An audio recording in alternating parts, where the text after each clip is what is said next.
So good morning, everyone. Welcome to the Tuolumne County Board of Supervisors meeting, June 4th. Sorry, just taking a moment to silence my phone. Welcome to the Board of Supervisors meeting, June 4th. We are going to open up the meeting at this time. There's a couple of areas that I want to bring to your attention. Maybe, Heather, if you could describe this slide that you have up, please. The slide that we have on the screen is an exact replication of our public participation procedures. Today we will be conducting this meeting via Zoom and here in person. So this will allow members of the public to join remotely and provide remote public comment if they choose to do so. Very good.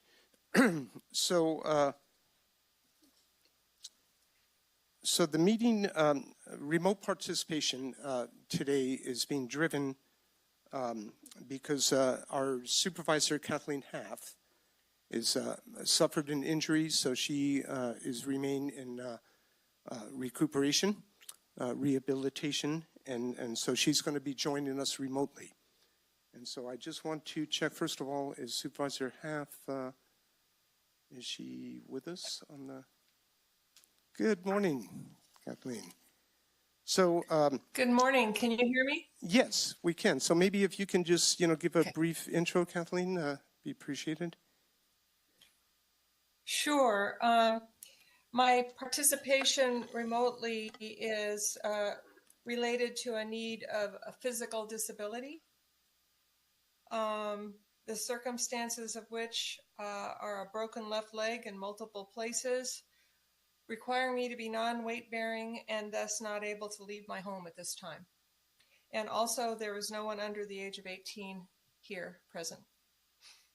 Okay, well, very good. So under the circumstances, I would look to our board to approve Supervisor Haff participating remotely due to the circumstances that she's facing. Didn't look to County Council. Do we need to have a vote on this, or is it just a consensus? So are we all good with that, Supervisor Kirk? Okay, very good. So I just wanted to make that portion official. So welcome. Thank you. You bet. And thank you for participating, even though you're not even to be able to hear in person.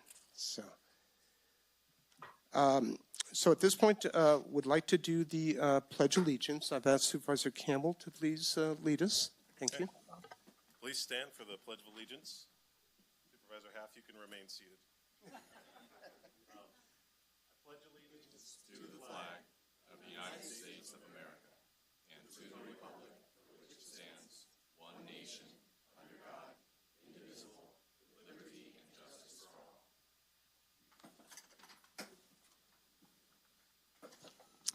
Okay, thank you very much.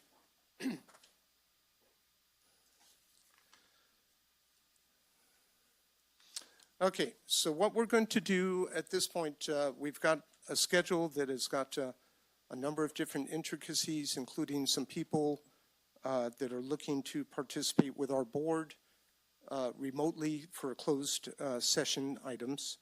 So what we're going to do is we're going to recess this meeting into a closed session. I anticipate that we will return within an hour. I don't know, that could, vary a little bit one way or another. After we come back, we will address oral communications as the first item after coming out of closed session. So we're going to recess into closed session now. The board and staff members will be going into another room, so the public is fine to remain in this room should they, care to do so. So thank you very much. Oh, I'm sorry. And public comment on, okay. Yes, please. Read the two closed items. Item 21, closed session, conference with legal counsel, initiation of litigation, Authority Government Code Section 54956.9 D4, one case. Item number 22, closed session, conference with legal counsel, existing litigation, Authority Government Code Section 54956.9 D1. National Prescription Opiate Litigation, United States District Court of the Northern District of Ohio, Eastern Division, case number 117 MD 2804 DAP. Very good, thank you, and I appreciate your reminder. Any public comment on the closed session items? Okay, so we'll move into closed session and yes, that's public comment on closed session items. This is concerning the closed items only. Thank you. Okay, and like I said, you know, when we come back from closed sessions, we are going to do oral communications. And I understand we have one comment online that we'll take at this time. Please go ahead.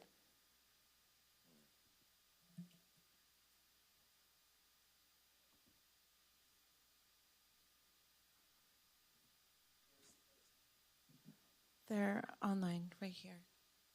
This Liberty Storm person has raised their So hand. Liberty Storm, if you can hear us, we're awaiting your comment.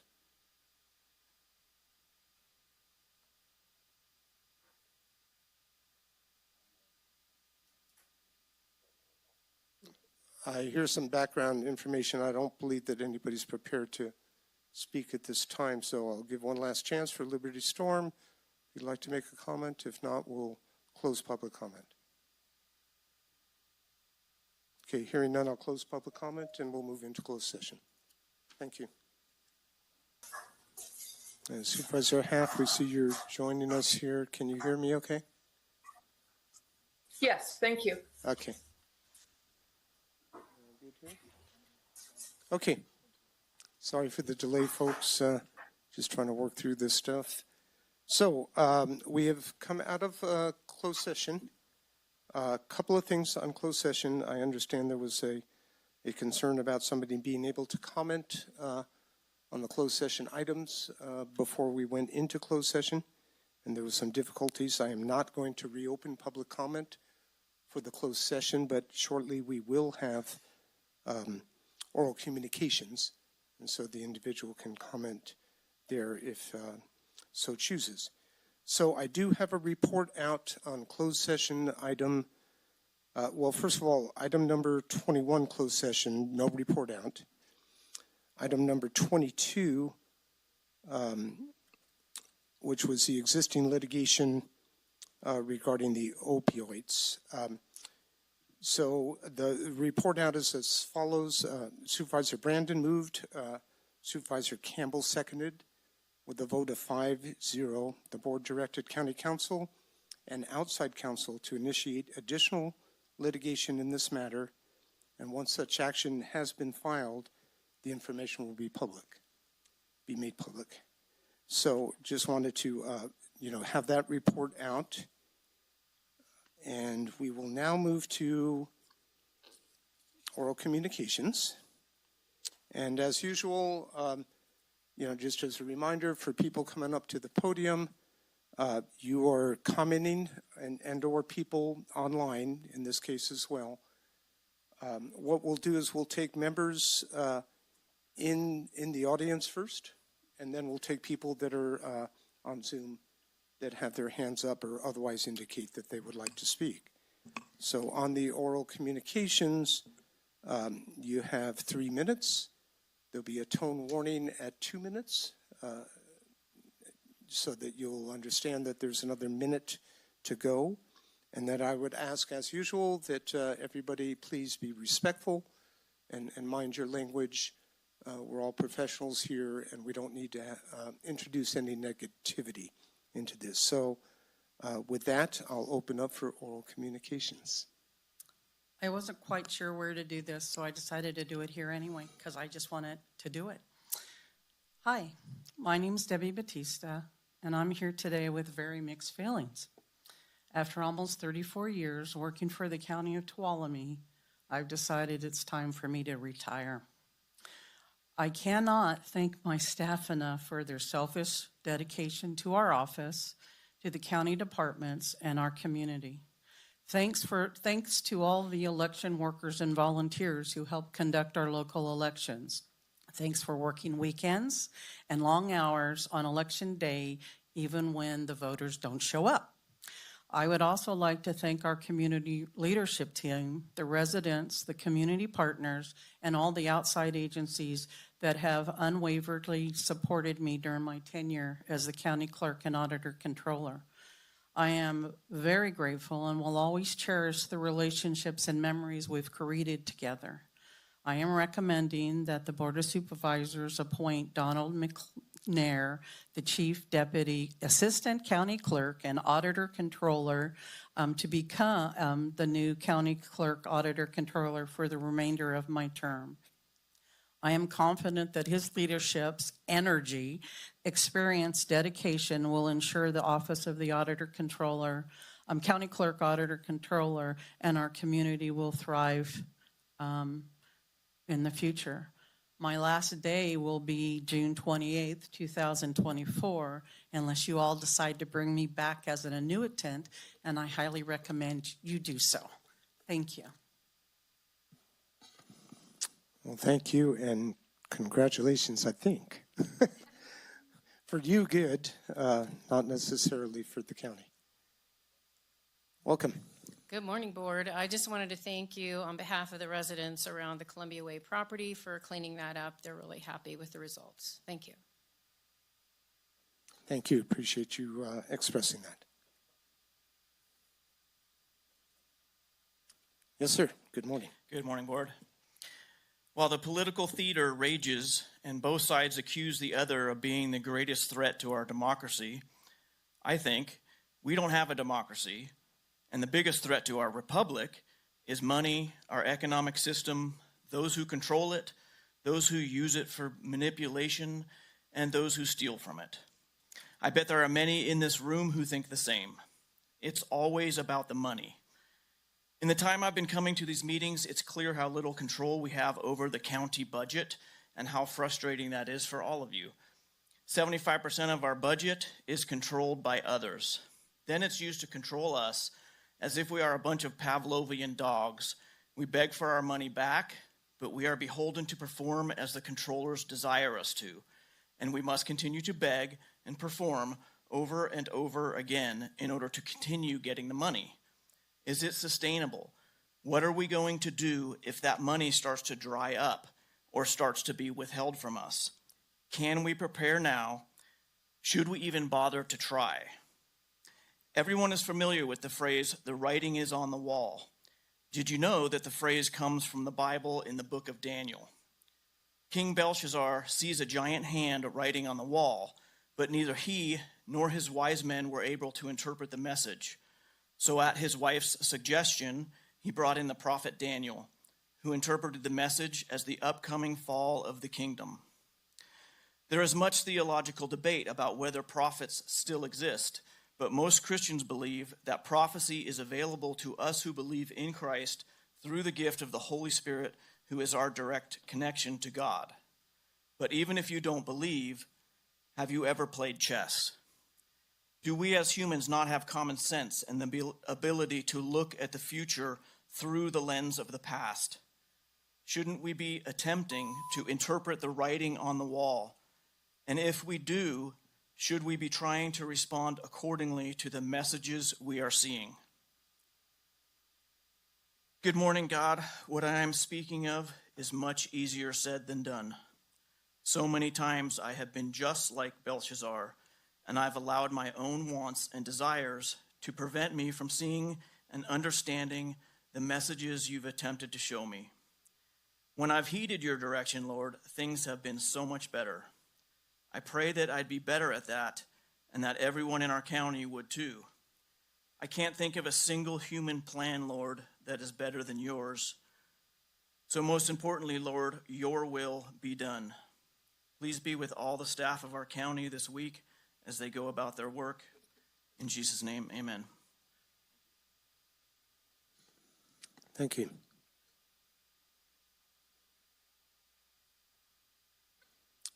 Good morning.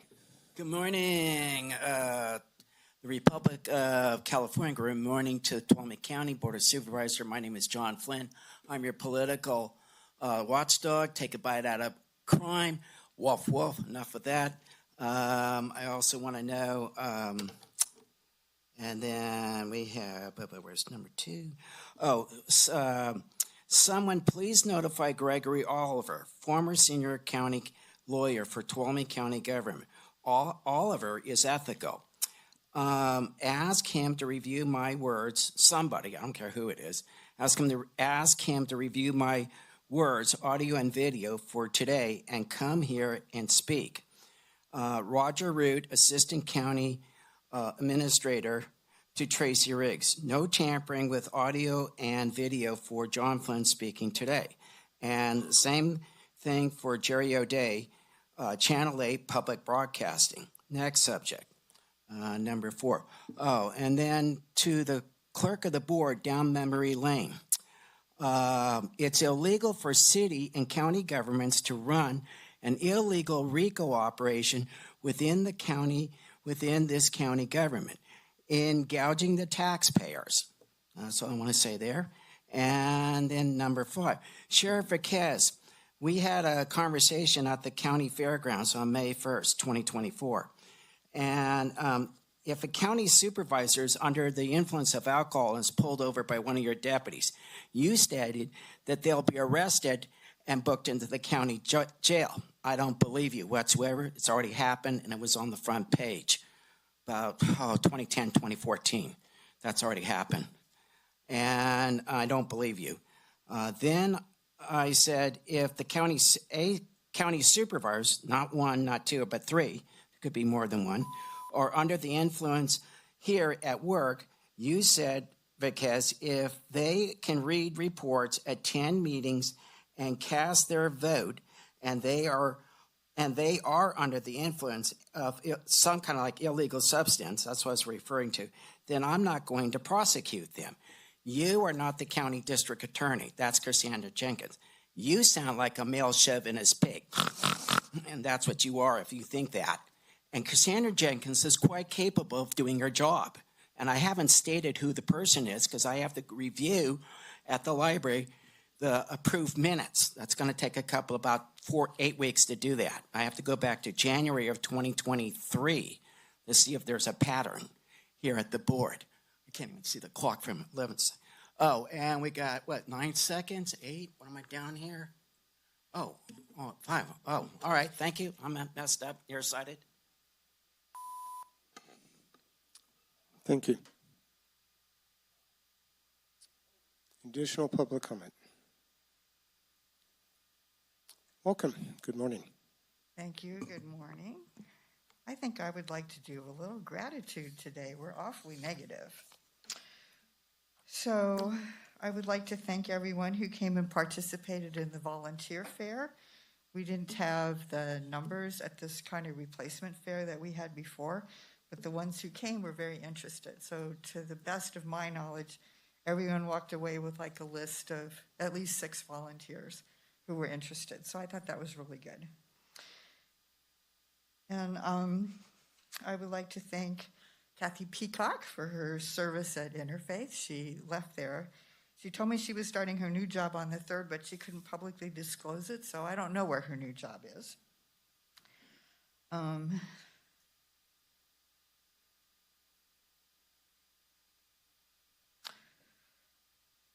think we should take a moment and think of the family and friends.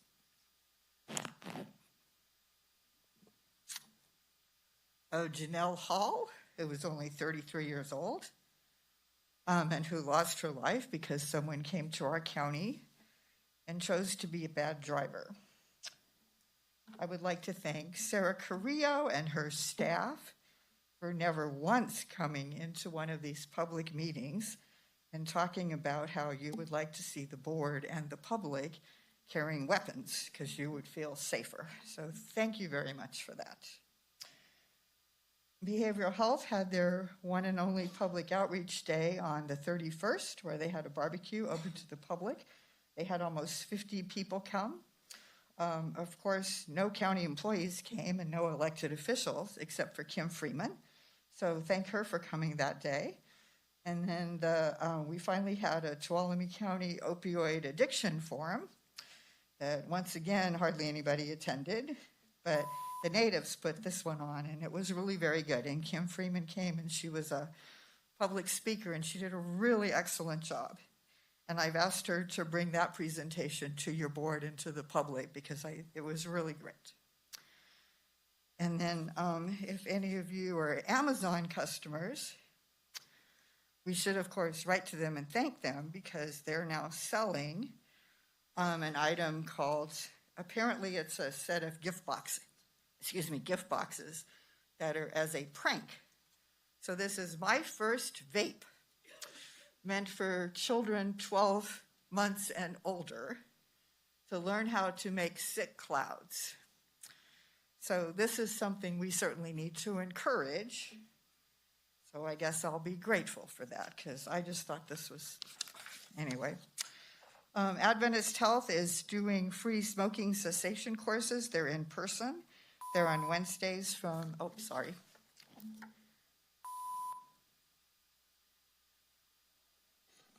Thank you. Any additional public comments for oral communications?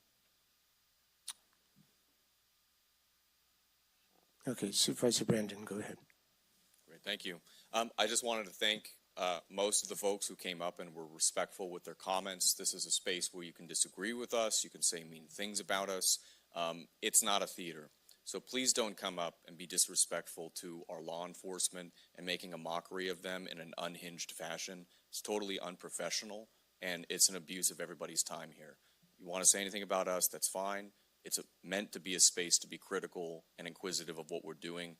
It's not a place to throw insults and mockery at our deputies. Okay, thank you, and I agree. All right, moving on. Staff, I'm sorry. Oh, okay, we have a public comment online. Who? Okay, Liberty Storm, you're on public comment on oral communications. Go ahead. Great. Can you hear me okay now? Yes, sir. Coming in? Yep. Excellent. Yeah. Hey, I'll tell you what, we had Liberty Storm this week. This is Ty Robin checking in, and I just heard that last comment, and these are public comments for people to come in there and speak however they want to speak. We've got a lot of problems in this community with the sheriff, and if there's people voicing a concern about our unconstitutional sheriff who was appointed and not even elected, that's what Liberty Storm is all about. I encourage everyone to look at the website, liberty-storm.com, and we want to get together with all the people in the community and take on the corruption and remove the officials that are behind this, like the board that is in front of you right now. They covered up the December 7th, 2021 Board of Supervisor meeting that shows clearly that they never hosted bonds. They're not bonded. And not only that, they covered it up. And Sheriff Vasquez knows about this, and he's not bonded. And he retaliated against me with his deputies, forced me to move out of the community temporarily, and organize, which we're doing with other people in the community, to take care of all these issues.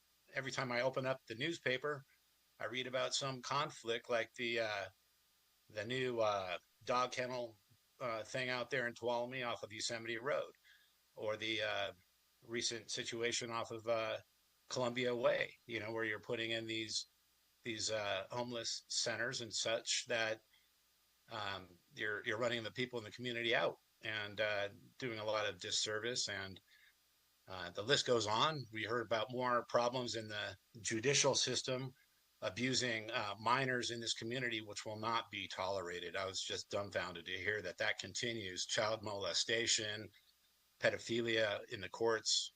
We did remove Philip A. Pimentel, the family law judge, who had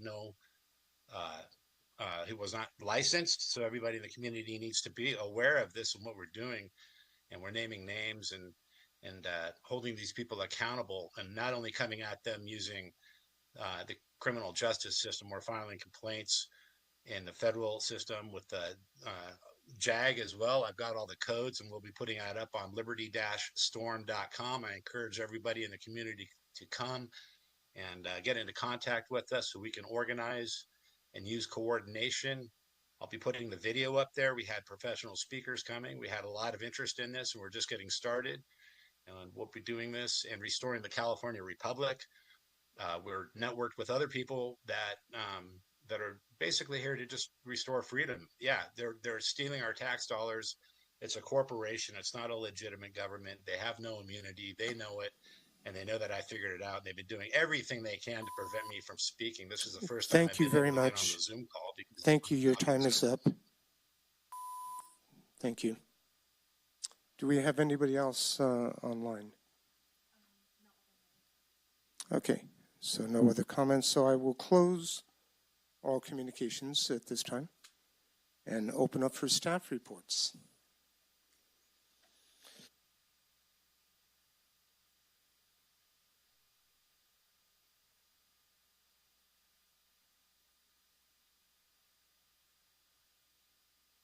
Button here somewhere, right? Is it on? Okay, here we go. Good morning, Board. Sheriff Dave Vasquez. Some of you had reached out and wanted to meet some of our Tuolumne County's newest deputy sheriffs. This is the finest the community has to offer. We have Deputy Morgan Owen, Deputy Stephen Peach, Deputy Patrick Cahill, and Deputy Cody Williams. It's important, these folks just graduated from the San Joaquin Delta Regional Academy, and they are embarking on a 13-week training evolution. They are currently in field training right now, and today is taser training, which is why I jumped up here really fast. So each one of these gentlemen will be electrocuted here shortly to understand what use of force really means. You can see the fire and passion in their eyes. They're like, go ahead and just take a little bit longer. I wanted to bring them here to you so you can see them and they can see you and really understand the team and how seriously we take keeping Tuolumne County safe. These gentlemen are going to spearhead all of our efforts for creating sustainable staffing in Groveland, Twain Hart and above, cutting down on those response time to make sure that we have adequate backup. We've talked at great lengths about use of force incidences and the distance that backup can be for our deputy sheriffs.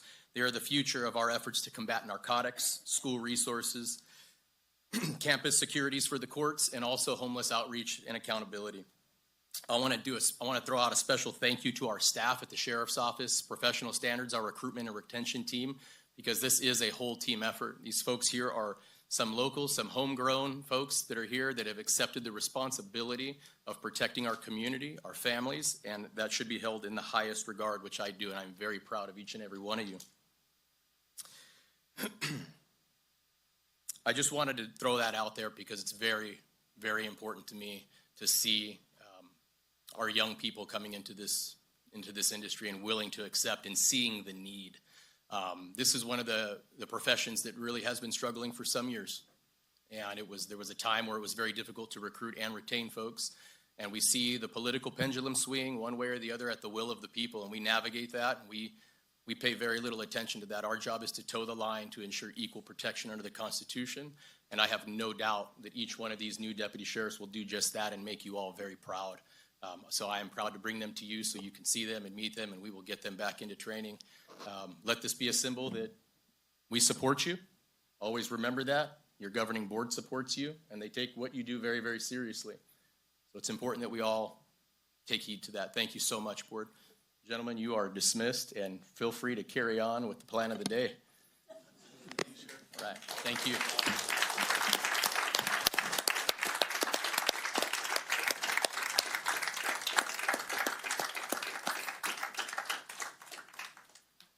Yes, definitely. Welcome. Congratulations. Welcome to the Tuolumne County Sheriff's Office team. Yes, sir. Good morning. Good morning. Robbie Bergstrom, Tuolumne County Economic Development. I'd just like to remind the public that tomorrow evening we are holding Dream Big, Start Small. It's to discover the joy of a home-based childcare business. One of the most often overlooked barriers to employment is finding reliable childcare. And if anyone out there is interested in the idea of opening up a childcare business in their home, they're welcome to join us tomorrow at Motherlode Job Training at 5:30 to 7, where we will talk about the idea and what would be involved in opening up your own business at your home. So I encourage anyone that is interested to join us. If you have any questions about this, I encourage you to contact Suzanne Greenwood, who is with ISIS, Infant and Child Enrichment Center, or Services, pardon me. And her number is area code 209-425-0725. Thank you very much. Bye-bye. Thank you.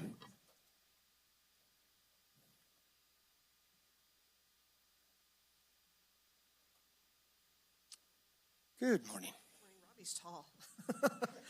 Good morning, Chair Goldenberg, members of the board. I'm Kelly Schroeder, your Tuolumne County Air Pollution Control Officer, and staff is pulling the 1:30 appointment today for the Air Pollution Control Board hearing to hear a proposed new rule. We will be bringing that item back before the board next month. Thank you. Okay, thank you, and appreciate you letting us know. Thanks.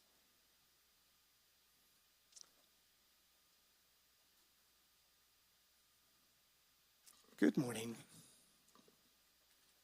Good morning, Board. Tanya Scheffner, Tuolumne County Airports. I'm here to introduce the staff report to inform you guys about our Father's Day fly-in that's coming up in just 11 days. A little bit of brief history there. I'm not sure if you are aware, but in 1935, Columbia Airport was dedicated on Father's Day.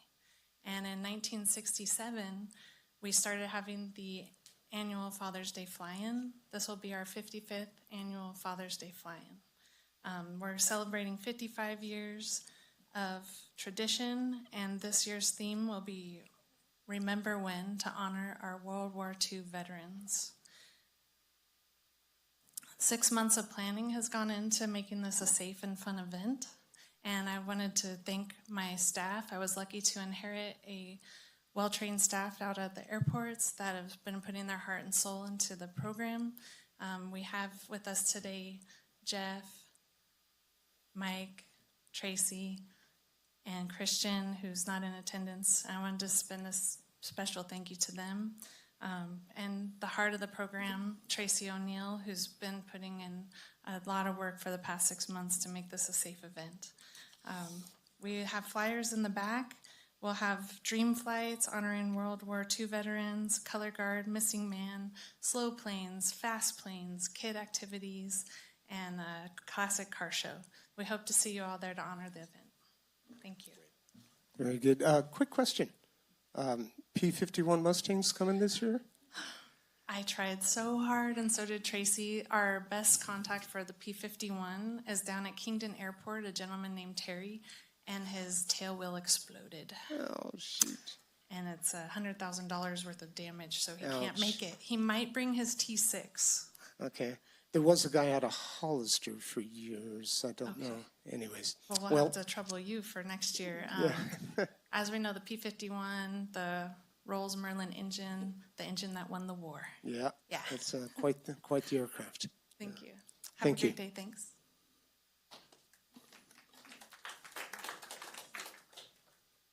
I didn't know there were so many other aircraft enthusiasts in the room. We need to talk more. Good morning. Good morning, Mr. Chairman, members of the board. Brian Bell with CDD, here on behalf of your co-compliance division today. Just wanted to share with you a couple of activities that your co-compliance team has been working on. Most recently, they have participated, working directly with Fish and Wildlife to identify, organize, and coordinate cannabis eradication in the Jupiter area. Their eradication to date, just in the month of May, was 10,148 plants, in assistance with other agencies, including your local sheriff department. The efforts are, of course, ongoing with other outside state agencies, and will continue throughout the growing season to ensure the eradication of these illegal grows are taken care of. In addition to that, of course, your co-compliance team was involved with and organized and participated in, of course, the operations and cleanup efforts at the Rawhide Bridge location in conjunction with the HHSA, the Sheriff's Department, and our contractors in an effort to clean up that waterway. As always, your co-compliance team will be out there working hard, and we appreciate your support. Thank you so much. Thank you.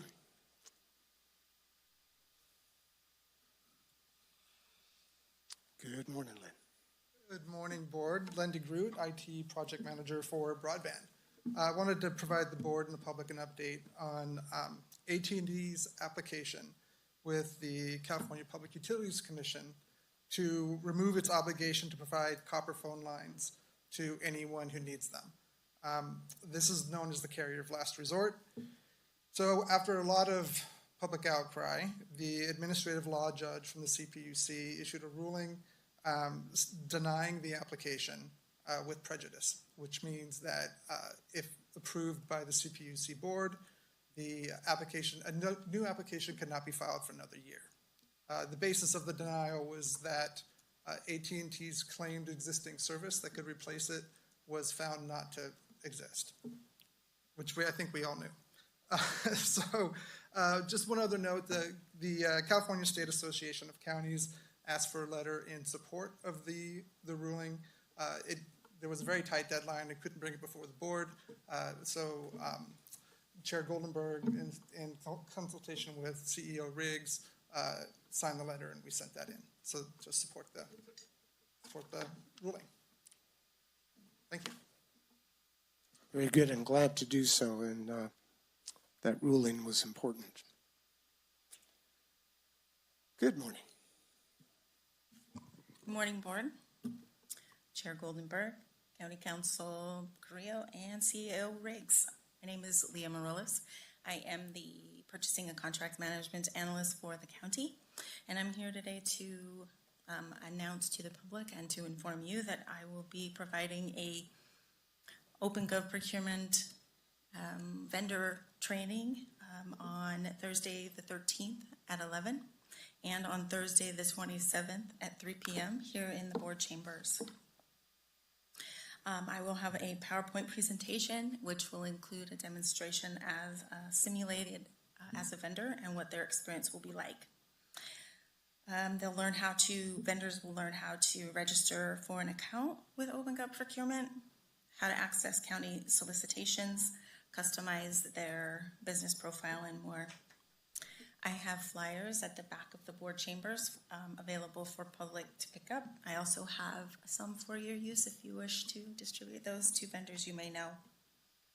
There is more information on the training on the Purchasing Division webpage at www.tuolumnecounty.ca.gov/816/purchasing. It's also on Facebook on the Tuolumne Government page under Event Spotlight. If anybody has any questions, feel free to give me a call. My number is 209-533-5528. And I'm not asking anybody to sign up, just show up and sign in. Thank you. Thank you.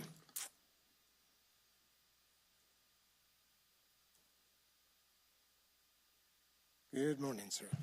Good morning, Board. My name is Michael Roberson. I'm here to report out on behalf of the many on-county staff who are involved in homeless services. There is a huge team of people who bring depth of meaningful services to people who are unsheltered in our community. First, I want to report on the Navigation Center. We have hired a full-time resident aide, so we are moving forward with the opening of the services there. Still floating the position for relief workers, but we are moving forward in the vetting process to onboard a staff person and do the orientation necessary to get that open. There's been a lot of work done out there. The playground is finished, HVAC is done, the roofing is done, gutters are done, the interior is all done, so now we're really just sort of mopping up a few projects and then doing the staffing part. The HHSA team has a triage team that is from a variety of community-based organizations that will determine who would be the best served and what appropriate placements would be for program participants at the Navigation Center. But that's good news from my perspective. It has felt slow to me, but we haven't even owned that facility for a year yet, so maybe calibrated to government time, that's fast, I don't know. The other houses that have been purchased for the development of transitional homes and permanent supportive homes are in process. So because those were more extensive renovations with the exception of Snell Street, there is a lot of work that needs to be done in the conversion of those units to housing. We had to hire an architect. As you know, there are requirements for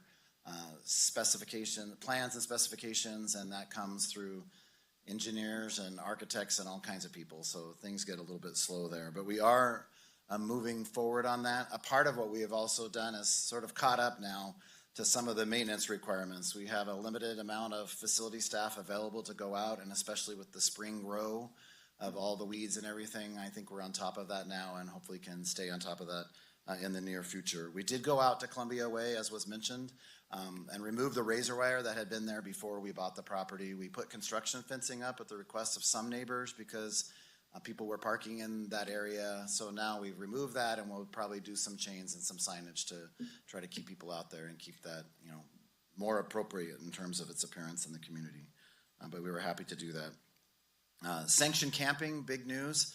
Under your board direction, we have started with the great work of our public works roads folks. They have been so great to work with. We were out with last Friday giving notification to people who were camping in the area that we were to develop and ask them to move to the area that we're not going to develop for sort of a staging area. We had several community partners involved in that. HHSA was there, I was there, we had law enforcement there, and there was also One Pile at a Time was there, and they've been out through the weekend. Most of the things got cleaned up, and most of the people moved to another location on site. And now Rhodes has been there cutting out some trees and cutting in some roads so that we have a good, clear access for emergency vehicles. And we'll be designating some very specific spots for RVs and vehicles and some for camping. And again, providing under your board direction services for garbage pickup, water, and portable toilets. So that's going to be a big step forward. It's a little messy now, but I think it, you know, it unfortunately had to be a little inconvenient for a minute to make it better in the future. So you may want to go out there and check that out, but it's progress that we are really excited about. I also want to let you know that because of the efforts of staff and the application for a grant and the money that was awarded through the encampment resolution funds, we have been able to place about 15 people from both the rawhide work and the Justice Center sanctioned camping location, putting those people into hotel stays because they've agreed to services and they will be a part of the housing continuum. So we're thankful for those funds and for the staff that are able to support the people who've wanted to engage in those services. I would also like to call out the support that law enforcement has been for us. Our staff has felt safe on these places. They have had a compassionate presence of wanting to engage people in services while enforcing the law and protecting the community. So I really appreciate that. If in the future there are any concerns about any of these kinds of initiatives and people have questions, they can always call me, 533-5533. So those were sort of the 5 things I wanted to report out on that I was optimistic about. I have a couple pessimistic things I want to share and then one defensive thing I want to share. The pessimistic things are these. Government process takes a long time, and I thought I could beat it, and I can't. In terms of working for costing and planning and the architect design and all that, it is what it is. It just takes a long time. So I probably won't be saying things like turnkey, move-in ready on anything I ever do again, because it's relative to my experience personally, but you know, from us being in compliance with all the codes, ordinances, laws, it just takes more time. The other thing is it's more of an expense. That's a frustrating thing. We've had some really great luck with local vendors who have won some bids on some of the work that we're doing. We've been able to award to them. They've saved us a lot of money, and we keep that money local, and they're employing locals, which I think is great. But that process of sort of the public procurement and contracting process is time-consuming and expensive, but we're doing what we can to make a change there. My defensive comment is I just would love for your board to continue to push against the rhetoric that Tuolumne County is building shelters. We're not building any shelters. With the exception of the Navigation Center, all of our other housing programs, people will be paying rent. They'll be supported with the needs that they have to move on to independent living. But we're not building shelters, and certainly the facility out on Columbia Way, that's permanent housing for veterans. It's not a walk-in shelter. It's not meant to be a pop-up thing where you come in, you know, for 24 hours or just for the night. It is permanent housing for veterans who have been identified as clients of our Veteran Service Office who need housing. And so I'm excited about the development of that, but it's also, it's a different kind of rhetoric to call these things shelters when they're not. Tuolumne County government is not standing up any kind of rescue mission or shelter facility at all. With that in mind, Annie Hockett, the Director of Health and Human Services Agency, and I are working on a presentation for your board to give a more detailed sort of state of homeless services report to you, and in terms of some of my moving more toward the capital side and the facility side of it. And I never was involved in the direct services part of it, but what that looks like with some of the transition that's here. And then also to come before your board and remind you of all the decisions you've made and the direction you've given and the approvals you've given, what that's looking like in terms of where we are developmentally with those programs and how we are helping people. Again, I would like to point your attention and my closing remark now to the Homeless Services Virtual Bulletin Board, where you'll find a dashboard that's sort of real time. It's updated on a monthly basis of the numbers of people who are being served, being provided opportunities and support to get into transitional housing and permanent supportive housing and permanent housing. It's really important work that's going on, and your board has had an integral part in giving approval and direction for those. So thank you for that, and that is my report for the day.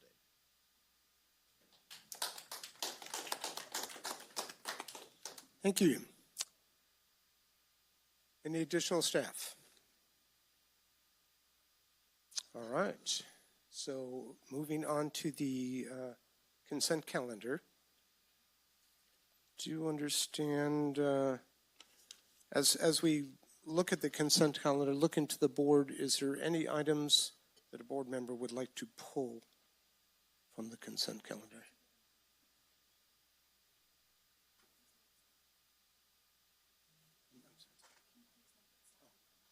Yeah, before we jump to that, I do need to note that staff has pulled item number 11. That'll be brought back at a later date, so that will not be part of the consent calendar today. And then Supervisor Kirk. Yeah, I wanted to pull number 10 and 13, and then I had a comment on 14. Kirk.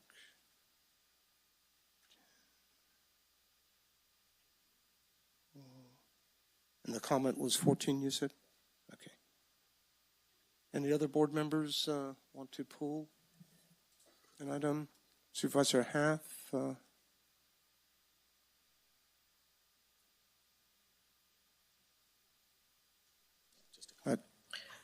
No.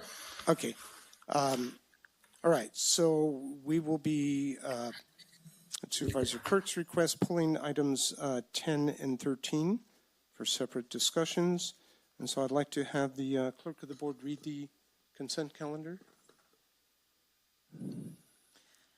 Reading consent calendar lists items 10, 11, and 13. Item number 1, approving the minutes of the May 21, 2024 meeting.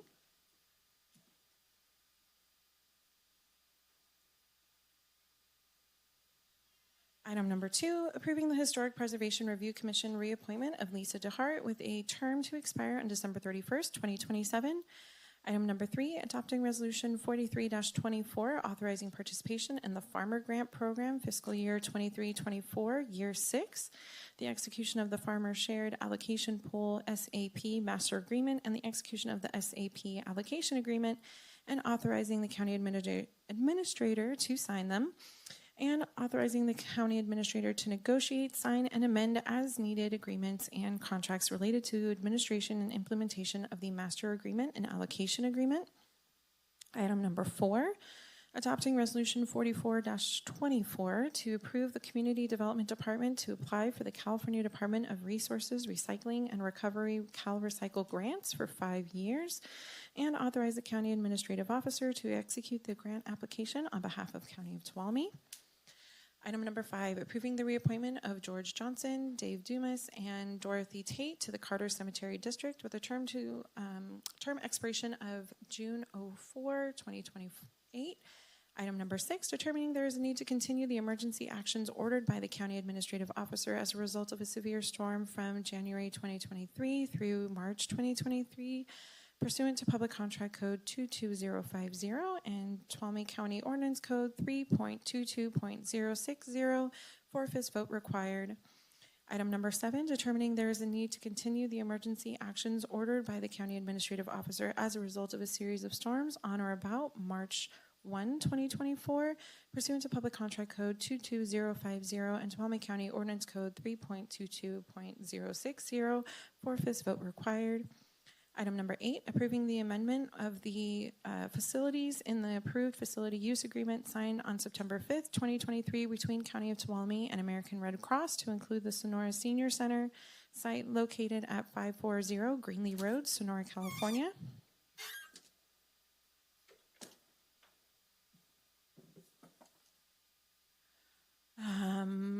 Item 9, approving a discharge of accountability for certain unsecured property tax accounts in accordance with the California Revenue and Taxation Code, Section 2923. Item 10 was pulled, item 11 was pulled, so now we're on item 12, finding that a summary of ordinance number 3457 was published on May 29, 2024 in the Union Democrat as required by law. Item number 13 is pulled. So finally, item 14, accepting the resignation of Kathy Peacock from the Tuolumne County Homelessness Committee as a representative for local service providers and requesting the clerk of the board to send a letter of appreciation and post a notice of vacancy. Thank you. So before I bring it back to the board, I'll look for any public comment on items on the consent calendar only, please, less items 10, 11, or 13. Yes, good morning.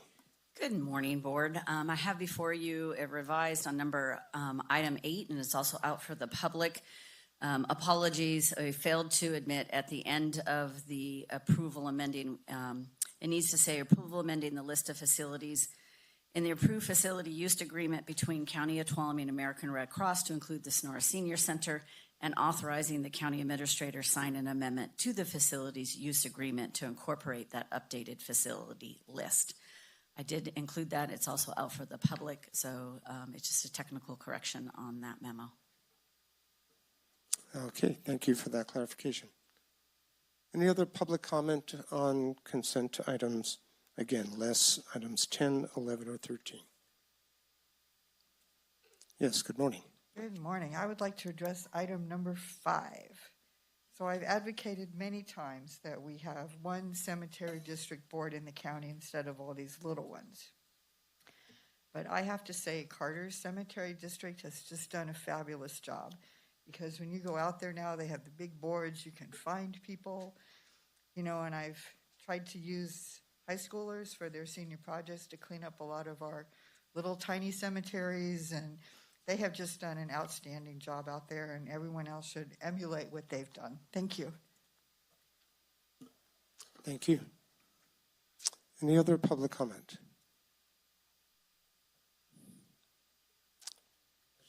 Good morning. Item number 13, that's the Gay Pride Month, right? No, we pulled Okay, it. item 13 is pulled, and it's going to be for further discussion. We'll discuss that separately. It'll be after we discussed get through shortly. consent. Okay, any additional public comment on consent? Okay, back to the board for, first of all, on comments on the consent items, less 10, 11, and 13. Supervisor Campbell. Thank you, Chair. Yep, just one comment. Item 14, really thanking Kathy Peacock for her service on the Homelessness Committee. Anybody that's done any public service for any length of time in Tuolumne County knows Kathy Peacock. I learned today that she has a new career opportunity. So sad to see her resigning from the Homeless Committee, but I am quite confident that she will continue to perform an important role in serving the homeless, people with needs in our community. So thank you, Kathy. Very good. Supervisor Kirk. And I will just ditto that. If you've been in this community long enough, you've heard Kathy's name come up. So just thank you, Kathy, for your service. And then I did want to, I am going to touch on number 5. Carol brought it up. Carter Cemetery. Myself and Supervisor Campbell were out there Monday for Memorial Day ceremony that they held. And I think Carol said it well. It's probably one of the most beautiful cemeteries in the community, and just great. So thank you for those listed on number 5 who we are reappointing and who take care of that beautiful facility. Right. Supervisor Brandon. Thank you. And I just wanted to echo the comments on Carter Cemetery too. It's probably not the most fun thing in the world to have to be on a cemetery district board. They do a great job. They do it with enthusiasm. I appreciate all the folks that do that for our various ones. Columbia is included too. And as well on Kathy Peacock, who has been an amazing leader in the community, somebody you can always rely on. And I have no doubt, even though she's leaving some of these positions, she's going to still be as busy as ever. I don't think she can stay still. So to Kathy, thank you for your time serving. Very good. Supervisor Haff, do you have any comments? Yes, I'd like to mention Kathy Peacock as well. I've known her since the early 2000s in different working capacities. She is such a dedicated individual, and we could always count on it. Whatever she said, we could take to the bank. She's that kind of a person, can do, and she will be missed on both interfaith and on the homeless committee. I'm very curious to know what her next venture is, but I wish her well. Whatever she's doing, I know she's going to grace that outfit very well.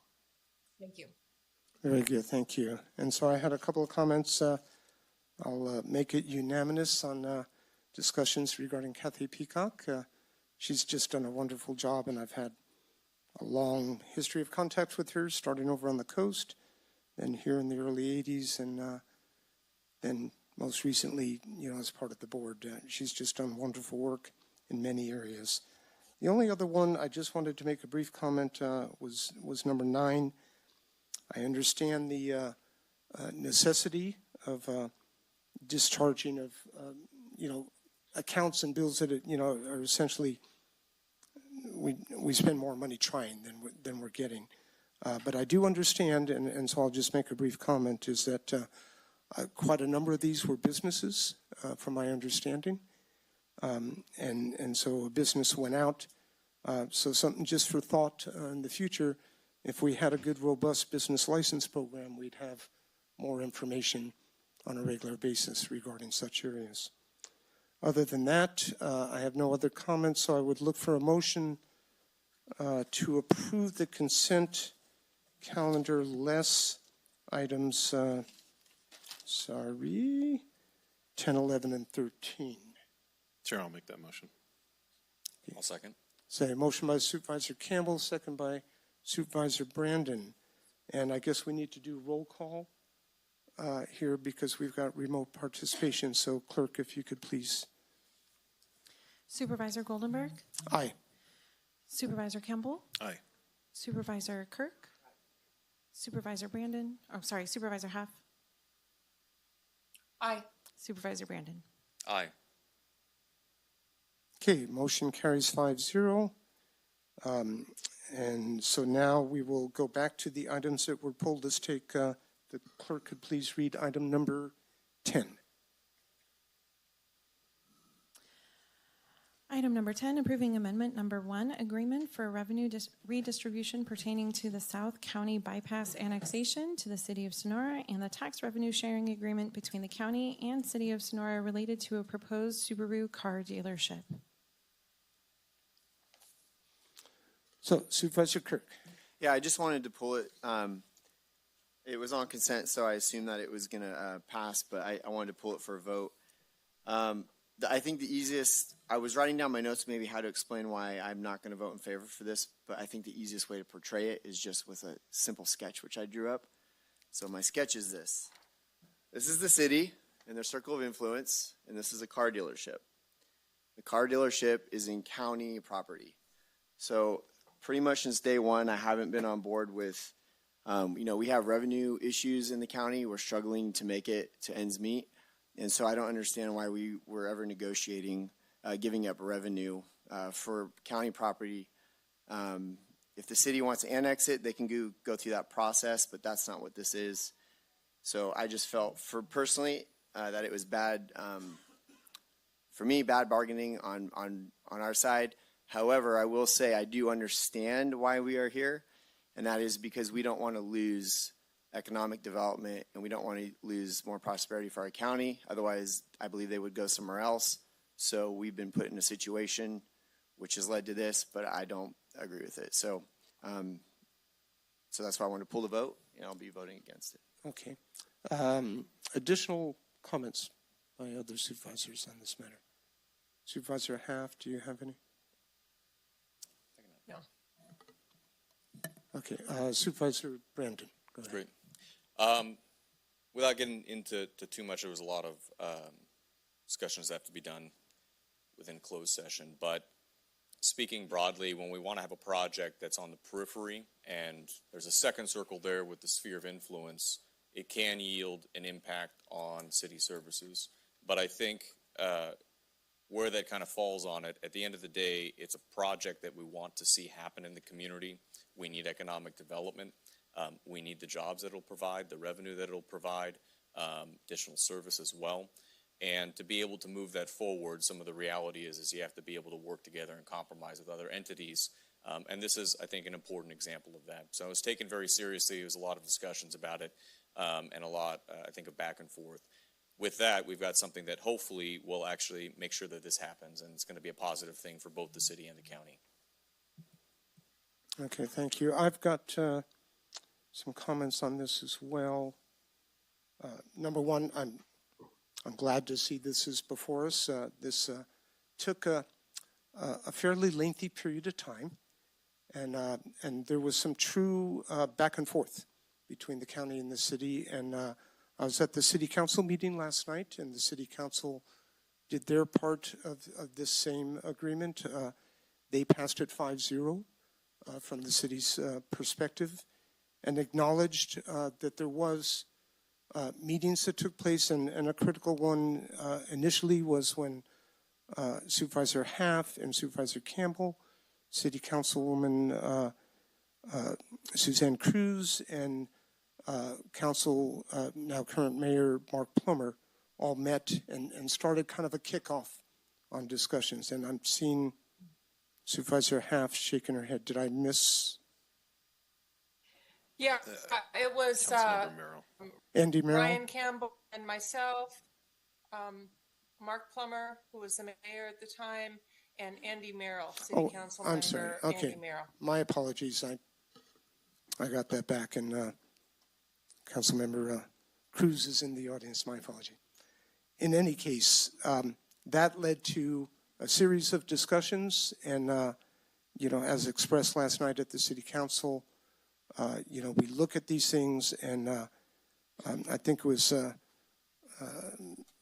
Member Merrill that made mention that if everybody comes out happy, then it's didn't actually work, right? There's going to be give and take, and that's what occurred here.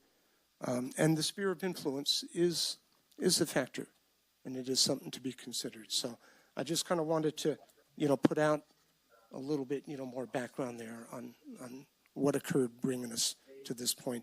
And the good thing is this is going to be mutually, if we pass it, today as a board, this is beneficial to both the county and the city, and the people in the county are going to have a brand new dealership, and there's a lot of Subarus up here that will be happy to have the ability to do that.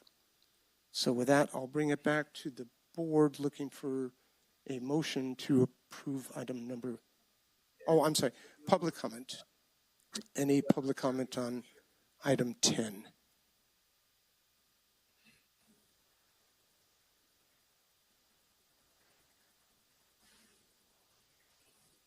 Okay, seeing none, I'll bring it back to the board. Look for a motion. Item 10. I'll move to on staff recommendation for the item.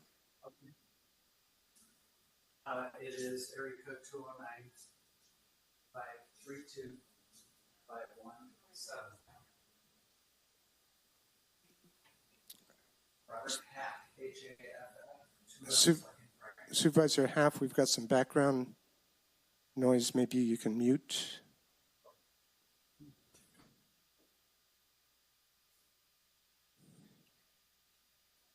Okay. Yeah, so I had a motion by Supervisor Brandon. Okay, I'll second it. I got a motion by Supervisor Brandon, second by Supervisor Goldenberg, and this is for the approval of item number 10 on consent. All those in favor? Oh, I'm sorry, roll call. Supervisor Goldenberg, Aye. Supervisor Campbell, Aye. Supervisor Kirk, No. Supervisor Half, Aye. Supervisor Brandon. Aye. Okay, so the motion passes 4-1. Supervisors Goldenberg, Brandon, Campbell, and Half approving, and Supervisor Kirk voting no. All right, so if the clerk could please read item number 13. Item number 13, adopting resolution 46-24, recognizing June 2024 as LGBTQ Pride Month in Tuolumne County. All right, Supervisor All right. Kirk, you asked for this one. Sorry to be the two no's on the consent. But the first question I was going to ask was, how did it get on the agenda? I was going to ask Tracy, but Supervisor Brandon hit me up on break advising that. Because if you look at the memo, it had your name on there, but obviously it came from Supervisor Brandon. So thank you for the heads up. And Independently, we didn't. Yeah. Sure. Okay. I asked for this as well. Well, and the reason why I was curious is because I noticed the city of Sonora didn't put anything on their agenda, so I wasn't sure if it was from the city to the county or so that was. But thank you guys for Both Supervisor Campbell and I would be introducing a joint resolution. Okay. So, and what I told Jaron on break, and I'll say publicly, was I did thank him. If you look at this version versus last year's version, it was better, well put together. But fundamentally, I don't want to be up here long. Fundamentally, though, I disagree with it for two main reasons, which is, one, I don't think government should be speaking into people's sexuality. I said that last year. I said a lot of things last year, but I'll keep it short this year. That, and then the other thing was I just really have, and so do a lot of members of the community, have fundamental disagreements with the lifestyle and some of these things. I'll just go into a little bit of detail, especially the transgender thing at such a young age and the influence that these kids are being impacted on. It's messing kids up psychologically. It's confusing them. If you want to do these lifestyle things at an adult age when you're able to make those decisions without influence or coercion, I think that's appropriate. But specifically the transgender thing, we're ruining our kids. So for those reasons, I can't support the resolution, but thank you guys for the way you did put it together. I understand the Constitution. I understand people's First Amendment rights, but it doesn't mean that I fundamentally agree with specifically some of the lifestyle choices of this community. So I will leave it at that. If we want to go back and forth, we can. I'm going to leave my comments to that. But thank you for your time. Okay, and thank you for your expressions and understanding and acknowledging changing. So looking to other supervisors.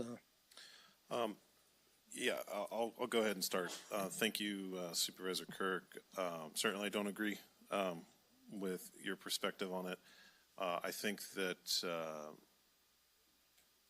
and I think I said this the last time that this resolution came up, was that the reason why these resolutions are important, the reason why they need to come up, is that there is persecution and hatred toward people who are trans, who are LGBTQ.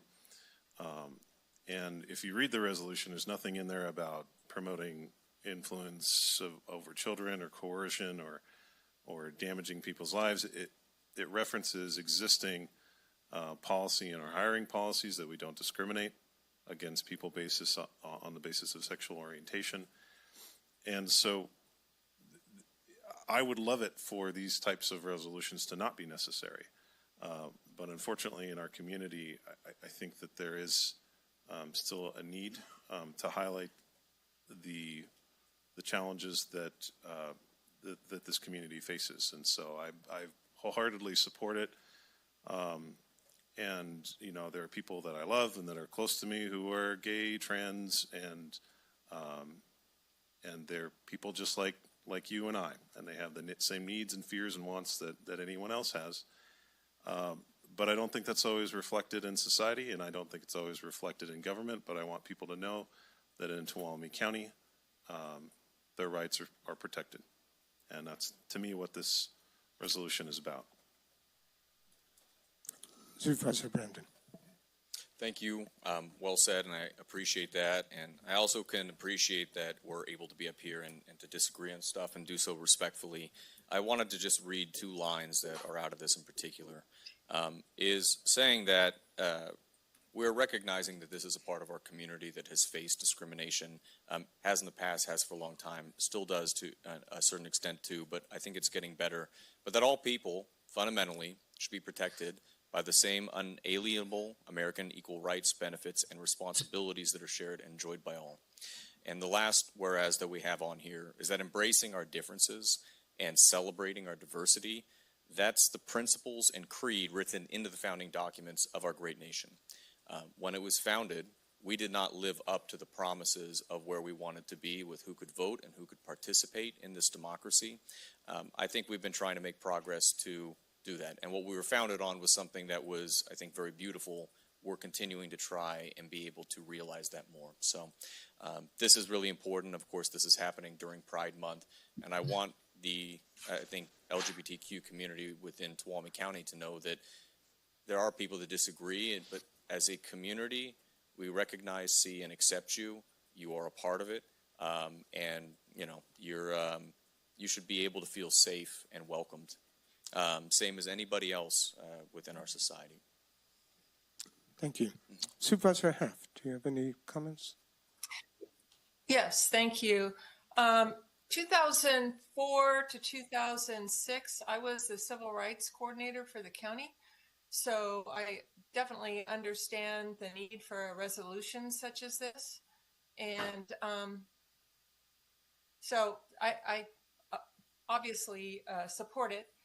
I just wanted to add something personal to that we in Tuolumne County, as I reminded people last year when I was board chair, we care for people and people across the board.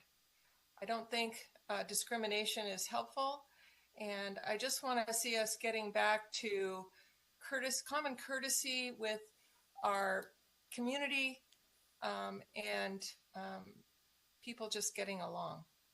So that's my personal statement.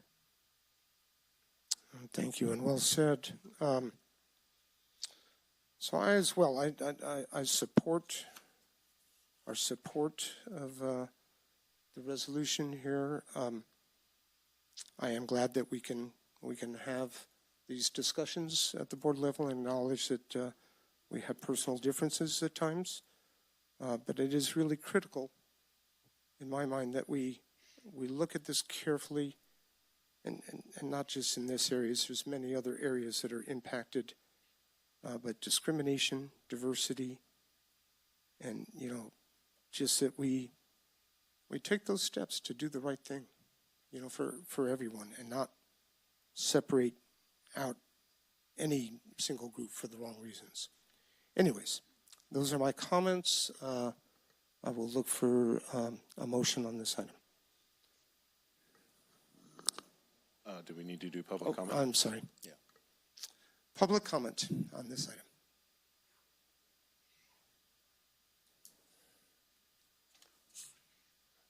Hi, my name is John Flynn, and your political watchdog. I agree with Anaya Kirk what he said, but I also agree with some of you everybody has a right to have to be heard, and I do believe in that too. It's on the First Amendment rights, the U.S. Constitution.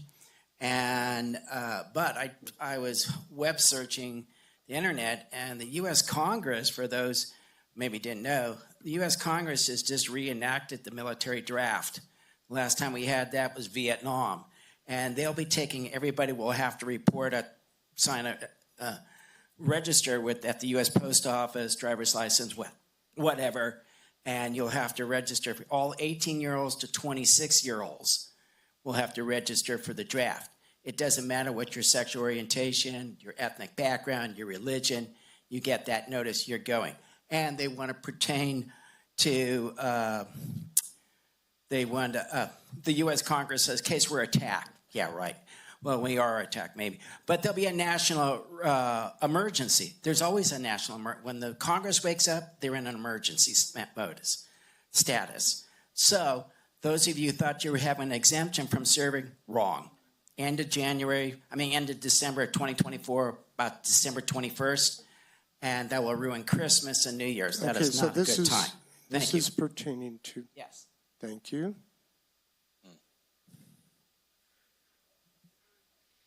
Hello. Good morning. My opinion is no, and I will tell you why. Our system of government, a constitutional republic, was designed to constrain government, to limit its powers over the people. Think about just that. And now you have a group begging for the government to be involved in their lives. Let's look at this through the lens of history. In the year 1660, the religious begged the government to get out of their lives. Mary Dyer, please look her name up, was hanged for being a Quaker and not a Puritan. Her martyrdom is the reason that we have separation of church and state and the freedom of belief, a central theme in American identity.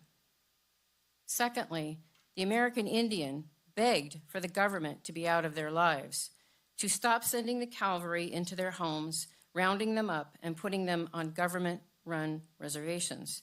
They begged for the government to get out of their lives. And now you have a group begging for the government to be involved in their lives.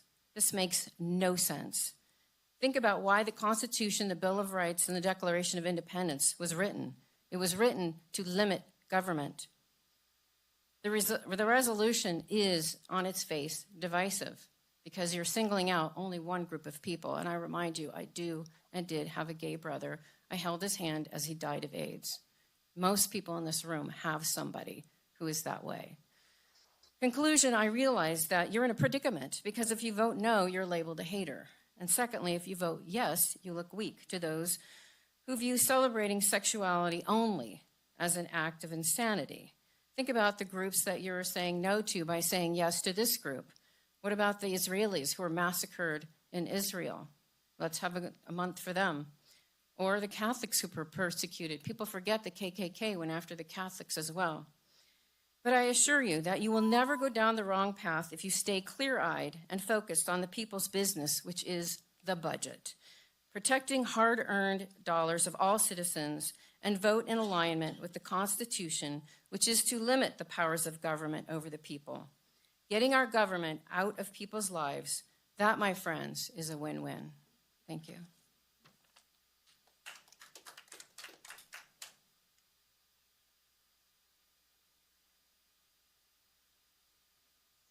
Good morning. Morning. My name is Carolyn Travels. I am a Christian. I actually am an ordained minister, and I love all people. But I have to say, I do not believe it is right for government to be putting things like this out in the forefront, excuse me, for people who do not agree with these lifestyles to have it put in their face all the time. I believe sex is a sacred and private matter ordained by God. Other forms of sex are for other people to choose if they so want to.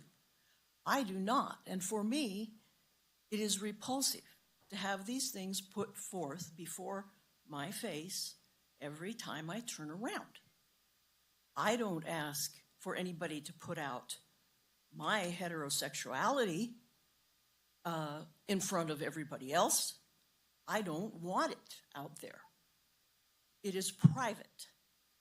And yes, these people have rights, just like everyone, but those should be dealt with in accordance with the law, not in a government entity celebrating it publicly, outwardly, and openly. These are private matters, and this should not be part of government duties. Thank you.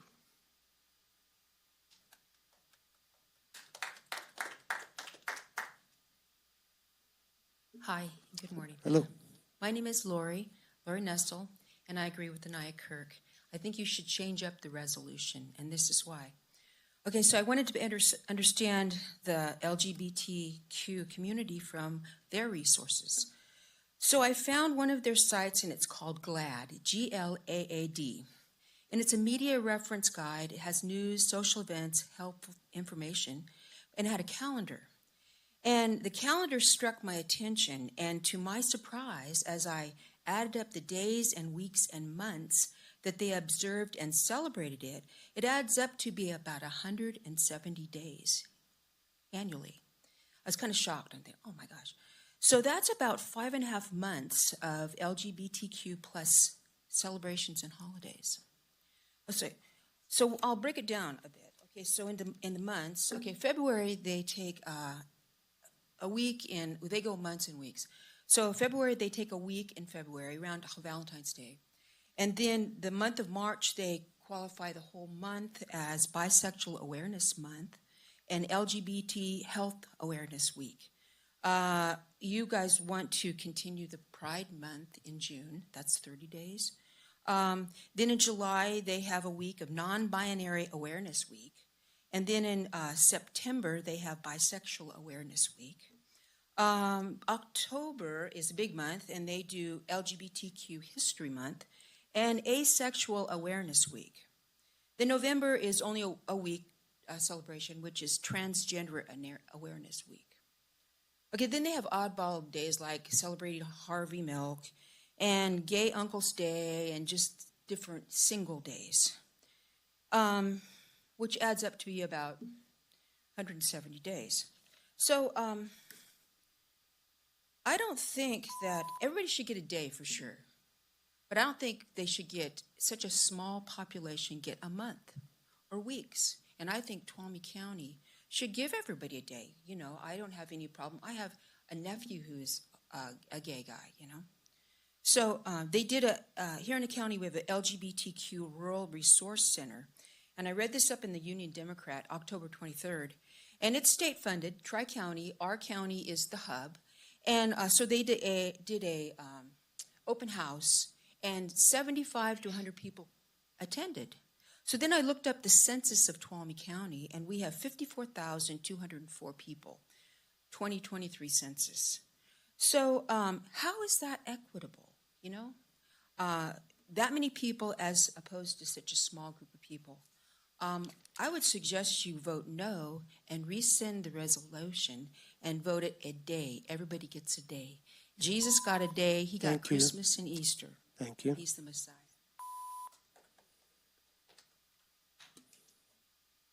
Hello. Welcome. My name is Nelson, and I'm just here. We had this same issue about a year ago, and I remember being in the room down the street here or whatever, and right above where you guys sat, it says, in God we trust. And if this community, which I believe is a Christian community, there's so many churches around this community, it's predominantly a Christian community. And if we trust and believe in God, then we trust in His Word, what His Word says. His Word is very specific that homosexuals will not enter the kingdom of heaven. It says it at least 3 or 4 times in the New Testament, numerous times in the Old Testament too. I don't want people out here promoting that homosexuality is okay to live like that. I don't want our kids or any of the people, any of the young people to be influenced by this and indoctrinated by this, thinking that that's okay. I want them to go to heaven when they die. They're not going to go to heaven. Please tone your voice down a little bit. They're not going to go to heaven. Sorry. I'm really, strongly opposed to it. These kids aren't going to go to heaven and stuff if they continue in that lifestyle. It doesn't mean if they are that they can't, but they need to learn that God does not want you to be like that, you know. This is a Christian community. Most of the people in this county do not want this. And I hope you guys can see that. You know, do you want your kids to go to hell when they die? I don't. And that's what written in the Bible. I can show you all the scriptures if you want for it too. Anybody that wants to see me afterwards, I'll show you all the scriptures in the Bible that say that. I think this whole country was based on Christian principles, and we should stand by those Christian principles. That's why this country is falling apart. I love each and every one of these people here. I don't think they should. I'm not a hater towards them whatsoever. I love every single one of them. I love them enough that I want them to know the truth. And I want them to help change from their ways. And I'll talk with any of them at any time to help them to realize what the truth is and what God says and what God's love is about them. And I pray to God that you guys would see the same thing in this and that you would have some influence on this, and not let our kids be indoctrinated with this or anybody else in this community. It's a Christian community. Let's keep it like that, please. Thank you. Thank you. I would ask that the audience please don't clap or show other emotions. Okay, we can Hi, just do that my name is Catherine, and boy, my heart is pounding. The God that I believe in loves all of us. It doesn't matter what color our skin is, what religion we believe in, what our spirituality is. I don't have to fight for my heterosexual rights. Don't have to do that. Don't have to get up every morning and wonder if I'm going to be discriminated against. I have a cousin who is gay, who has a daughter who is heterosexual. It turned out quite healthy. She's happy, she's healthy, she's well-rounded, she has a child of her own. Our fears get in the way of how we treat people, and we need to stop and respect each other's differences and remember that there are people fighting for their rights, fighting to be recognized for just who they are. Bottom line, that's it, just who they are. We have Native Americans still fighting for their rights. We have African American people still fighting for their rights. We have all kinds of people fighting for their rights. This is just one way that our brothers and sisters who have a different lifestyle than us are fighting for their rights. Thank you. Thank you.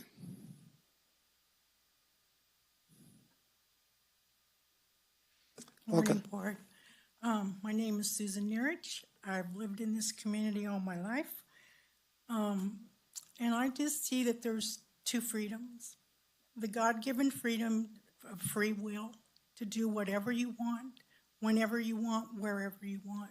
And the freedom that my grandfather and my father and my father-in-law and probably many more of you in this room fought for, to be able to, have the freedom of speech and to do what you like.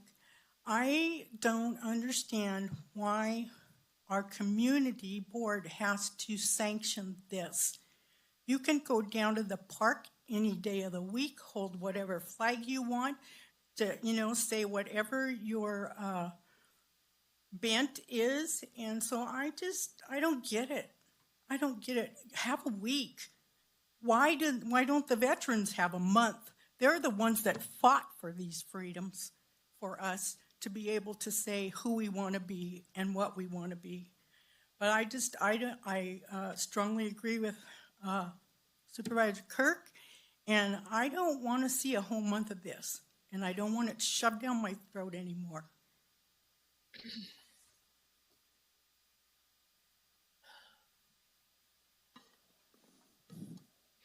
Good morning. Hello, Board. I ran down here trying to enjoy my day off after a marathon council session last night by doing a little gardening, but I had to come and speak on this because I'm hearing a lot of Catholics talking about promiscuity and protecting kids. And I have an article. I just read the headline today. It's dated, May 28th, 2024. Catholic Diocese of Fresno to seek bankruptcy as claims of abuse are made against clergy. There are currently 3,000 plus cases from the Catholic Church of sexual abuse. You want to know what screws up kids, Anaya? Having someone trusted, having a clergy member sexually abuse their kid. And this is 3,000 just in the state of California. So if we have evidence of some sort of abuse happening by coercing kids, maybe we can start there. And you don't see me protesting church services on Sunday. Hell, I was one of the people putting up Christmas lights for Christmastown. You want to talk about me having bias one way or the other? This is insane. I could go even further. Union Democrat, last year, October 2nd, 2023, how a Calaveras County DA let a pedophile priest slip away. That guy's currently in Ireland trying to be expedited by the FBI. No one's talking about that. Guy knows a thing or two about that article, I'm sure. Where's the outrage? Where's the outrage over that? To me, this is entirely projecting away from a very serious issue that we have. I mean, Fresno's not the only diocese that's declared bankruptcy. This is crazy to me. No one here, Catholics included, anyone is talking about this, but we're sitting here focused on something that the only person in this room, to my recollection... You need to address the board, please. Okay? I am. Okay. But on this board, the only person that was at Pride on this last Sunday was Supervisor Campbell. You're all talking about things that you have no idea. This is not the first time I've even stood here talking about the Toyota Way. Go and see. Don't sit here and speculate. I don't need to. These are just 2 articles out of thousands of the abuse perpetrated by the Catholic Church. Again, I celebrate Christmas. I help put up Christmas lights. I don't protest church services. You're painting this as people asking for a handout, and in the wake of, Juneteenth is right on the corner. The next person that says the only job of government is to balance the budget, tell that to the millions of people that fought for their right to be recognized exactly like the LGBTQ community is today. And until you have evidence of any wrongdoing, recognize them. Thank you. There's no crime here. Thank you. Come and see.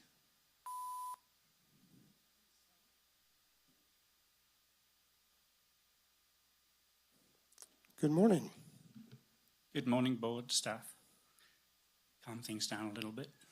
A past commentator referred to history as a reason to not approve of this resolution. However, I would say that history and the past discrimination, especially by government, of people who are not like the majority, is exactly the reason we need resolutions like this to ensure we are aware of and do not forget how they were discriminated against in the past. Thank you. Thank you. Any additional public comment? Okay, we have one online.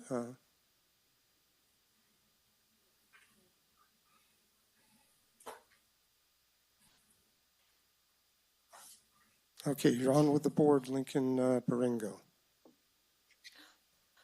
It's Lincoln Borrego. Hi. It's nice to hear all of you. I just wanted to share, I myself am a person who lives in Sonora County. I have lived there now for approximately almost a full year. I moved in August of 2024.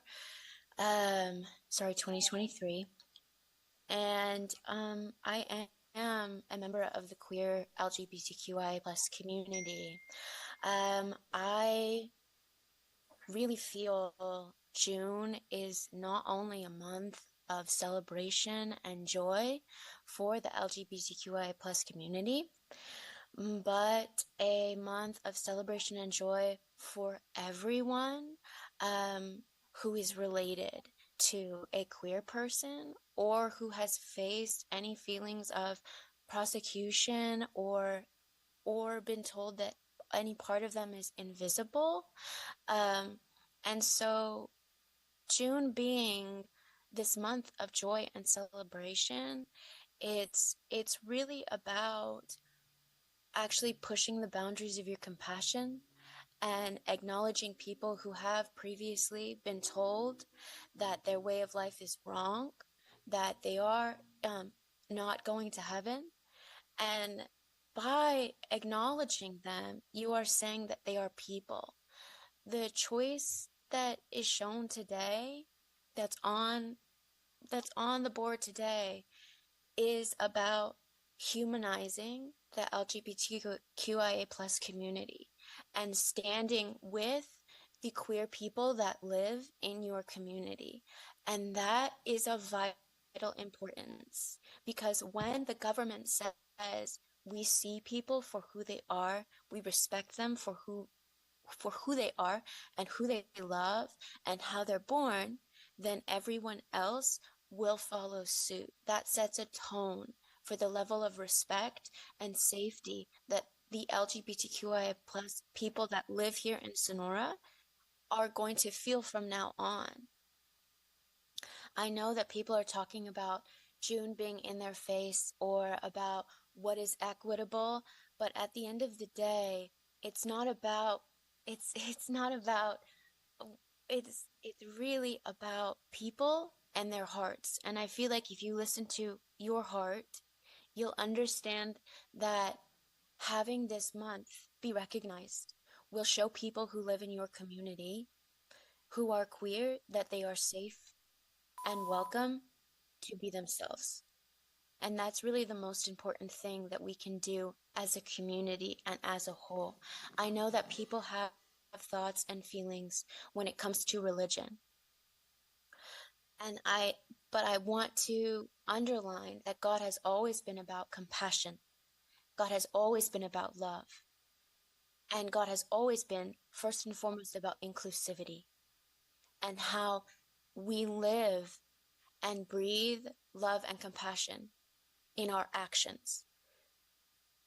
And in history, June and the history behind Pride has always been a protest and a riot. And so I hope that the people who are voting on this will see that voting in and recognizing June as Pride Month is and will always be Thank you for your comments. Your time. Love. Thank you for your comments. Your time's up. Thank you. Did we have Thank another? You. Thank you.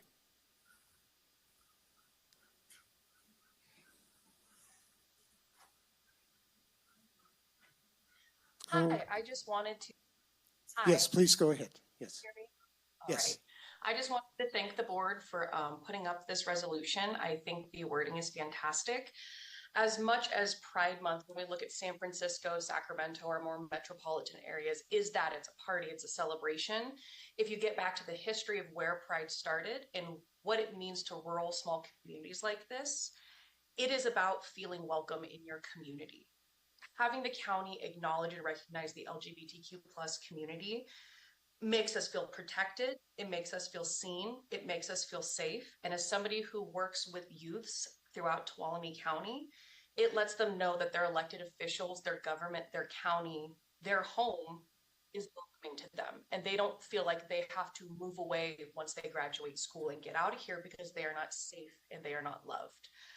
So again, I really hope that you guys pass this, and thank you so much for putting in the work in allyship. Thank you for calling in.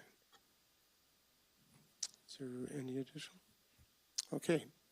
So we'll end public comment and bring it back to the board. I think we're at the stage of looking for a motion to, was there additional comment?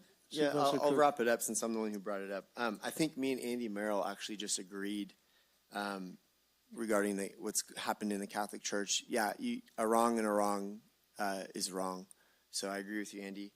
And I think what we're going to experience is if we do this resolution year after year is I think the community just needs to know I'm not here to convince you my thoughts, my ideas, and I don't think you're here to convince me. I think that's why I could say so much, but as an elected official who you've elected me to make votes, if this comes before me, we'll make the votes, and let's stop trying to convince each other, because it goes nowhere. I'm tired of hearing the fear.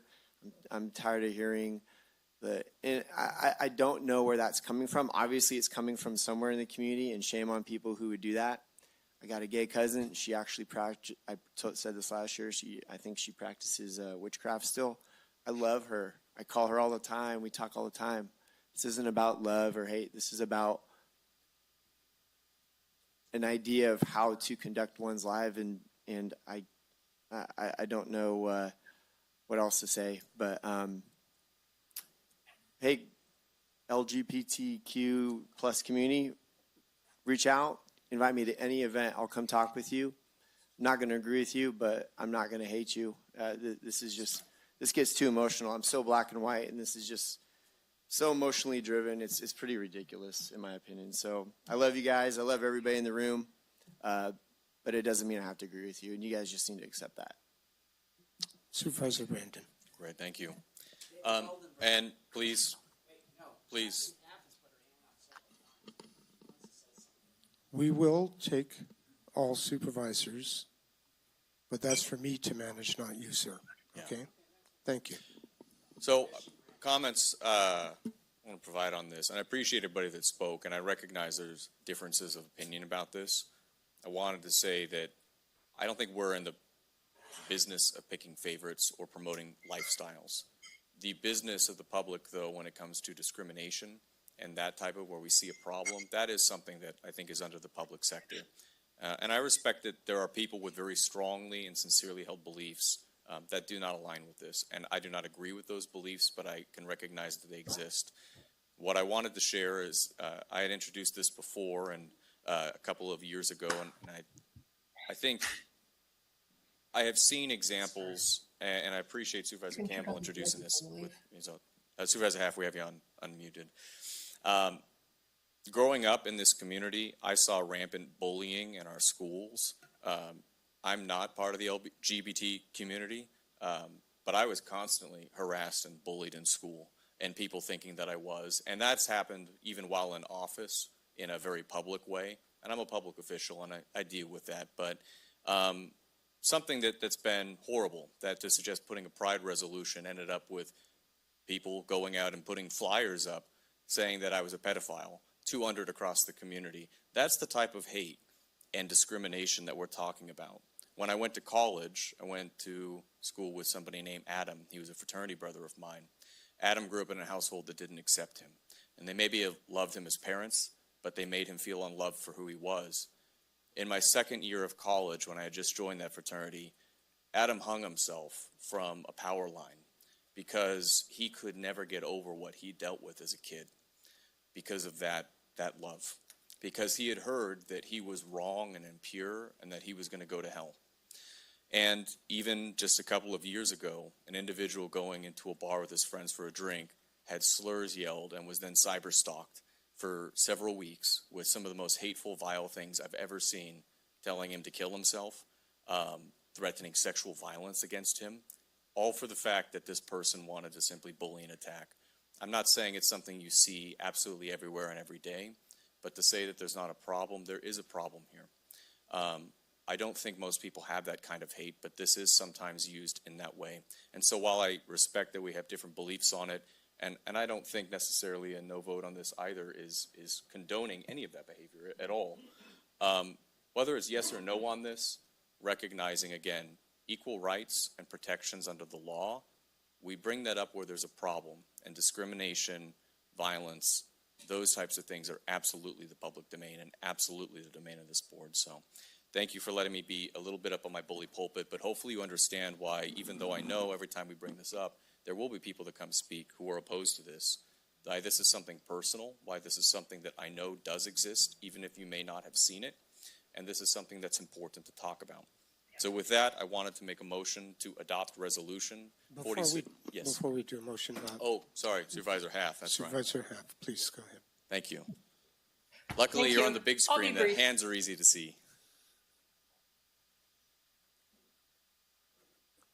I'll be brief. Although I've appreciated the public discussion here, bringing out a wide array of views, this is really a cut and dried subject. Here in government, we promote non-discrimination. It's part of our job. And this resolution is for that. And there is a reason for the separation of church and state. So I really don't believe that, I believe that people have deep feelings about this subject. They are people of faith, people with judgment, whatever. And that's theirs personally to have. But here we are, the board is here to make decisions about whether we're going to sign a resolution on non-discrimination. So, I'm for that. And And that's what this should be about. If we want to have platforms where we have speakers and that kind of stuff, that's something else. So anyway, I'm going to get off my soapbox there too. Goldberg. Thank you. Okay, let's hold off on any further comments, please. I mean, we've spent. If you want a yes vote, I can get you to yes for me. But it would have to Go be ahead. about non-discrimination, because this talks about gender identity and fluidity, which is not about what you just discussed. So I've said this last year, I'll say it this year, I'll say it next year if it's before us. If you want to do a resolution about non-discrimination for all people, 100%. But this brings up gender identity, which is, it's black and white. You're either male or female. Okay, this resolution is pretty specific, and we will act on it and only it today. I'll make a motion Okay. to adopt Resolution 4624, recognizing June 2024 as LGBTQ Pride Month in Tuolumne County. Chair, I'll second. Okay, I have a motion by Supervisor Brandon, a second by Supervisor Campbell. Get a roll call, please. Supervisor Goldenberg, Aye. Supervisor Campbell, Aye. Supervisor Kirk, No. Supervisor Half. Aye. I'm sorry, what was that? Aye. Thank you. And Supervisor Brandon. Aye. So we have 4-1 with Supervisor Kirk dissenting on a no vote. So it passes. Okay, we will take a 10-minute break and then, excuse me. Thank you. Okay, welcome back, everyone. We're going to reconvene the meeting here.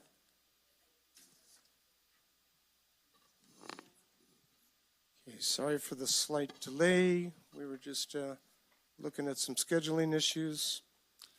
So we are going to move to item number 15. And if the clerk could please read that item.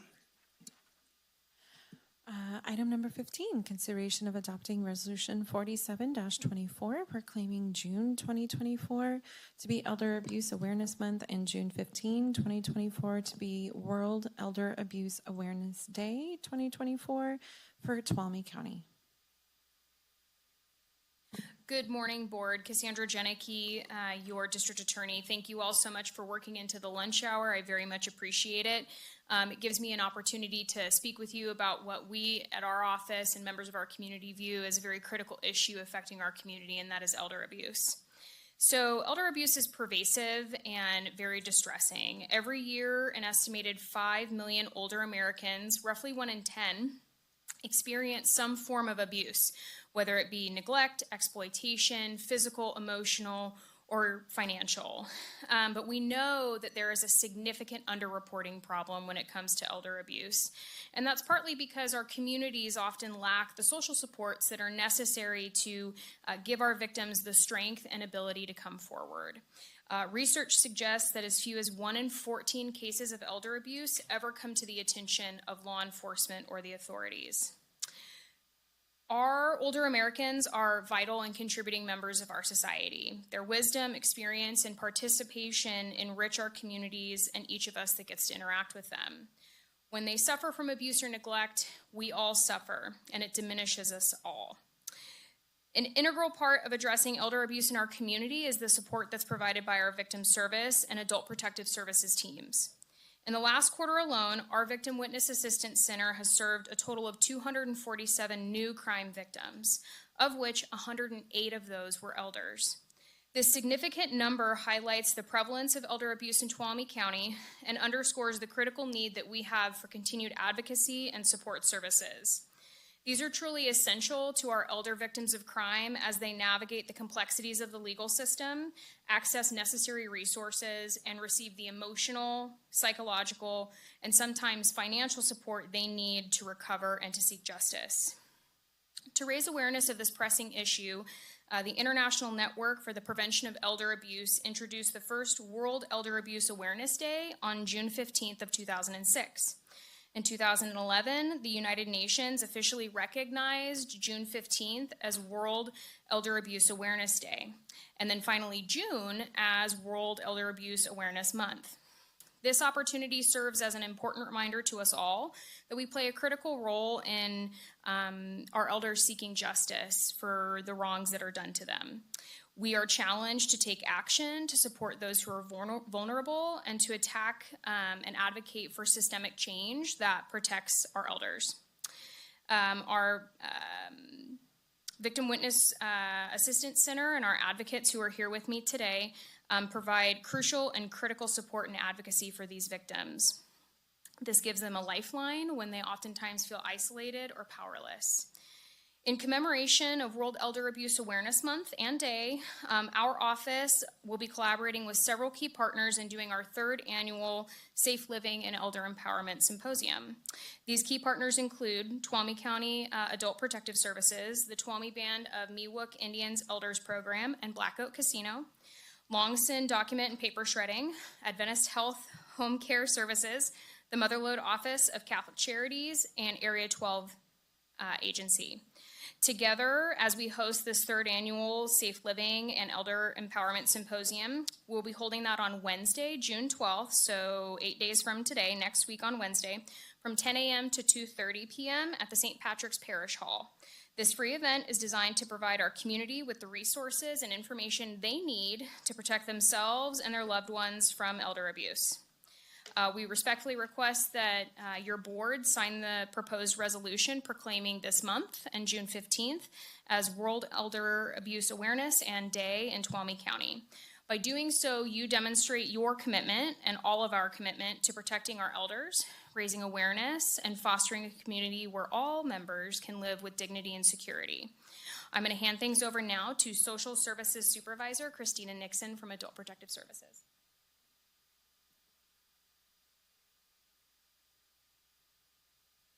Hi, good morning.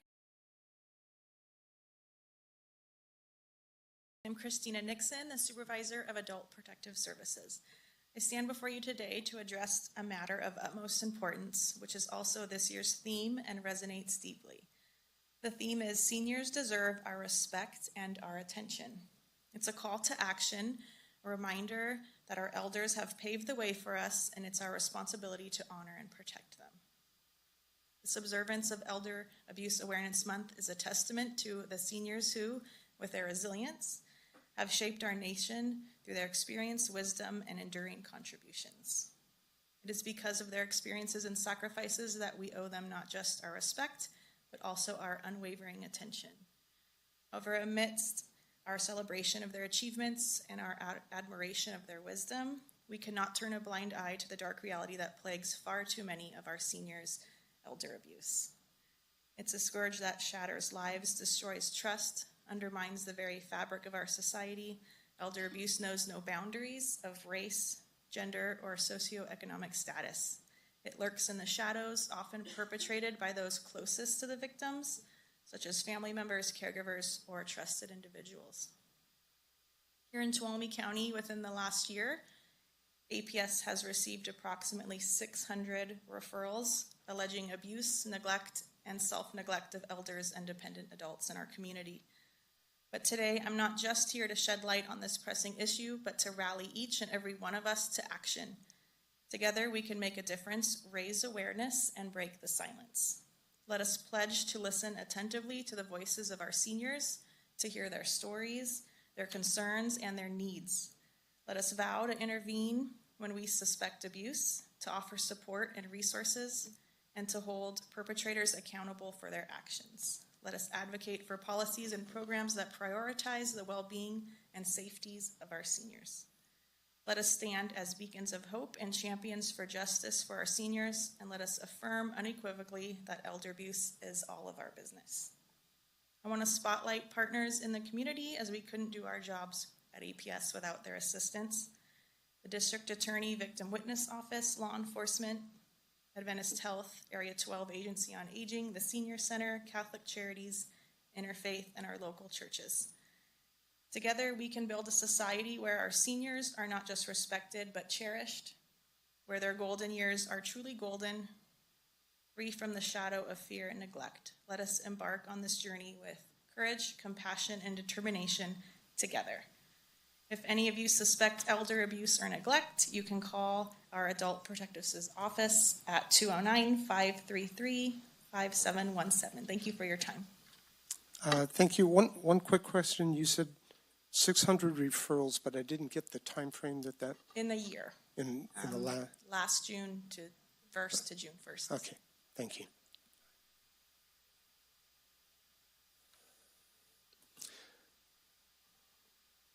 So did you have anybody else that was going to present? Okay. So I'm going to respond on behalf of the board. This is really good for me to do just because of my own involvement. My father, as well as my father-in-law, both suffered Alzheimer's. And in that progression, it's very difficult because the transition and change over time is at times very incremental, and then it gets to a point where, they really do have problems, and this can lead to easily, unfortunately, abuse. And it can take all kinds of formats. It can be family members, it can be caregivers taking advantage, unfortunately, and that's a terrible thing to think about on its own. You're looking at financial, you're looking at physical, you're looking at mental, and they're unfortunately a perfect position to be taken advantage of and have all these things potentially occur. Really glad to see the efforts that are going on with all these different groups within the county. It's just a good balanced group that can actually come up with things that can take on meaning and something that we can agree to, okay, here's where we're going to go next to try and prevent these problems. So our sincere thanks from the board, for everything that you guys do. And I'll look for public comment first of all. At this point, is there any public comment on this item? Okay, if not, then I would be bringing back to the board for a vote. And so look for... Chair, I'll move we approve the resolution. I'll second. Okay, so I have motion by Supervisor Campbell, second by Supervisor Brandon, and roll call vote, please. Supervisor Goldenberg. Aye. Supervisor Campbell. Aye. Supervisor Kirk. Aye. Supervisor Half. Aye. Supervisor Brandon. Aye. Okay, very good. Well, thank you again for presenting. Okay, so I want to state one thing here because I know we have people, a gentleman approached me on a break regarding our upcoming items on the agenda. We're going to continue to work on some items that are going to take probably lesser time between now and breaking for lunch at 12:30.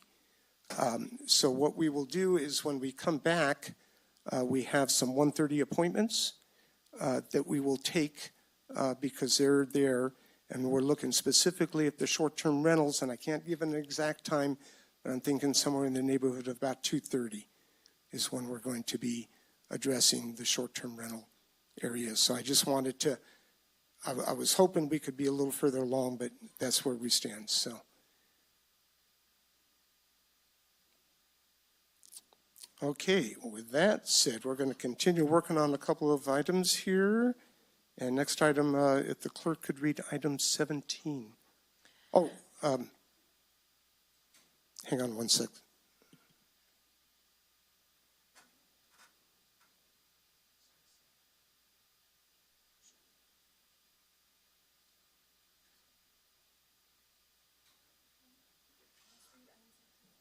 Okay, item 17, please. Item 17, consideration of approving a contract with Blossom Scott Heim to serve as the Public Works Director for a term of 5 years and a base annual salary of $167,453. Hi, good afternoon. Welcome. Karen McGettigan, Human Resources. You should have gotten a corrected copy of this memo. The contents are exactly the same, and there were copies left on the back table as well. Just the one that was posted had the incorrect step listed. Well, it is my pleasure to be here this afternoon to talk about the appointment of Blossom Scottheim as the Director of Public Works for a 5-year term. In April of 2024, the outgoing Public Works Director resigned from county employment, which left that position vacant. The county did appoint Ms. Scottheim who was the Assistant Public Works Director, as the interim director, and a competitive external recruitment was opened and held for the position. 2 panels wound up interviewing the top candidates before the final interview with your board, and Ms. Scottheim was the selected candidate. Ms. Scottheim has significant experience. She has over 16 years of experience in both the public and private sectors, and 12 of those years have been specific to the county of Tuolumne. She has comprehensive knowledge of the department's operations, goals, and challenges, and has worked her way up from the position of civil engineer.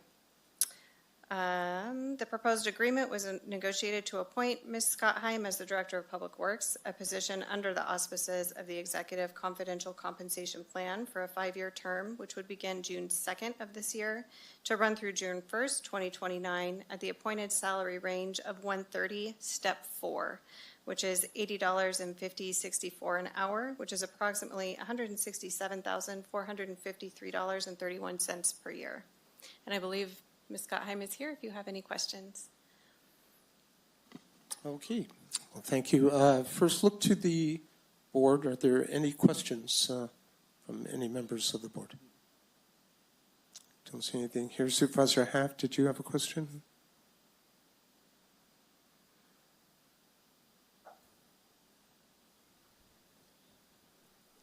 We have a little bit of delay in the audio coming from you, Supervisor Haft, just so you're aware. It generally takes about 3 seconds, and then we hear you.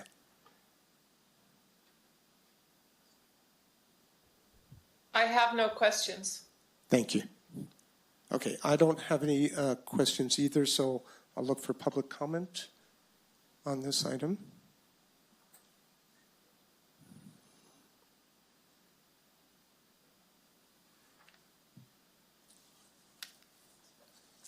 Welcome. Thank you. I heartily support this. And I think Kim left behind a really good team that Blossom now inherits.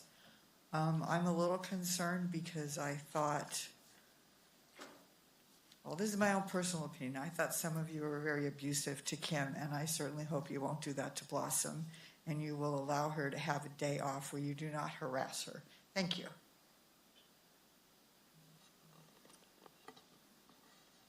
Any additional public comment? Okay, seeing none, I will bring it back to the board. Any comments and or a motion? Carol, the only harassment might be on Tuolumne Road, but we have a good relationship, so she's smiling when I say that. But unless there's other further comment, I'll make a motion. And I'll second. Go way back with Blossom, and she's always been one of the best county employees I've known. Okay, so I have a motion by Supervisor Kirk, second by Supervisor Campbell. Get a roll call vote, please. Supervisor Goldenberg. Aye. Supervisor Campbell. Aye. Supervisor Kirk. Aye. Supervisor Haft. Aye. Supervisor Brandon. Aye. Okay, we pass 5-0, and Blossom's coming up. Welcome. Just want to thank your board. I'm very honored to be here and to be selected for the position. I'm very fortunate to have an incredible team in Public Works with so many talented and dedicated individuals. And I look forward to serving this board and continuing to serve the county as your Public Works Director. Thank you. Congratulations. Great. Congratulations. Okay. Thank you. She's got to go back to her office and scratch the word interim off of all of her business cards now. If we could, if the clerk could please read item 18.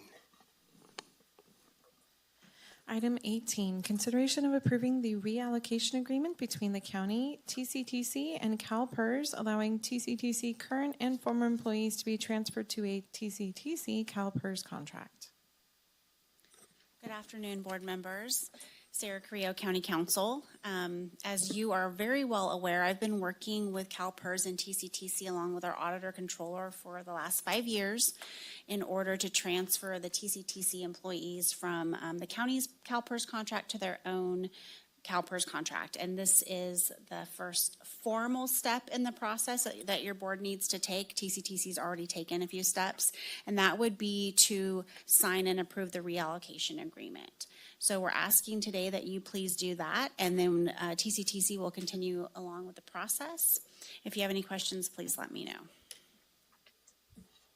Okay, thank you very much. So looking to the board, questions? Don't see any. Supervisor Half, do you have any question? A shake of the head no, and neither do I. So I'll look for public comment on this item. Okay, seeing none, I'll bring it back to the board, looking for a motion. I'll move on staff recommendation. So I have a motion by Supervisor Brandon, seconded by Supervisor Campbell. Roll call vote, please. Supervisor Goldenberg? Aye. Supervisor Campbell? Aye. Supervisor Kirk? Aye. Supervisor Half? Aye. Supervisor Brandon? Aye. Okay, so it carries on 5-0. Very good. Will the clerk please read item number 19? Item number 19, consideration of approving a contract with Scott Gross to serve as the public defender for a term of 5 years with an annual salary of $186,627. Okay, my apologies. I didn't know we were going to do this one right now. So this item before you today is to actually amend the current contract with the public defender who is currently filled by Scott Gross. As you can see, his base salary is $186,627. All other benefits outlined in the executive confidential compensation plan, he's also eligible for. There are no changes to any benefits or compensation. It is just a 5-year extension to his current, which takes us through July 1st or June 29th of 2029. And staff is recommending that you would approve this amendment. And thank you, and I apologize for the not giving a heads up that I was going to try to get that one accomplished before we broke for lunch as well. I see Chris is here as well. Is there any? CEO Riggs was just describing what we were doing. Was there any further? No, our office. I reviewed the amendment personally, not Ms. Carrillo, and I don't have anything to add beyond the county administrator's presentation. Okay. So, looking to the board, do we have any questions? No questions, just comment. Supervisor Half? Any questions? I'm sorry. Should have been more specific. No, thank Okay. you. I don't have any questions either. We're just running these together pretty quick here. Public comment?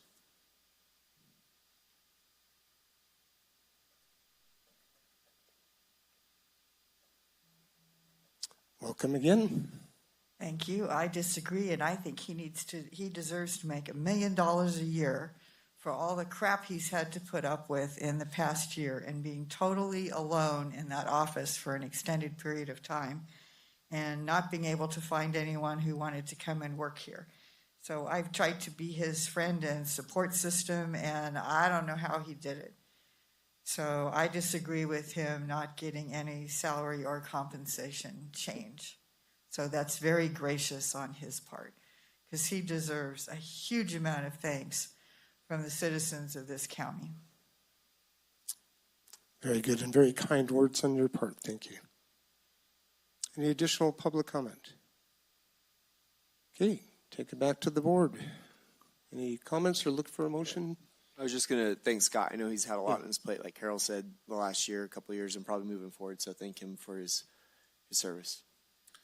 Yeah, no, I'll just briefly, I'll agree with my colleagues and the member of the public that spoke. It has been a very, very trying time for for our public defender's office, and Scott has hung in there and worked, I don't even want to know how many hours, in really difficult conditions, and his leadership during that time has been extremely valuable, and so we're glad to see him continuing on and serving the community the way he does. And I concur with the previous comments. Very good. And Supervisor Haff. Yeah, I agree with Supervisor Campbell. We are so blessed to have such a dedicated person as in Scott Gross for this position. I want to express my deep appreciation for him hanging in there when it was so very tough. And I'm just hoping for better times as we move forward. Yeah, absolutely. And I agree with all the comments and especially, oh my goodness, hanging in there through all that time and through those challenges. So, okay, I'm looking for a motion then. Chair, I'll move we approve the contract. I'll second. A motion by Supervisor Campbell, second by Supervisor Kirk. Roll call vote, please. Supervisor Goldenberg, Aye. Supervisor Campbell, Aye. Supervisor Kirk, Aye. Supervisor Haff, Aye. Supervisor Brandon. Aye. Okay, so passes 5-0. We're going to break for lunch. We'll return at 1:30. Thank you very much. Good afternoon, everyone. We can get board members to return to the dais, please. That includes you, Supervisor Brandon.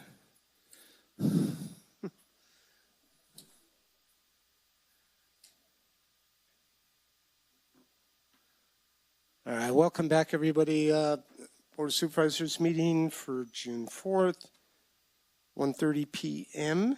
And we are looking at our two 1:30 appointments will be next up on the agenda that we're going to act on. So if I can have the clerk read the 1:30 p.m. number 2.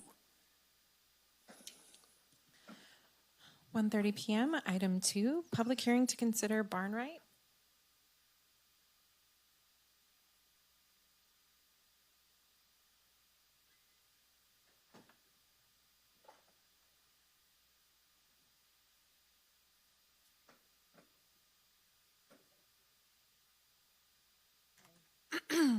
Consideration of filing a notice of non-renewal on assessor's parcel number 034-260-018 due to lack of compliance with approved Williamson Act contract 05WA-153.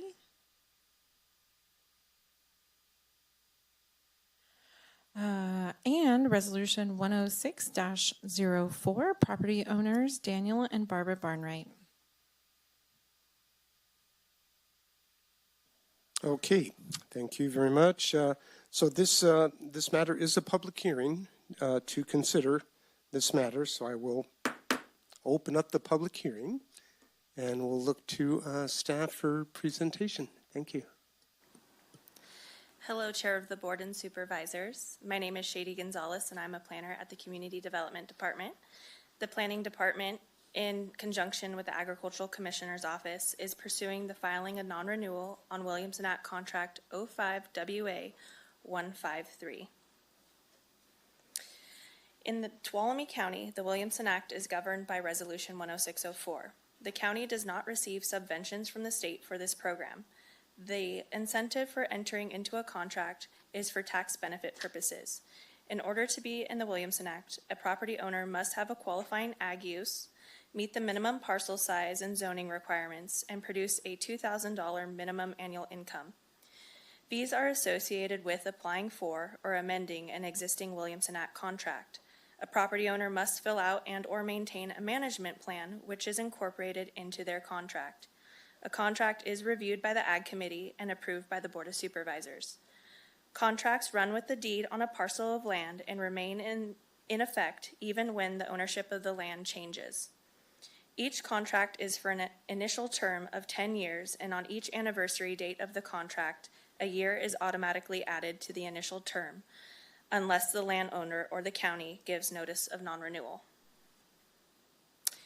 The contract was entered into agreement on April 15th, 2008, between the Barnrights and the County of Tuolumne. The 39-acre property is located at 20001 Jamestown Road. It is zoned AE 37 AP with an Ag General Plan designation. The contract had a declared ag use of cattle grazing that was grandfathered in under Resolution 10604. The county is pursuing non-renewal for this property for the following reasons. The biennial reporting form was not received in prior years. The Ag Advisory Committee made a recommendation to file the non-renewal.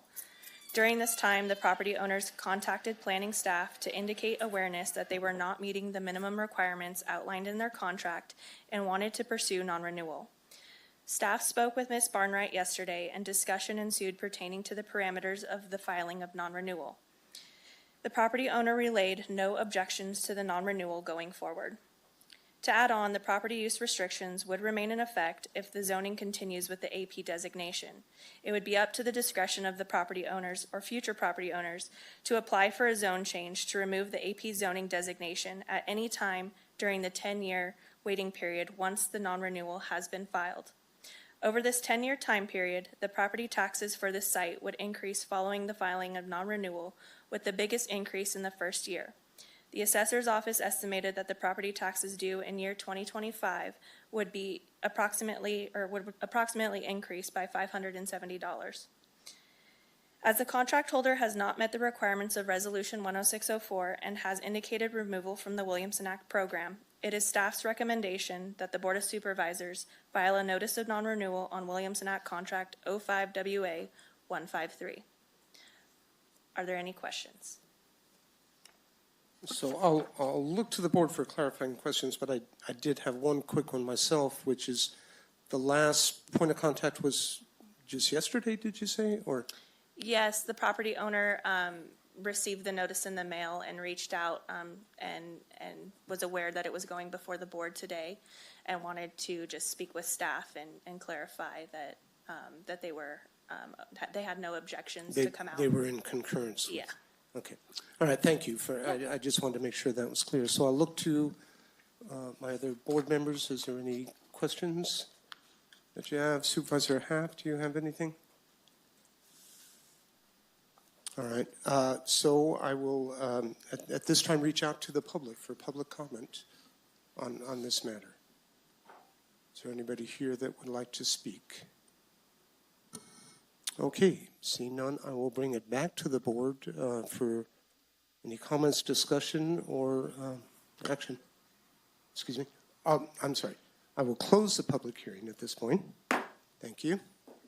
Appreciate that. And bring it back to the board for discussion. Supervisor Brandon. Great. I have no comments. I'm in agreement with the staff and the Ag Committee as well, so ready to make a motion if there's no other comments. And that to motion that we move on staff recommendation for the non-renewal. Second. So I have a motion by Supervisor Brandon, a second by Supervisor Campbell, and we'll look for a roll call vote, please. Supervisor Goldenberg. Aye. Supervisor Campbell. Aye. Supervisor Kirk. Aye. Supervisor Haff. Aye. Supervisor Brandon. Aye. Okay. So this passes 5-0, and thank you very much. And we can look for to have the clerk read 1:30 p.m. 3, is it? Yes, 1:30 p.m. 3. Okay, 1:30 p.m., item 3, public hearing to consider long consideration of filing a notice of non-renewal on assessor's parcel 65-230-09 due to lack of compliance with approved Williamson Act Contract 05WA-108 and Resolution 106-04, property owners Thomas and Susan Long. Okay, once again, similar matter. This is again a public hearing, which I will open at this time, and please go ahead. Hello again, Chair of the Board and Supervisors. Shady Gonzalez, Planner at CDD. The Planning Division, in conjunction with the Ag Commissioner's Office, is pursuing the filing of non-renewal on Williamson Act Contract 05WA-108. The contract was entered into agreement on January 15th, 2008 between Thomas and Susan Long and the County of Tuolumne. The 37-acre property is located at 25805 Powell Ranch Road. It is zoned AE 37 AP with an Ag General Plan designation. The parcel had a declared ag use of raising goats and was grandfathered in under Resolution 10604, as it does not meet the minimum size for dryland grazing. The county is pursuing non-renewal for this property for the following reasons. A letter from the property owners indicated that the property is no longer in use as an agricultural producer. No income from an ag use was stated on the last submitted Williamson Act reporting statement signed by the property owner on February 1st, 2022. An inspection found that no livestock was present on site, and the Ag Advisory Committee made a recommendation to file non-renewal. To add on, the property use restrictions would remain in effect if the zoning continues with the AP designation. It would be up to the discretion of the property owner or future property owners to apply for a zone change to remove the AP zoning designation at any time during the 10-year waiting period after non-renewal has been filed. Over this 10-year time period, the property taxes for this site would increase following the filing of non-renewal, with the biggest increase in the first year.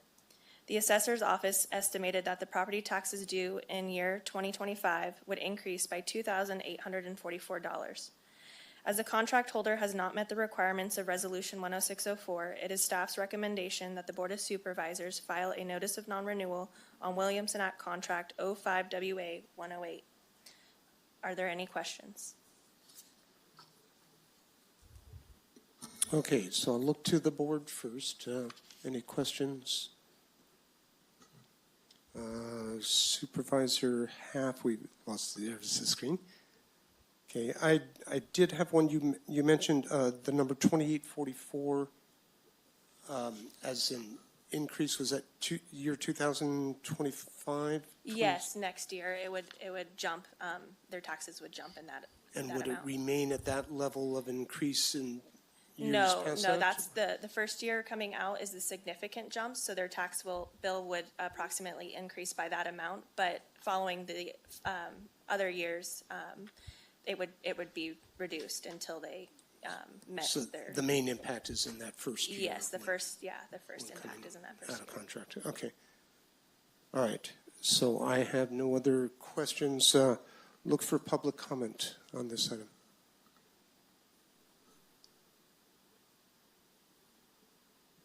Just a clarifying question, what is the minimum lot size? 160. Yeah, so I, Care to ask that? yeah, no, that's fine. It typically is 160 acres, is that correct? But there are exceptions when. No, 40. Well, okay, let's just stop and I will have staff answer this question, please. All right. Hi there, Natalie Rizzi, Senior Planner. The minimum parcel size depends on the agricultural use that's being conducted. For dry land grazing, it is 160 acres, but there are other ag uses that will allow smaller acreage. For goats, 160. Thank you. Any additional public comment?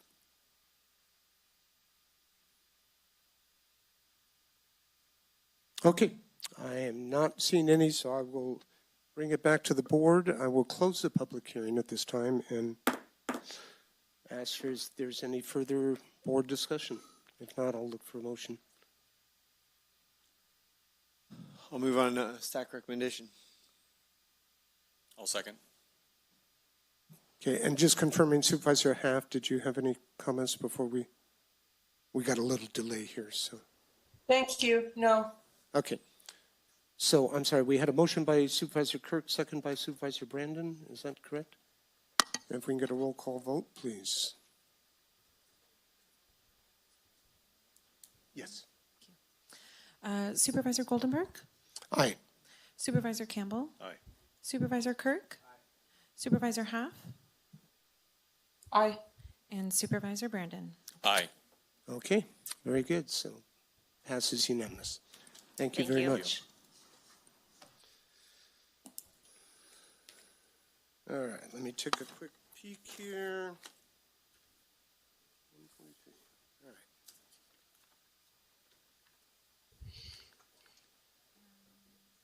Did you want to do the? I would like to, let's go with item 20. I'll have the clerk of the board read item 20. Item 20, this is as the Tuolumne Public Power Agency, consideration of approving the creation of one full-time staff position in the Tuolumne Public Power Agency and authorizing the use of funding for a feasibility study and consultant to assist in working on special projects. Good afternoon. Do you need a moment to set up, or? Yeah, I have some updated memos. Sure. Okay. We'll stand by for a moment here.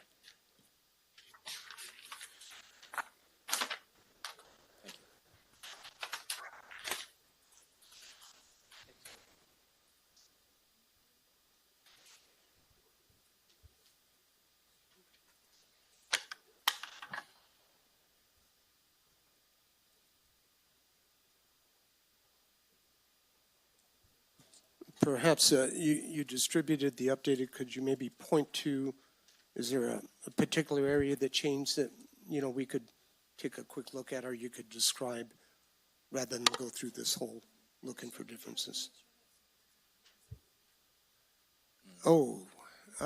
Yeah, stand by for a second here. Do you have an electronic version of this easily available, the update?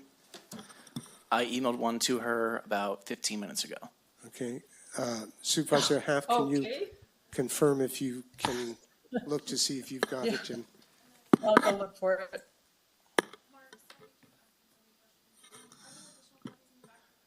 Yes.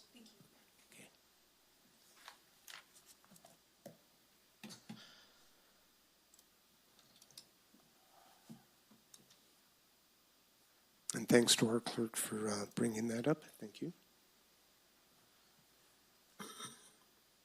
Okay. Hold on one moment. We're just checking with Supervisor Half to make sure she's got receipt of the document.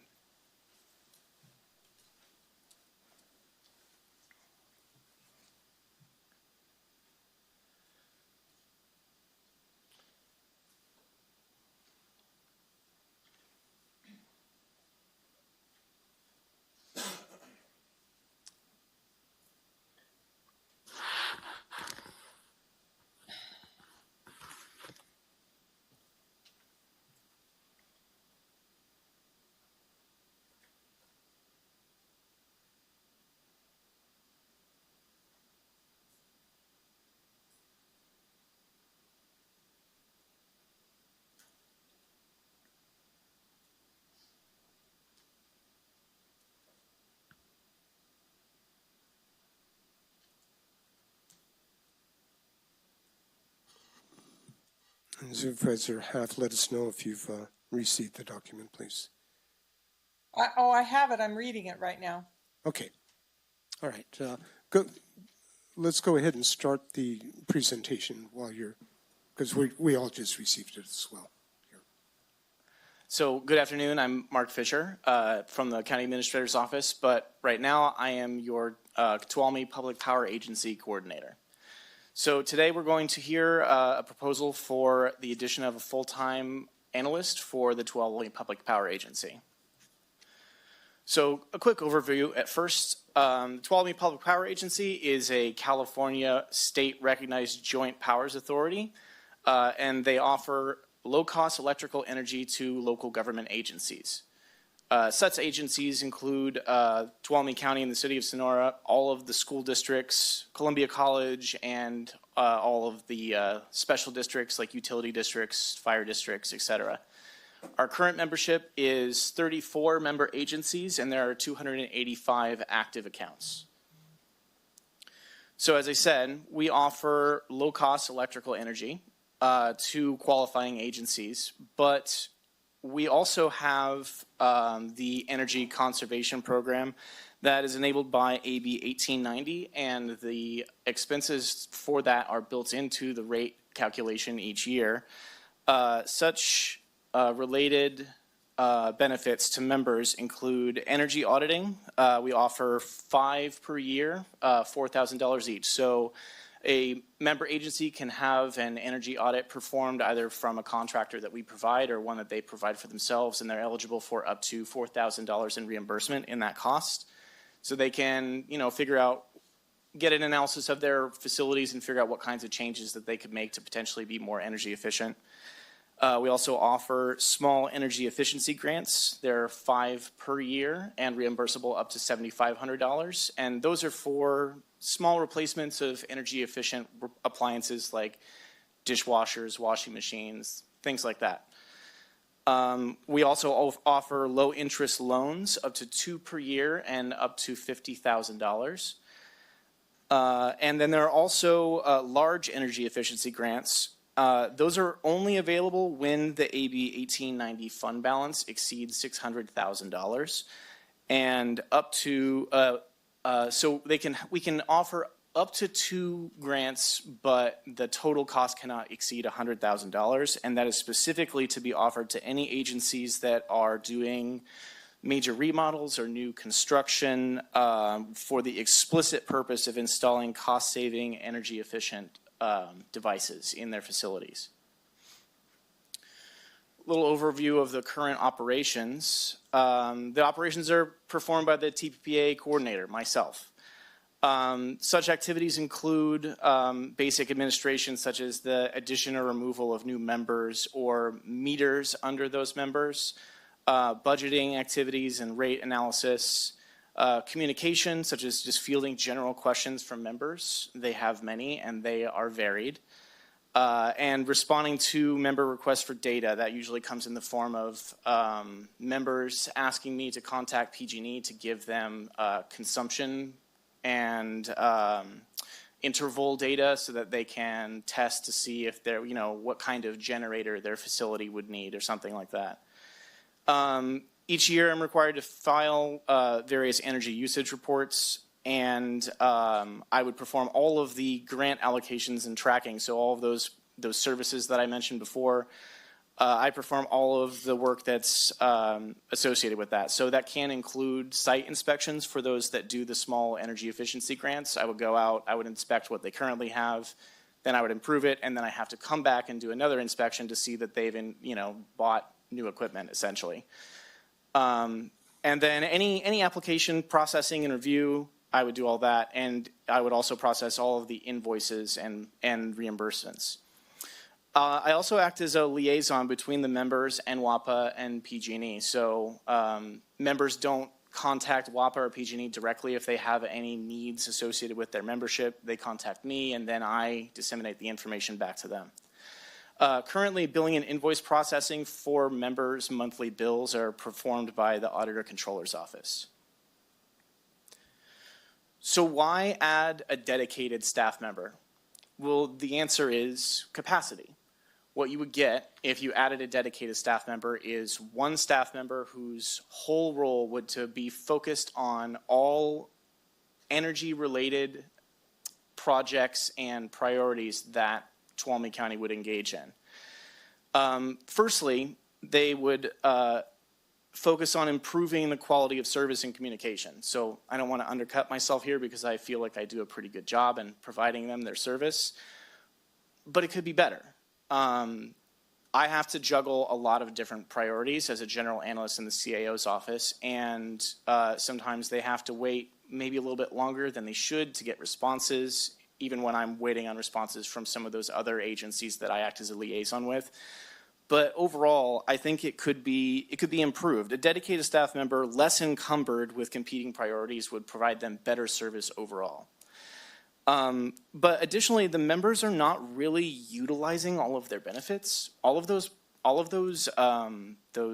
grant-related things that I was speaking about, as I said, that's built into the rate. So that is part of their rate calculation, and if they're not utilizing those benefits, then that money is they're not utilizing it properly. This analyst could be a person that could act more proactively and encourage them to take advantage of the options that they have for energy efficiency. And I should also add that if they do take advantage of this properly and they reduce their consumption, that reduces the agency's overall consumption, and that would also reduce the rate. And they could do other things too. I haven't had an annual meeting with the members myself ever. This used to be a pretty common occurrence in this agency, but we haven't we haven't done it for some time, and that's something that I think that the agencies could benefit from, being more involved and more, just more involved in the process overall. But the real thing here is additional capacity to work on special projects. You've already heard at the beginning of this year a proposal to potentially join a community choice aggregate, and that could potentially allow the county to act as an energy provider and offer options to the community for for where to get their energy. Your board is set to hear more about the research that has been performed by Robbie Bergstrom on this subject on June 11th. But if your board opted to proceed with further research into CCAs or potentially joining one, ultimately this position would work in concert with Robbie, the economic development analyst, and in navigating the challenges associated with being a part of a CCA. The other major special project that your board is interested in is engaging in utility scale solar facilities. Now, as I said in my memo, this particular thing is very much in its infancy, but there's a lot of opportunity right now. There's a lot of grant money out there that we could potentially go for to build utility scale solar, and this would be one of the major focuses of this dedicated staff position. And then as a small additional benefit, it would increase the overall capacity in the CAO's office for other priorities. Problems, well, I won't say problems, but aspects of TPPA sort of pop up intermittently.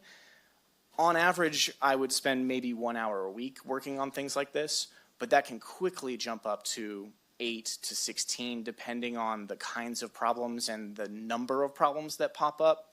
And so by having one person that is dedicated to all of this, it leaves a little bit of capacity for the general analysts in the CAO's office to focus on things that are not TPPA related.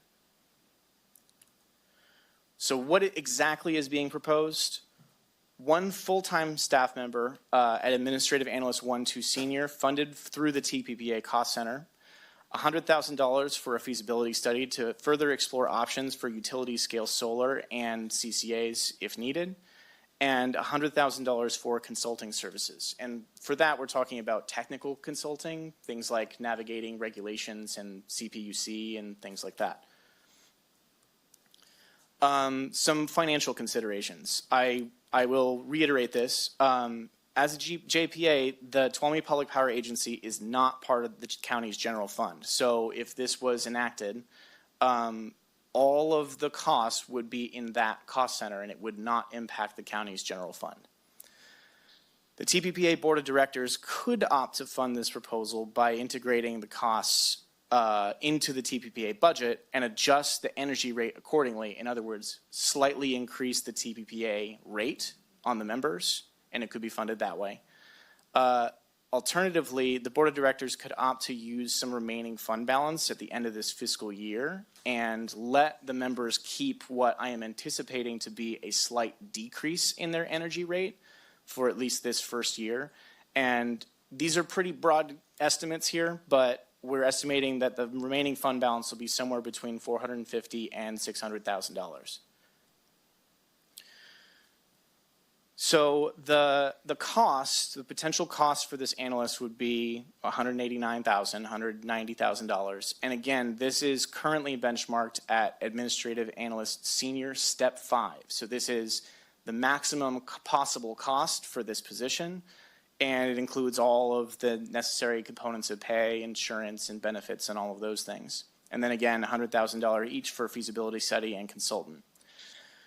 So if you did nothing, the TPPA rate at the beginning of this coming fiscal year for members would be 17.42 cents per kilowatt hour. If you used the fund balance, it would be the same. It would just it would increase the cost.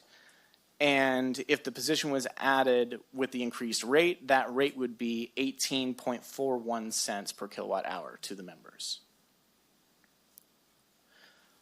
My recommendation is that your board utilize the fund balance to approve the creation of the full-time analyst position and approve the use of funding for the feasibility study and consultant to assist with special projects. Be happy to answer any questions. All right, Supervisor Campbell, would you like to go first? Thank you, Chair, and thank you, Mark.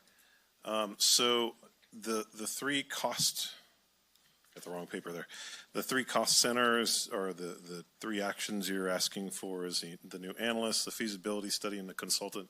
You got close to answering the question I had, but if we're doing the feasibility study, why are we also hiring a consultant? Are those two things completely unrelated? And who's doing the fees? Are we also hiring a consultant for the feasibility study, and then this other 100,000 for a consultant? Are those tasks that are completely unrelated to the feasibility study and what the analyst is working on? I don't understand why we're doing the feasibility study and a consultant.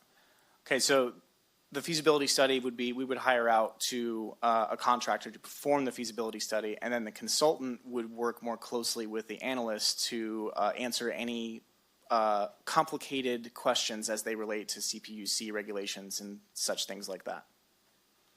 What would be an example of a complicated question? I don't know, and this is an issue that I see. So it's, I am currently the coordinator, but the full-time coordinator would be responsible for learning the kinds of nuances of questions that you're asking. So I can't explain at this time. Okay, I'm just kind of wondering what. I can provide somewhat of an answer in that this is the direction that I was given from the agency director to make sure that we had the available funding for things like this if it were to come up. Okay. Yeah, and again, this is coming from my ignorance of it as a topic. Is this a common thing that you hire consultants to advise you on your TPPA or on your power agency to make sure that you're making the right choices with respect to state policy, that kind of thing? Is that are we talking about like consultants that exist, and this is just what all power agencies do, is they hire them to check their work? Is that kind of what we're talking about? So I feel like you asked two questions. The first one is this common? As it stands right now, no. Okay.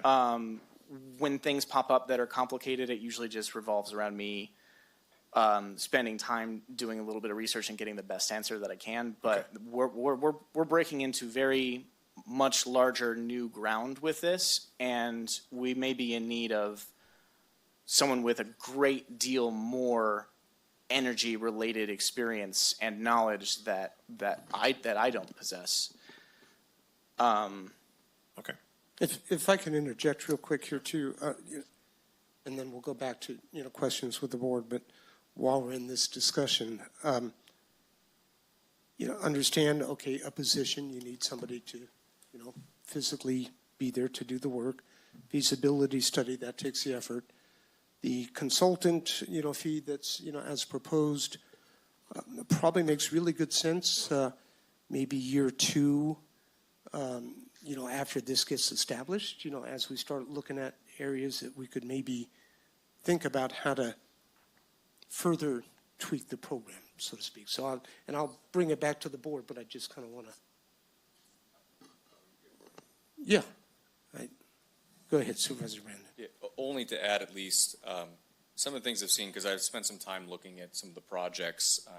There's about 450 different solar projects in the state. A lot of them are in Riverside, Fresno, Kings County, all across the valley. 400 of those are in the San Joaquin Valley. So as they're planning for this, there can be a few things that come up. The first step is the feasibility of where you might site it, what it looks like, what might be competitive advantages or things to address. I think that is something you do in the initial kind of work to be able to be attractive to industry and foresee those problems. Say, for example, it comes up and there is an interconnect needed, and I was just in Sacramento talking about some of this yesterday on one bill that's in the legislature. You need to connect up to the grid to put a storage device connected to the power generation, but you need to have lines. Right now, you need to connect up and get Cal ISO approval to be able to put those transmission lines in. Cal ISO has a whole approval process that wouldn't be in the feasibility study, but we would likely want to have a specialized opinion to navigate it, or a programmatic EIR, or even the general plan and ordinance codes around a solar or battery site. Those are just rough examples of where we might have a feasibility plan of, does it make sense, but then there are going to be practical things that we have to develop along the way that may be project by project. I'm still, that still sounds like a feasibility study to me.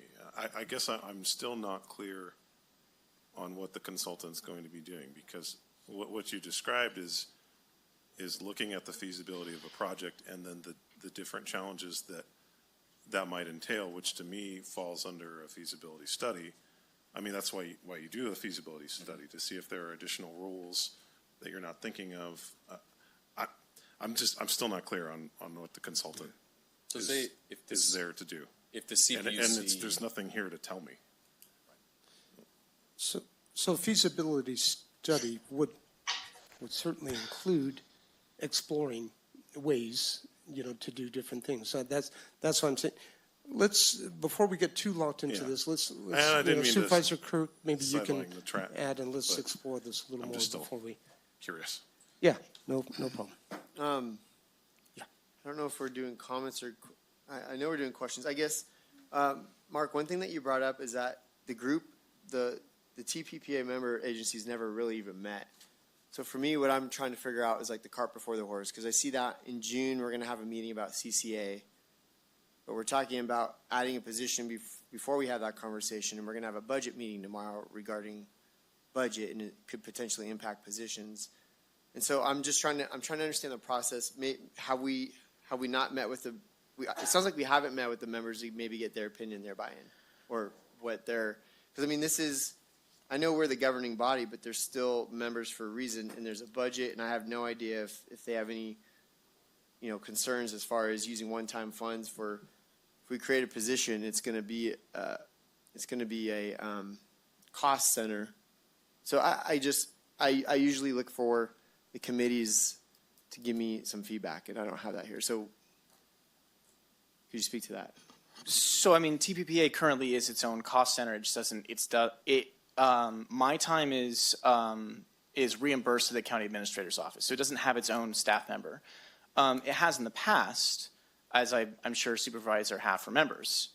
But she, even then at the time, I believe she was part-time. But sorry, you asked a couple of questions. I think my main question is, why not meet with the call together meeting, have a conversation, get their input? So while I haven't called a meeting of the members. Sure. I have been in communication with them. I sent out information about this proposal to all of them, and I've talked to several of them on the phone. The ones that I have been able to get on the phone with have been very excited about this, especially when I informed them that it would likely lead to much more efficient and beneficial support for their membership within the agency. While I do believe that it is very, very good to have good communication with the members, I should remind your board that your board has the sole authority to issue contracts and hire people and have those staff members conduct research as needed to provide the best possible service and research other avenues for generation and distribution and all of that stuff. That is your board's sole authority. And you're not required to call a meeting of the members to do so. But you're right, and that is why I reached out to all of them to ask them what they thought. Many of them haven't responded. Okay. Let me see if there's any other questions. I'll speak. I have some comments on that, but we'll say that for comment period. Okay.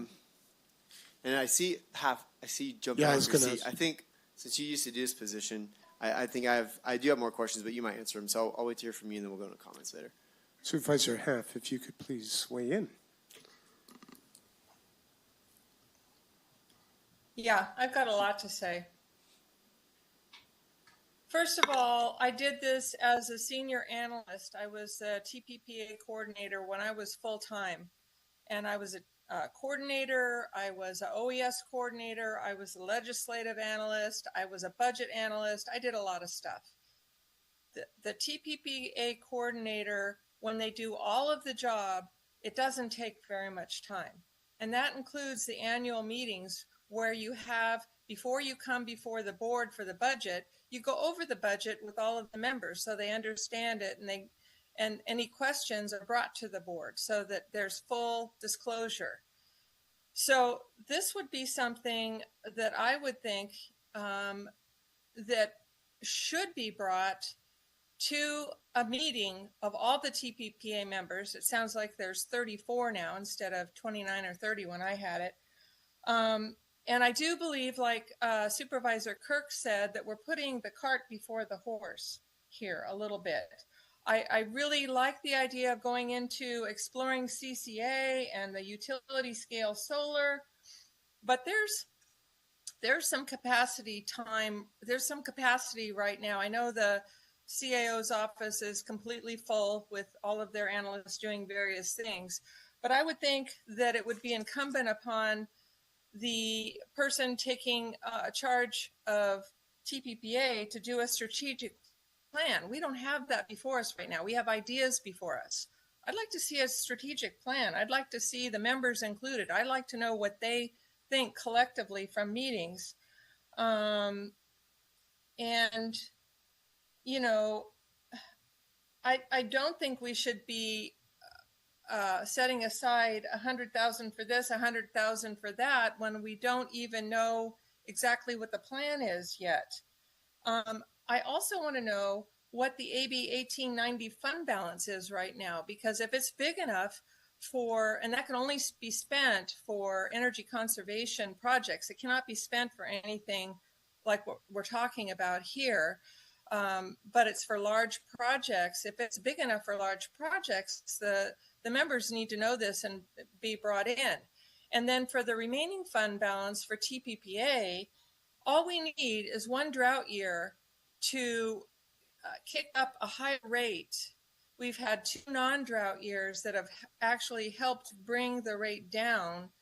But all we need is one bad year. And then if the fund balance is used for something else, we can't use it to kind of help a little bit with tweaking the rates so all of our members aren't in the stratosphere with their rates. So I think there's a lot more study and thought that needs to be put into this before we pull the trigger and say, yeah, let's do this. We don't even have a plan. And I'd like to see a fully thought out written plan on this before I'm willing to say anything about it.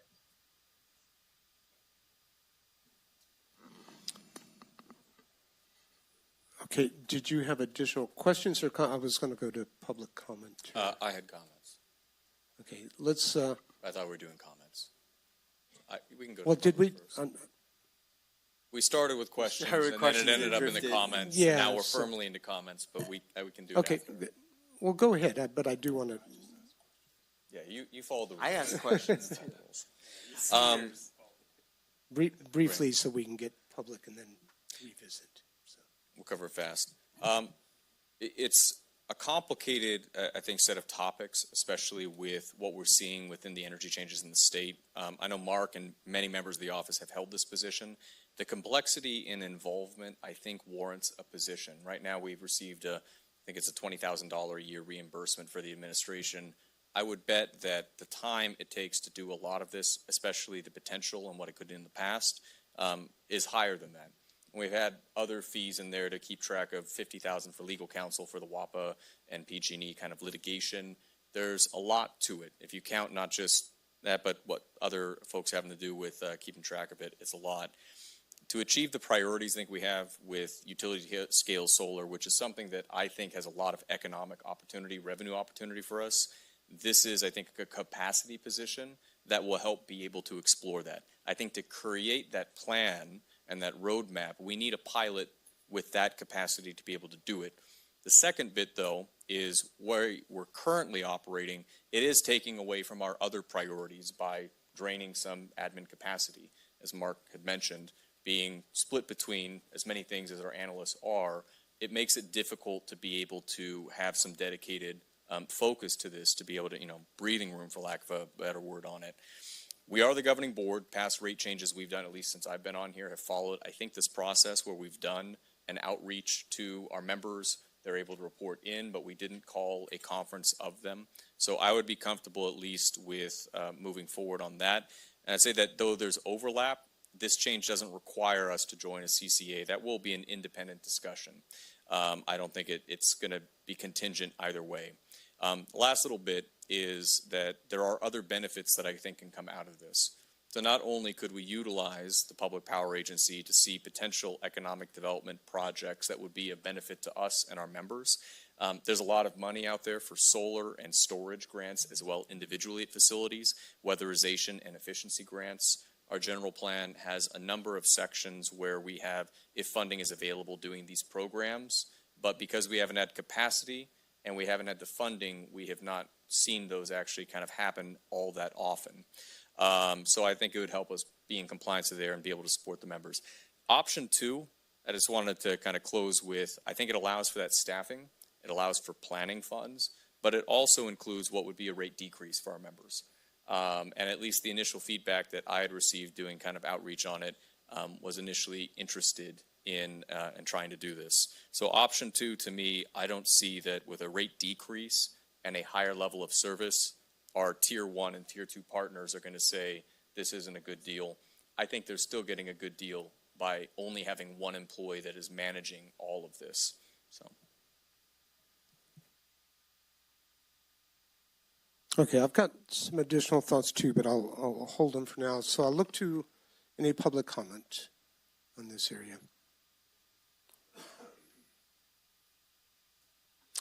Good afternoon. Good afternoon. This is very complicated, and yet part of it's somewhat simple. The TPPA has been going on for a long time. Supervisor Half has a depth of knowledge on that, and when it's stabilized, it probably takes a lot less time, but we're evolving. CCA is before us. Local electrical production is before us, both in the form of solar as well as biomass, potentially, all of our hopes. And this is going to get much more complicated. This is a three-legged stool. It is TPPA, it is CCA as it embraces additional storage solutions, and it is our partner PG&E. Whoever is in the lead on this needs to be able to manage all of them together in concert if we're going to be successful. You do have a public organization that's deeply involved in this already. Recently, the Tuolumne County Business Council has taken on the role of stakeholders advisory group with PG&E, and all of this is sort of on our plate as well to try to assess and provide input to all of you.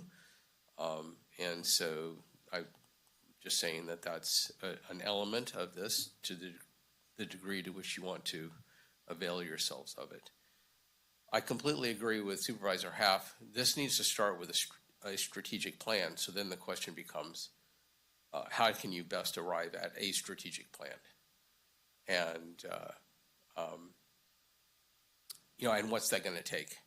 And is that within the scope and bandwidth of Mark? Or do we need to bring in someone?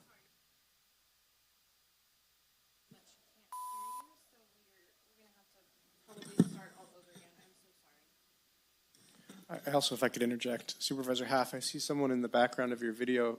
If you could disclose who else is in the room with you for remote participation compliance with the Brown Act. She's muted. Okay. Yeah.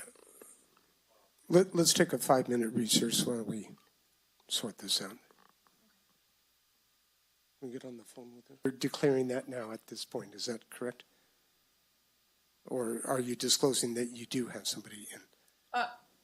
I declared that this morning at the beginning of the meeting. Do I have to declare it twice? No, I just saw somebody walking in the background of your video, and I wanted to ensure that we were complying with the Brown Act. Oh, the 73-year-old will be very happy that you thought he was under 18. No, Supervisor Half, the requirement is if anyone is over the age of 18 in the room with you, you need to disclose that and the relationship of that person to you. Oh, okay, I thought it was 18 or under. Yes, right now I have my husband in the other room, Bob Half. Thank you, Supervisor Half. And my friend. Very good. Okay, Okay. great. So we Continue, start again? please. All right, thank you, Chair. Okay, so I'll try to regenerate that stream of consciousness. This is Tom Crosby from the Tuolumne County Business Council. So I was elaborating on the fact that Supervisor Half has the deepest and greatest knowledge of TPPA and how it's functioned all these many decades. So I'm going to greatly rely on her input to this to help me, and then I'll explain that that's important because the Business Council has taken on an official role with PG&E as the county's stakeholder advisory group representing the public, along with all of you. But this is another dimension that the CPUC really appreciates having happen. And we are looking at this at a 50,000-foot level in terms of what the implications are of TPA, CCA, and PG&E's processes in this. So it's like I was said before, this is a three-legged stool. TPA exists. It does what it does. If it's stable and in a managed state, then its demand on resources is at least measurable and discernible, and hopefully it's not too much. If we add to that CCA, the dimensions of CCA, then we're looking at the potential of solar power, hopefully biomass, maybe other geothermal or whatever we might be able to generate in the future as local power sources, and that makes it complicated. And then, of course, PG&E supplies distribution as well as providing power sources. So it's complicated when you add these other dimensions going forward. I completely agree with what Supervisor Half pointed out earlier, which is we need to step back up to, well, my words, back up to 50,000 feet and have a strategic plan and let that guide where we're headed, and that needs to incorporate the current members of TPPA, as well as I would suggest the Stakeholders Advisory Group, as well as whoever else needs to be in that conversation to explore the possibilities. So I think we do have the cart before the horse. I think we need to figure out what resources we need to develop a strategic plan and then engage all of us in that process. It is a little bit complicated because the CPUC has handcuffs on PG&E in terms of how they can engage with us in sorting this out. That's a reality. But I think we can navigate through that if we have the right person and team of people aboard, and maybe a subset of the members that are knowledgeable can step up and help develop that plan. So that would be my input, and I'm out of time. Thank you for your input. Any other members of the public? Good afternoon. How's it going? I'm Mike Holland.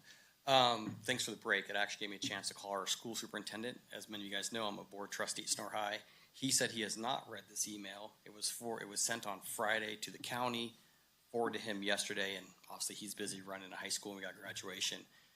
Asked him about how he felt just off the cuff about a 6% increase in electricity costs is what that works out to, that 1 cent per kilowatt hour.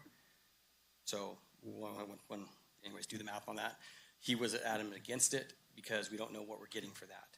And school, like the county, is tight on money. But so every member of that group would be paying a 6% higher rate going forward.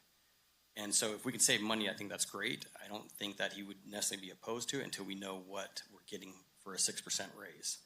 And as Mr. Fisher alluded, if we have somebody that's been doing the job for 1 hour to 16 hours a week, that seems like a pretty good job for $200K a year. And are we taking applications? Because, I got some spare time on my hands. So anyways, I would look at that rate increase and see, is it really worth it? And has the members come together and voted on this? Because you're right, you guys may control the JPA, but you want to be good partners to all the members of it. And also, if you guys are making unilateral decisions that's costing everybody money, things kind of go sideways in a hurry, and that's how people stop being in control of things. So anyways, something to think about. Thanks. Okay, thank you. Any additional public comment?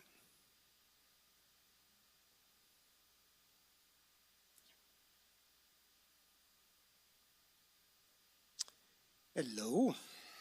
Hello. I'm not as nice as everybody else. I would just ask you if you're insane. This is crazy. So you have 34 current members.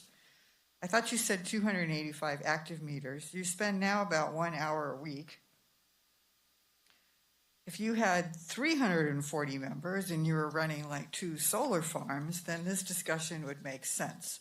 And then I'm looking at this cost, so maybe if this is benefits and stuff, but this is certainly more than just looking at the straight dollar amount that you've given me, this is more than the salary you're paying Blossom as the Public Works Director and more than Scott Gross as the Public Defender.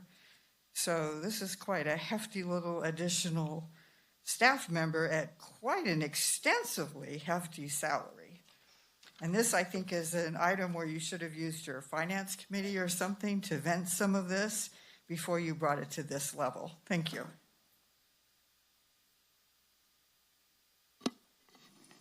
Thank you. Any additional public comment? Okay, I'm going to bring it back to the board, but I do have one question of staff based on the last person who just spoke. The rate that was quoted in your chart here, was that with or without benefits? That includes all of the components of pay. All benefits, all insurance, everything, FICA, Okay. everything. Okay, thank you for clarifying that, because that can make a... What would be like the base pay? It would be like 120,000 or something? That's what I was just... Are you just asking about salaries? Just Yeah, salary? so the base pay would be like 120,000 and then No, I benefits think would be it's 160. just over 100,000. Yeah. What's listed is 190, but that is not the actual salary.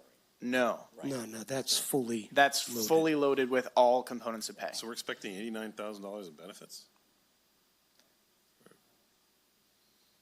I mean, a lot of those things are calculated through the We're all budgeting putting system. you on the spot here a lot.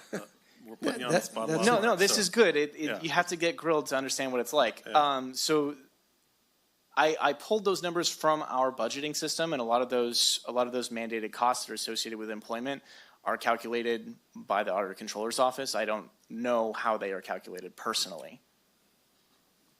Okay, so we'll just call that a medium grilling for now.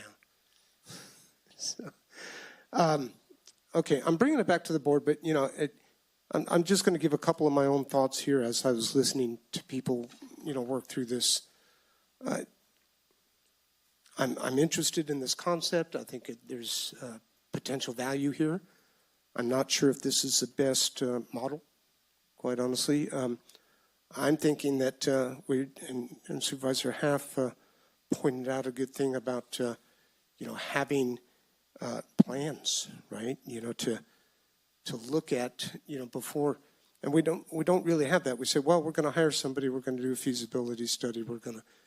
To me, it would make more sense to not hire anybody at this point, but to hire a consultant if we can use the tip of funds and work out the rate structure at a far lesser amount to conduct a feasibility study and let that, as well as a strategic plan. A strategic plan leading to a feasibility study would be in my mind, and that would then call out what you might or might not need in staffing and ideas on where you might go.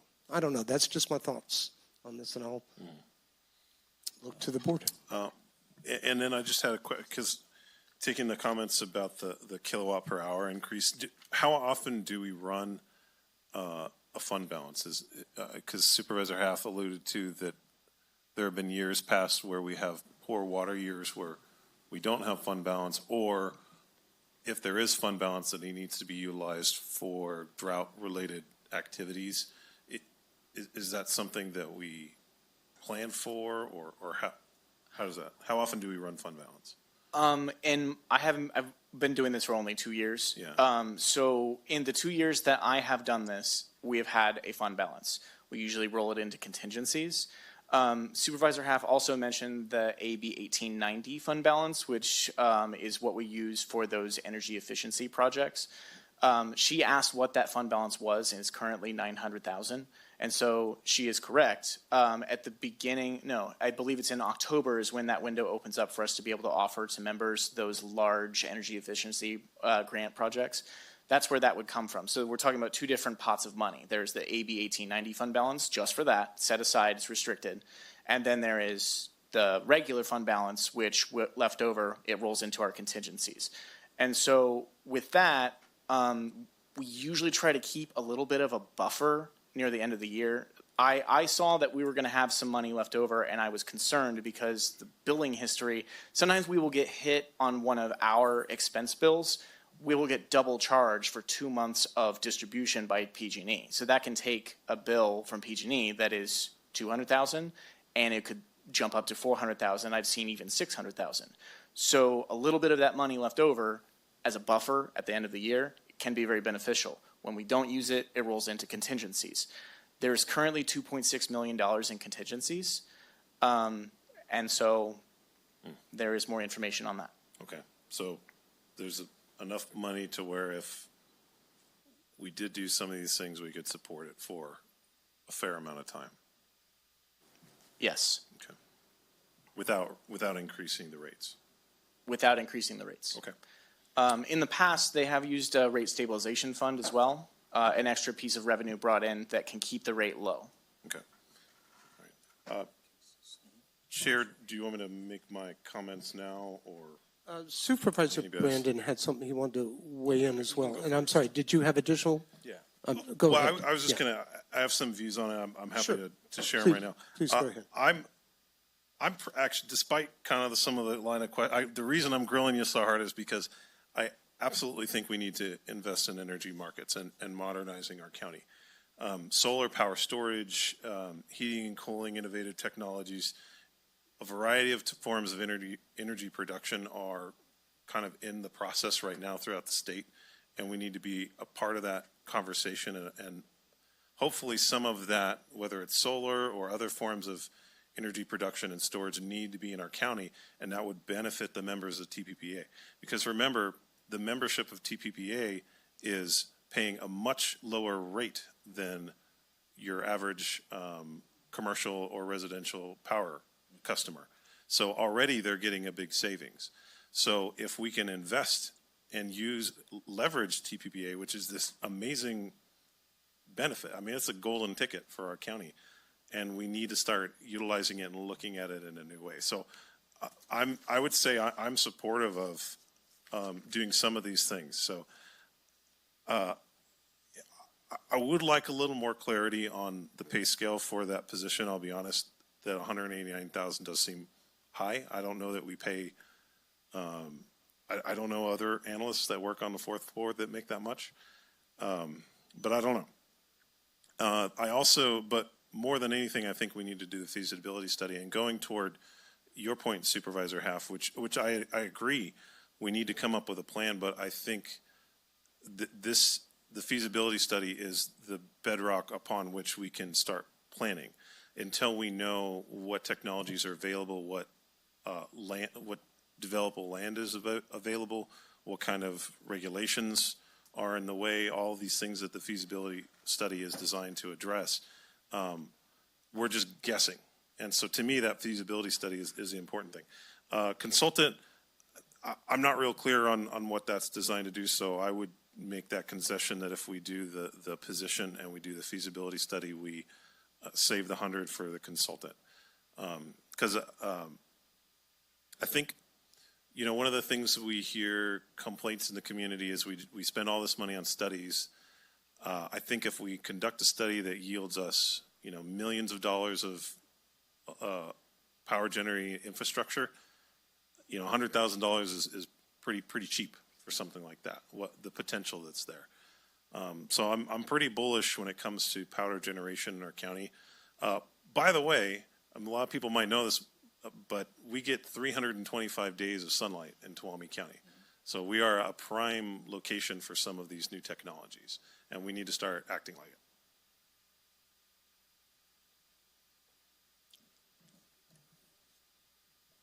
All right, and I'll just comment again, and just listening to Supervisor Campbell, I appreciate your comments, and I have concerns about the cost, is why I was proposing what I do. But in general, and I just looked it up to get a better feel for it, but a feasibility study evaluates the practicality of your project plan. So, you know, it's just what ordering we put into this. I mean, they're both necessary steps. So, Supervisor Brandon, go ahead. Great, thank you. This is something that I put a lot of time into in a lot of meetings. One of the reasons of the 3 things we could bring up at the priority workshop, this is something that's important. And I think what Supervisor Campbell brings up, that is a very meaningful compromise. We currently have this in our discussions as a priority. I see a lot of revenue potential, plus there is already a project that is interested. We've had 2, and we've had this within the Economic Development Center. There hasn't been a lot of capacity. It's held up the projects that potentially could produce quite a bit of revenue.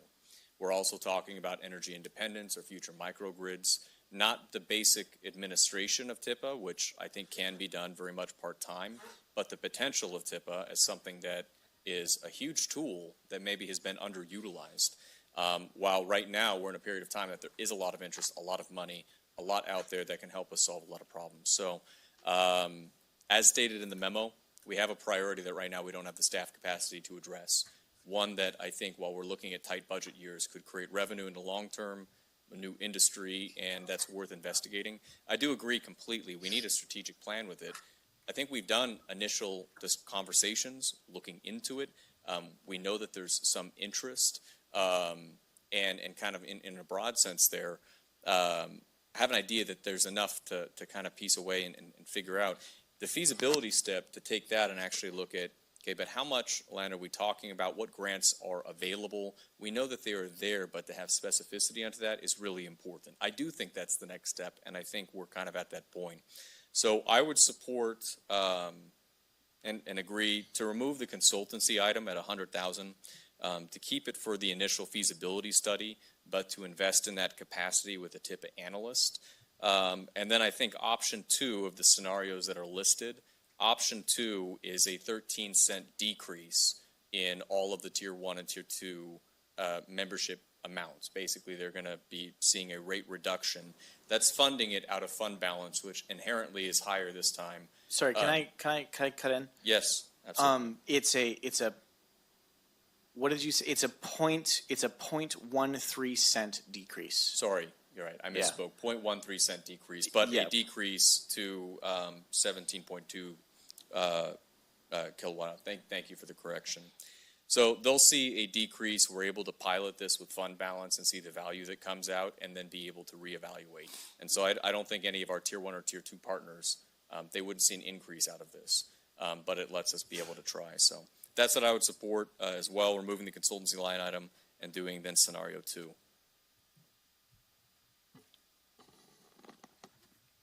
Supervisor Haft, do you have any additional? Oh, yeah. So a couple of things just for educational purposes. I just wanted everybody on the board and in the public and in the JPA to know that we don't need a CCA to generate power to add to TPPA's energy portfolio. We can do that as TPPA. That's number 1.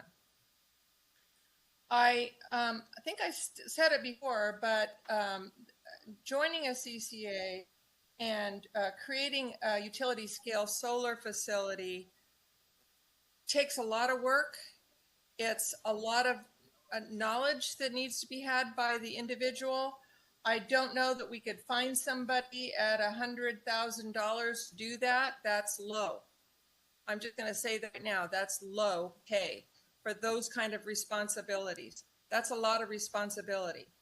But I'm going to reiterate what I said before. We need a roadmap, and we can do the roadmap in-house and approve it by the board before spending any money. I'm not opposed to putting money aside for when we get there, but we can do a strategic plan in-house with a Gantt chart showing the timelines for how long we have to get information on this and on that. I can help with that.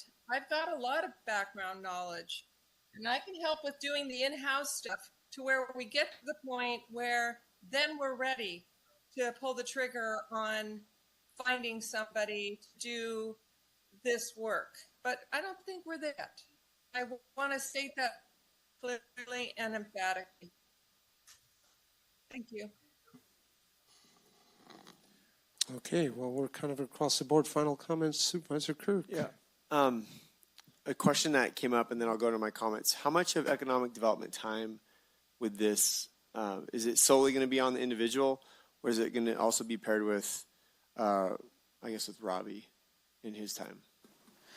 So, I mean, you know that Robbie has done a lot of the research work that goes into the CCA, but ultimately, if your board decided to move in the CCA direction, this proposed TPPA analyst and the economic development analyst would work together to see how that goes, to see that project They forward. work together. Yeah. Okay. All right. So the reason why I bring that up is I'm sitting here and I'm looking at what's before us, and I'm having flashbacks of the processes that we put in place as far as priorities, objective items, action items. Obviously, this was a newer thing that we added to the list this year.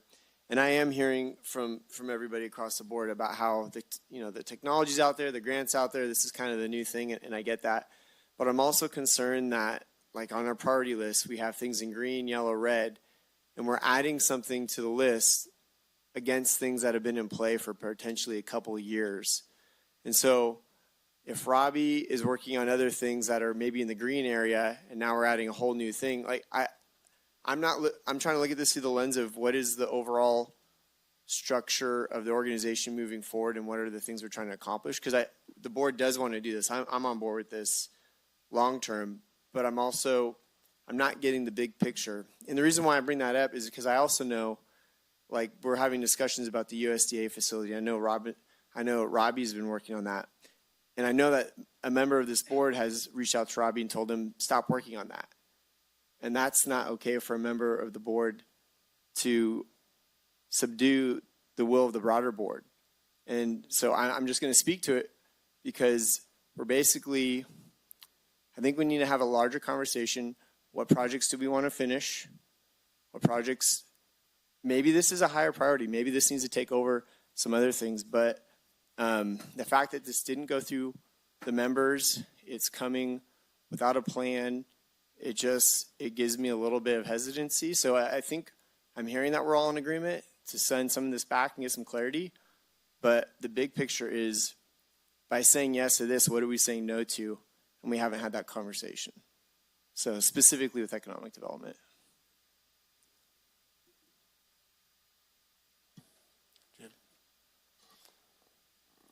Well, anybody have any suggestions on how to?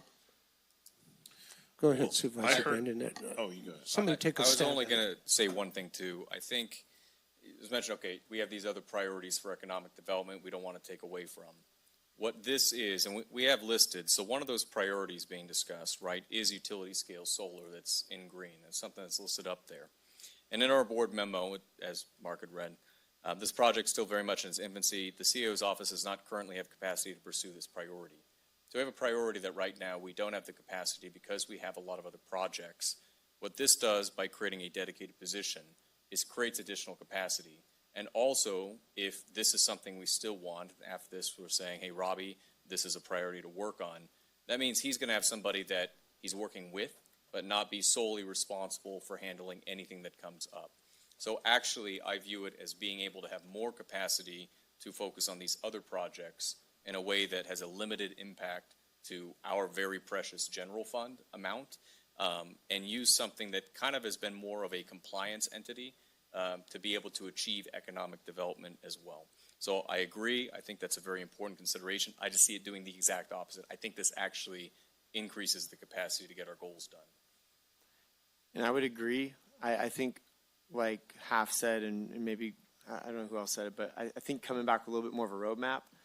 I think the concern that I just want to speak to is making sure that when the board sets priorities and they're in action, that we don't undermine each other and give direction to staff when that should be a board direction, because that's what took place. And that's a really good way to ruin maybe what might be really important to you or as a board, maybe not to others. Like, we have to work as a team and work cohesively, because if we had this conversation without doing that, I think it would go better. But I hope I'm just being clear. We work as a unit. We prioritize as a unit. We don't want to, and maybe you didn't mean to undermine it, but that's the way I took it. And then the way this was presented, it's like, this is all just being rushed. Let's go back. Let's check some boxes. Let's get everybody's buy-in. Let's come up with the roadmap, and let's not be telling Robbie, don't work on USDA facility, because that's not important to me. I'm when sorry, it to is clarify, important. are you referring to me?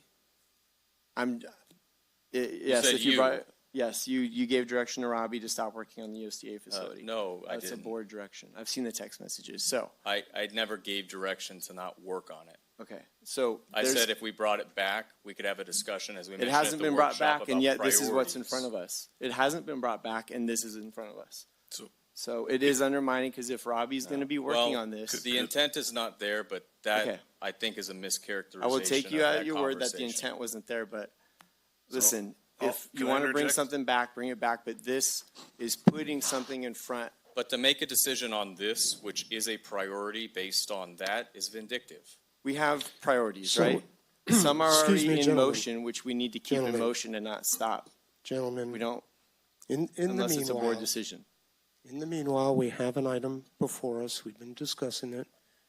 And I know there's other concerns, but we need to bring it, back down and decide where we're going to go with this, whether we hold off for more planning, whether we partially implement or fully implement what's being asked for. So that's what I'm I trying to. support this. I think we just need a roadmap. So my recommendation, or if I were to make a motion, would be, or maybe half. I think maybe you'd be better off making the motion. You have a lot more experience with the nuances, but I was in agreement with what you were saying. Yeah, But I'd like to.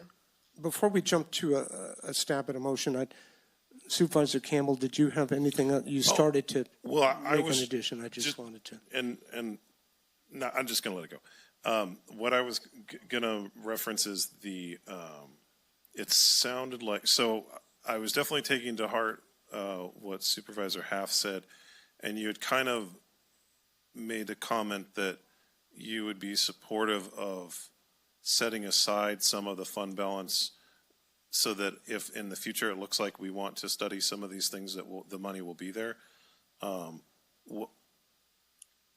And it's the part of this to me that is the most important is it's really the top two, but if nothing else, the feasibility study, at least so we have a list of what's possible.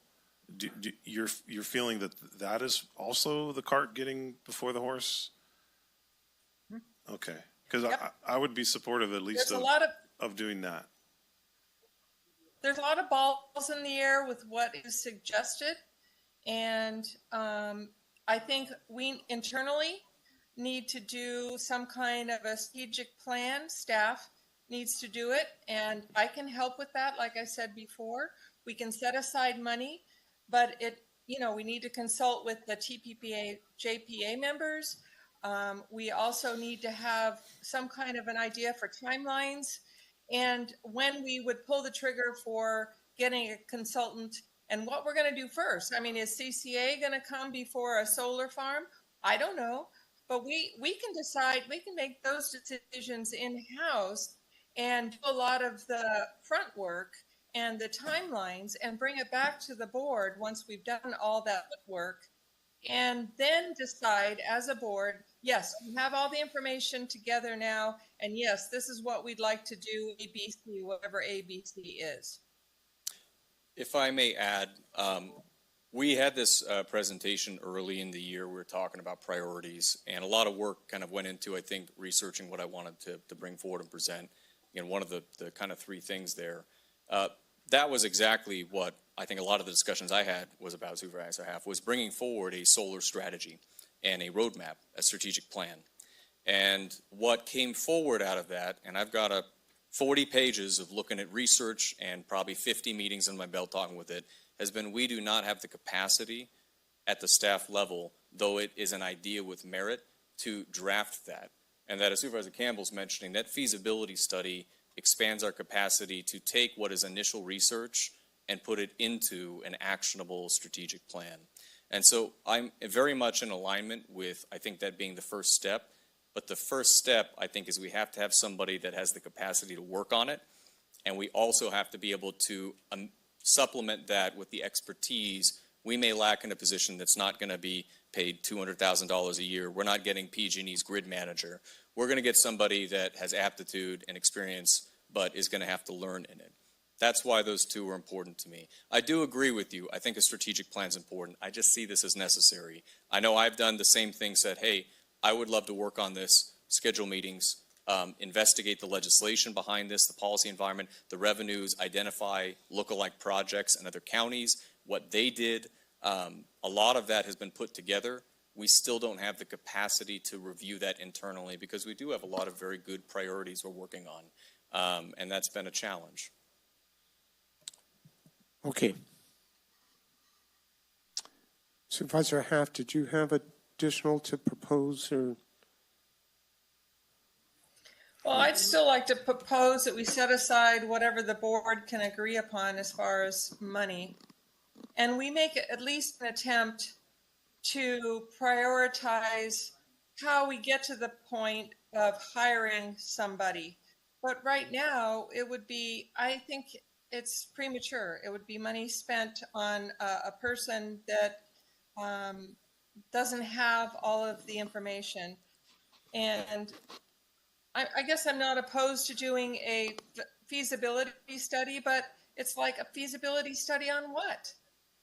I have ideas. I'm sure Mark has ideas. I'm sure we all do, but we need to have a cohesive plan before we hire feasibility study consultant or anything else. So I'm still of the mind that we set aside some money, whatever we agree on, develop an in-house plan, and it doesn't have to be an elaborate plan with, a year out. It could be a 6-month plan to where we get to the point where we know now we need to do the feasibility study. And then after that, we see how long that takes and plot that in the strategic plan. And at some point, then we hire on somebody that can help lead the charge for the priority set. Okay, so Was that a I'm motion? going to look to County Council here real quick. First of all, if we're going to set aside money, this is not our agenda item. Certainly today did not include that aspect. So I'm. Yes, I would agree with that, Supervisor Goldenberg. I think that specific of direction would be outside of the agenda language. You could certainly Correct. send it back. You could decline to follow. You could decline to approve the creation of a full-time staff and to direct staff to research back- any issues and bring it back to the board. But any sort of specific budget actions would be outside. That's of really scope. kind of where I was. What about this? What if we agree to fund the study after such time as we have had a planning discussion like you described, Supervisor Haff, and then set a date for that discussion to happen? That way things are moving along, money's being set aside for a specific purpose, and then we're setting a date so that it's not. We just have to have a realistic date. I mean, with all the budget stuff coming up, and if we're I going to need some time here. Can add one technical thing too, and this may be a question to Mark or to County Council. Under the TIPA bylaws, it has certain rules on when we have to do any rate changes. In all three scenarios, we have a rate change of some type. It also has when the budget is adopted. We have, I think, in between it points, probably you can call it together and do that. But traditionally, it has to be done in June. And so part of that is if we're talking to do it in 3 months, I don't know that fits within compliance of the TIPA bylaws. So I would agree. I think that could be a way forward with it. But if we're doing anything with the budget, anything with the rate adjustment, which I think, correct me if I'm wrong, we already need to do something to adjust it today, we're going to have to take action today, and it would be much harder to make any of these early decisions later. Okay, Well, let me speak to that real quick. So what we would be doing today, if you were to take any action, do nothing, approve the position, whatever action is that you need to take, you're giving me the information that I need to develop the final budget, which I will bring before the end of June. And that will set the rate. Mark, are you planning on having a meeting with the JPA members on this budget? Yes. Okay, so per what County Council described, I think we should look towards that. You know, the amount of funds that are there, they can bring that, it can be brought back to the board. I would be okay with today, you know, indicating, you know, on this topic that we're interested in getting this feasibility study done, but we have work to be done before we can get there. And so I'm okay with doing that portion today, but we also need to bring back, and even if it wasn't, as you were saying, Supervisor Brandon, with the rate structure in June and changes, if there's a balance there that we can still use some of those funds to do some work, that won't affect the ability for that to happen. And with the creation, and I guess that's the date, the creation of the budget and when that would come back as the tip of board, is it possible to have that meeting with the members before then?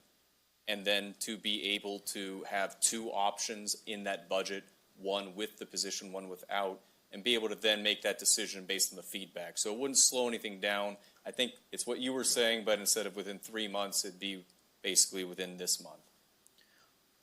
We're talking about a little bit of a time crunch, but yes, the meeting of the members could include a budget with and a budget without the proposed items. Okay. Is that a meaningful compromise? So you're suggesting Yeah. feasibility study, we're able to fund out of the fund balance. Correct. We'd have two budget versions come back. We'd hear from the membership, and then that would be decided at the June 30th or whenever that is meeting. Okay, so I think that's agreeable to me. my other board members, are you following, are you in concurrence with what we're saying here? Okay, so you have the direction you need then, Mark, and apologies to the public. I know this took longer than expected. So do we need to do anything else? This didn't require a vote, right? This was just giving direction. Something that Because we're not doing the concrete. Something I will bring up at that meeting is I still want to know how much capacity Robbie will be spending on it. Because if none, that's great. I agree with Supervisor Brandon. If it's going to help take from that, great. But if it's going to pull him from projects that have already been in play, that have been in play for a year or two, I need to know that. And I'll be asking that at that meeting. So if it's not board direction, I'm just telling you I'll be asking it. All right. Okay, thank you very much. We're going to take a very short 5-minute break just to allow staff to make a restroom break, and then we will move to item 16, the short-term rentals. Thank you.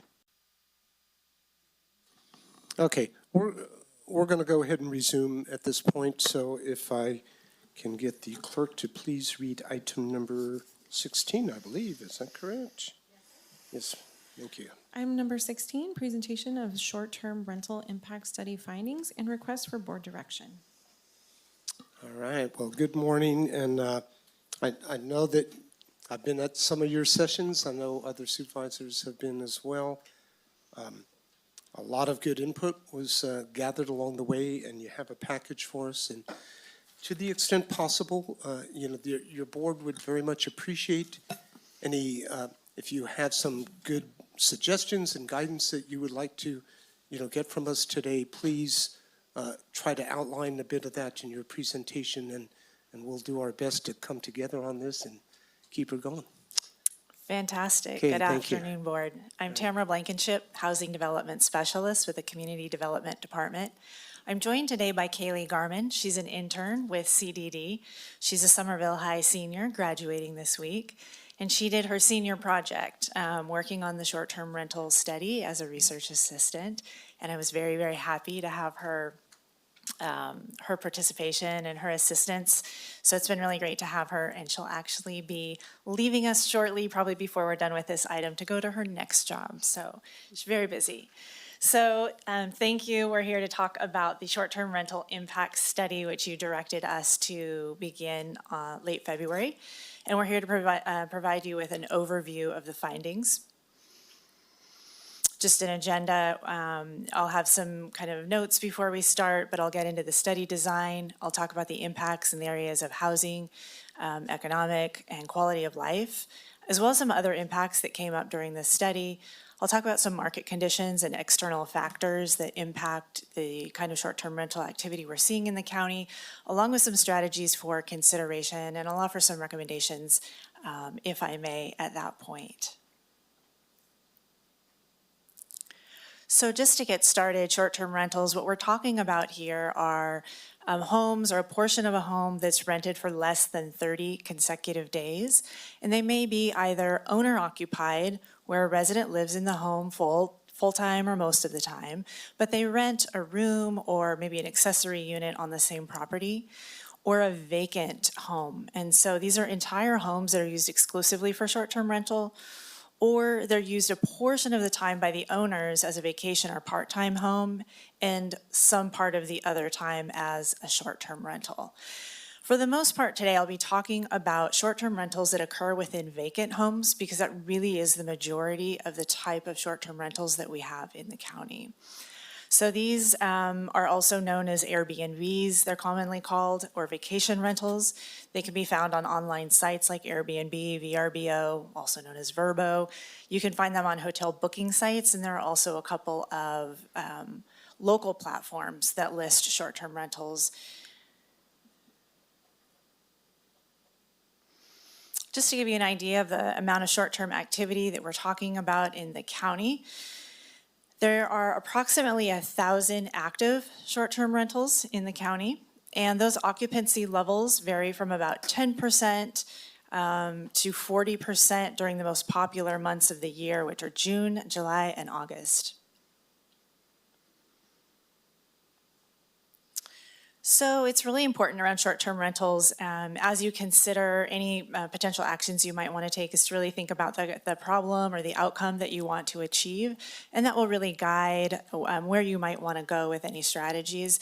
There are different avenues, different kind of aspects of short-term rental impacts, and depending on what it is you're most interested in, that will kind of guide any potential action.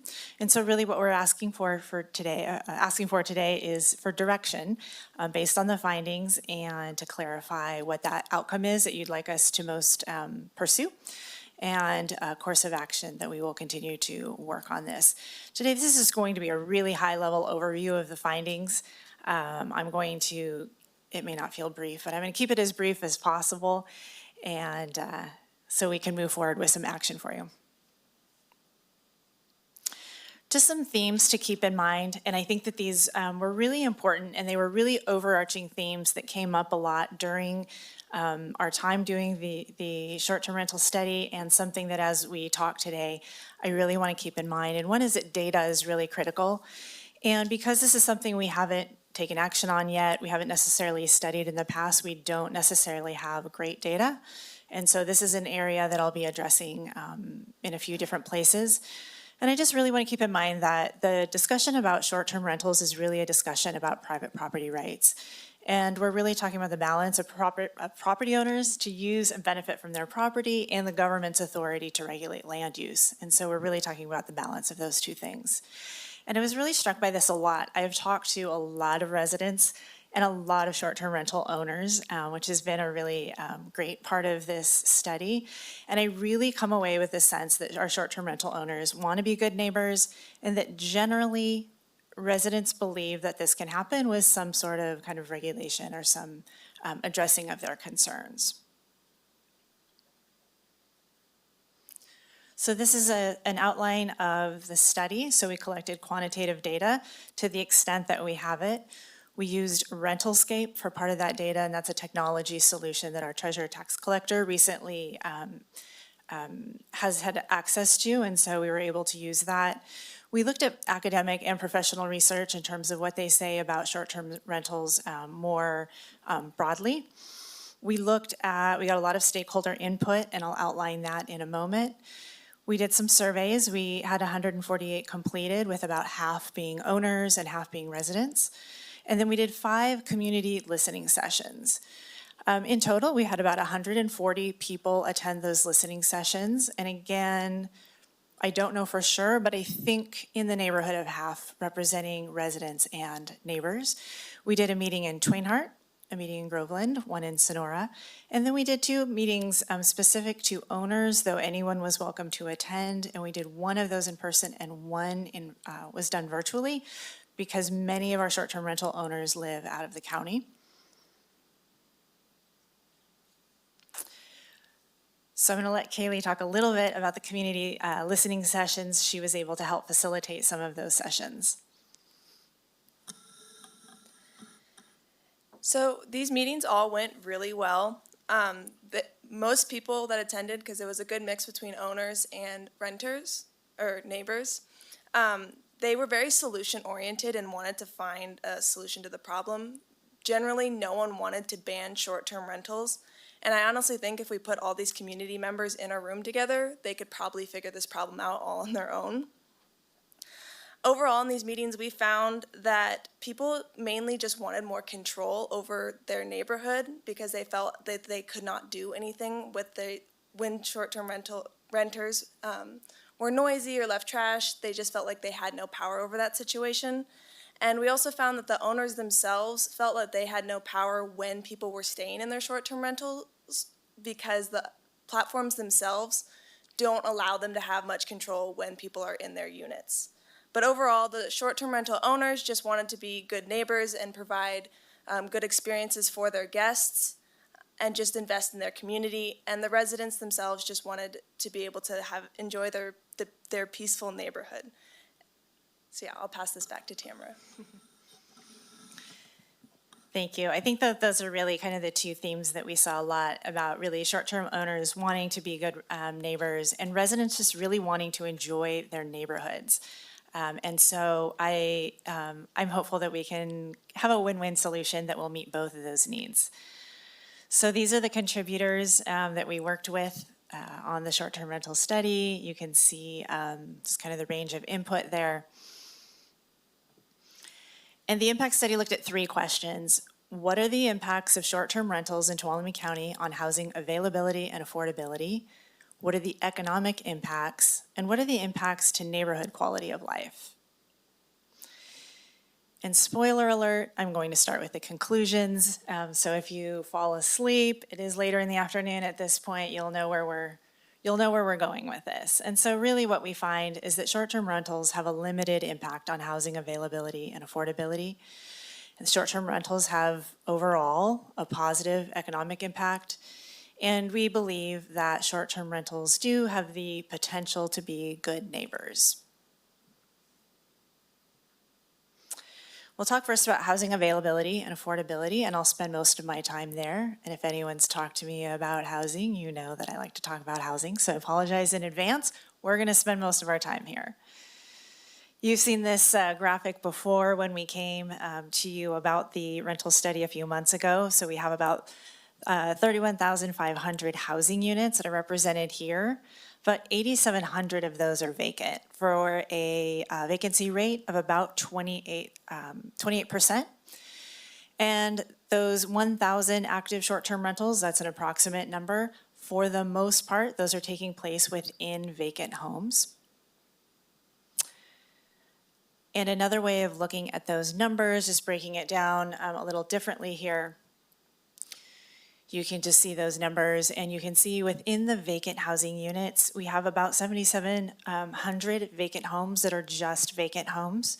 Those are being used as, vacation homes, second homes. And we say about 1,000 short-term rentals are happening, and I'm putting them in the vacant. There are some in the county that are taking place in owner-occupied housing units.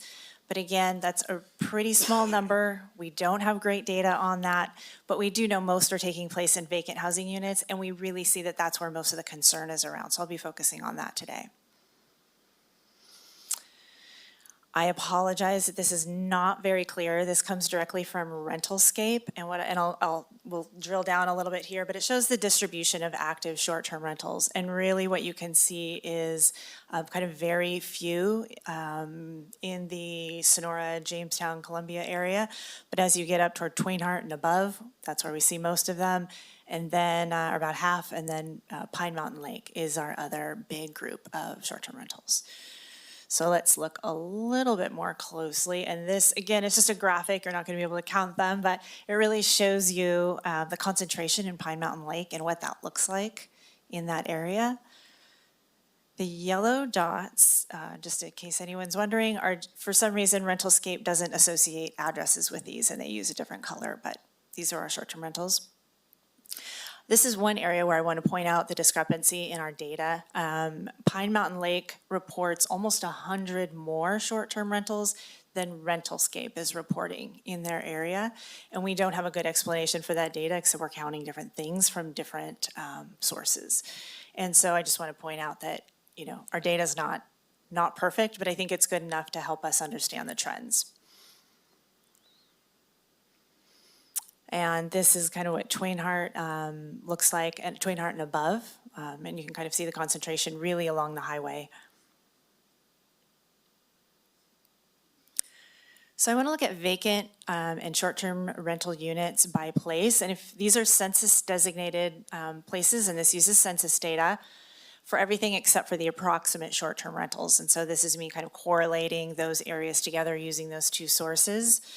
So if you look at East Sonora, Columbia, Jamestown, Mona Vista, we see about 30% of our total housing units, again, in these census designated places. So it's a really specific unit that we're measuring there. And you can see the vacant units, we don't have a lot. 12% of the county's total vacant units are within these communities. And they have a really low number of short-term rental units. And we can compare that to the census designated places that are in the areas I showed you pictures of, Pine Mountain Lake, Cedar Ridge, Strawberry, Twainhart. And so 26% of total units, similar to the 30% we just looked at, but here we have 58% of the total vacant units and 73% of the total short-term rentals. Now, if you took all the census designated places in these areas near these communities, this would be even higher, and the information is just really clear about where these units are located, and that's what I want to show here. So comparing rates of home occupancy and vacancy in 2010 is really where we feel the impacts of the 2008 recession, where housing construction nearly comes to a halt, and we don't see much home construction over the next decade. And 2008 is also the same year that Airbnb is launched. So if we look here, this is where we might expect, if there was a significant conversion of occupied homes for the purpose solely of short-term rental use, so turning them over into vacant homes, this would be where we might expect to see those numbers change. But you'll see from 2010 to 2020, and then 2022, kind of accounting for the pandemic effects, we see really similar numbers of occupied homes between owner and renter. You see some shift between those there. But our vacant units remain stable overall.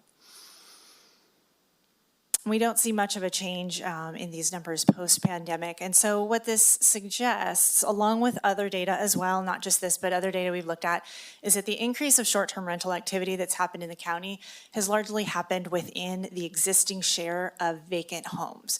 And that's not to say that some houses haven't turned over, but the share of vacant versus occupied homes has remained fairly consistent. So this is important really to this is where it gets to the heart of what I'm spending most of my time working on. And so this isn't to say that we aren't seeing a displacement of moderate income households in the county. So Tuolumne County has a median home price that's nearly half of the median house price in California. And so if we compare median household income for Tuolumne County residents and California residents, you can see that homes in Tuolumne County are much closer to being considered affordable for people who live in other places of California than they are for people who live in Tuolumne County. And so because of the affordability of housing compared to other areas of California and the fact that Tuolumne County is an attractive area to live for other reasons, Tuolumne County becomes an attractive place for people from other areas of California to come and buy homes. and it's hard for Tuolumne County residents to be able to compete for those same homes. Our supply of housings has been constrained over the past few decades, and wages haven't kept up. So again, that makes it harder for Tuolumne County residents to compete in the market. So what does the research say? If you look at academic and professional research about short-term rental impacts on rents, they generally find that short-term rental activity is associated with a 1 to 4% increase in rents. And on the other hand, research and housing experts generally agree that it's really constrained development that creates the greatest increases in rents and housing prices.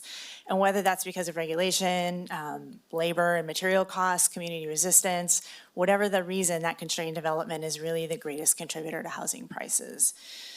And so I look at this and in Tuolumne County, it's unlikely that any hard bans, a prohibition or a really aggressive regulation, it's unlikely that that would lead to an increased supply of rental housing that would be affordable, that would be at price points that are most urgently needed. And on the other hand, recent research at the impact of short-term rental regulations really finds a decrease in new housing production in areas with short-term rental regulation and prohibitions. So they find it to be to have a negative effect on overall housing production.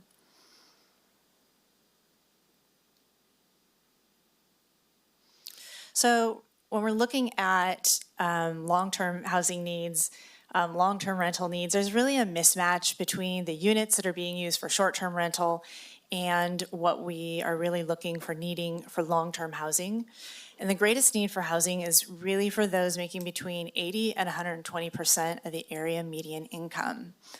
And about 7% of Tuolumne County renters are making more than the median. So when we talk about housing, what we really need most urgently are homes that working folks that, that they can afford on wages locally. And this is really different from the types of units that we see being used for short-term rental. And another point here is that short-term rentals take place, just to remind us that they take place in homes that are privately owned, and those owners have the ability to decide if that home is used for their own use exclusively, full-time or part-time, if they're renting it short-term, mid-term, which is always an option. And we heard overwhelmingly during this that the short-term rental owners would not be interested in renting long-term, mostly because they use the home for some portion of the year for themselves or their family's use. And so that long-term rental just would not make that possible. We also heard a lot that people who might otherwise have considered long-term rental are becoming discouraged from doing so because of increasing tenant protection laws in the state of California. That's not something we have local control over. And so we really heard that for them, that makes long-term renting unattractive locally. And so just want to make the point here that we're kind of seeing a mismatch between short-term and long-term. And with that, I'm going to go to economic impacts. I'm going to talk about economic impacts in 3 areas, and I'll start with economic benefits to the short-term rental owners themselves. And I just want to note that we don't, in the data that we have, the ownership data, we don't necessarily see this, we hear about this trend of institutional investors coming in and buying, homes to use as short-term rentals, and we're even hearing more of it now that institutional investment firms are buying lots of homes and renting them out long-term, and we're just not seeing that in the ownership data for Tuolumne County, that's a trend that's affecting us here. And we didn't hear from any short-term rental owners that this was an investment strategy for them at this point or that it was their sole source of income. And what we did hear is that many short-term owners are finding it harder and harder to even cover their costs to do short-term rental, and that their motivation to do so is actually diminishing.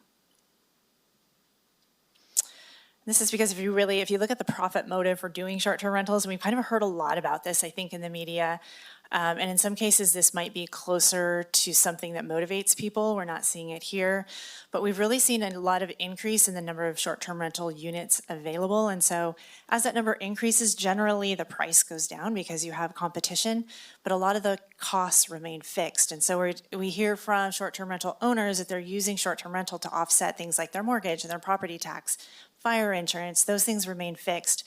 But the more units that come on the market, the lower that price is, the more costs that they're having to pay for the platform, for cleaning, some of the other things. This motivation that might be this extra money they're making is diminishing. And we heard from a lot of owners that regardless of what action we might take, many of them are thinking about not continuing or see themselves not continuing doing short-term rental too far in the future.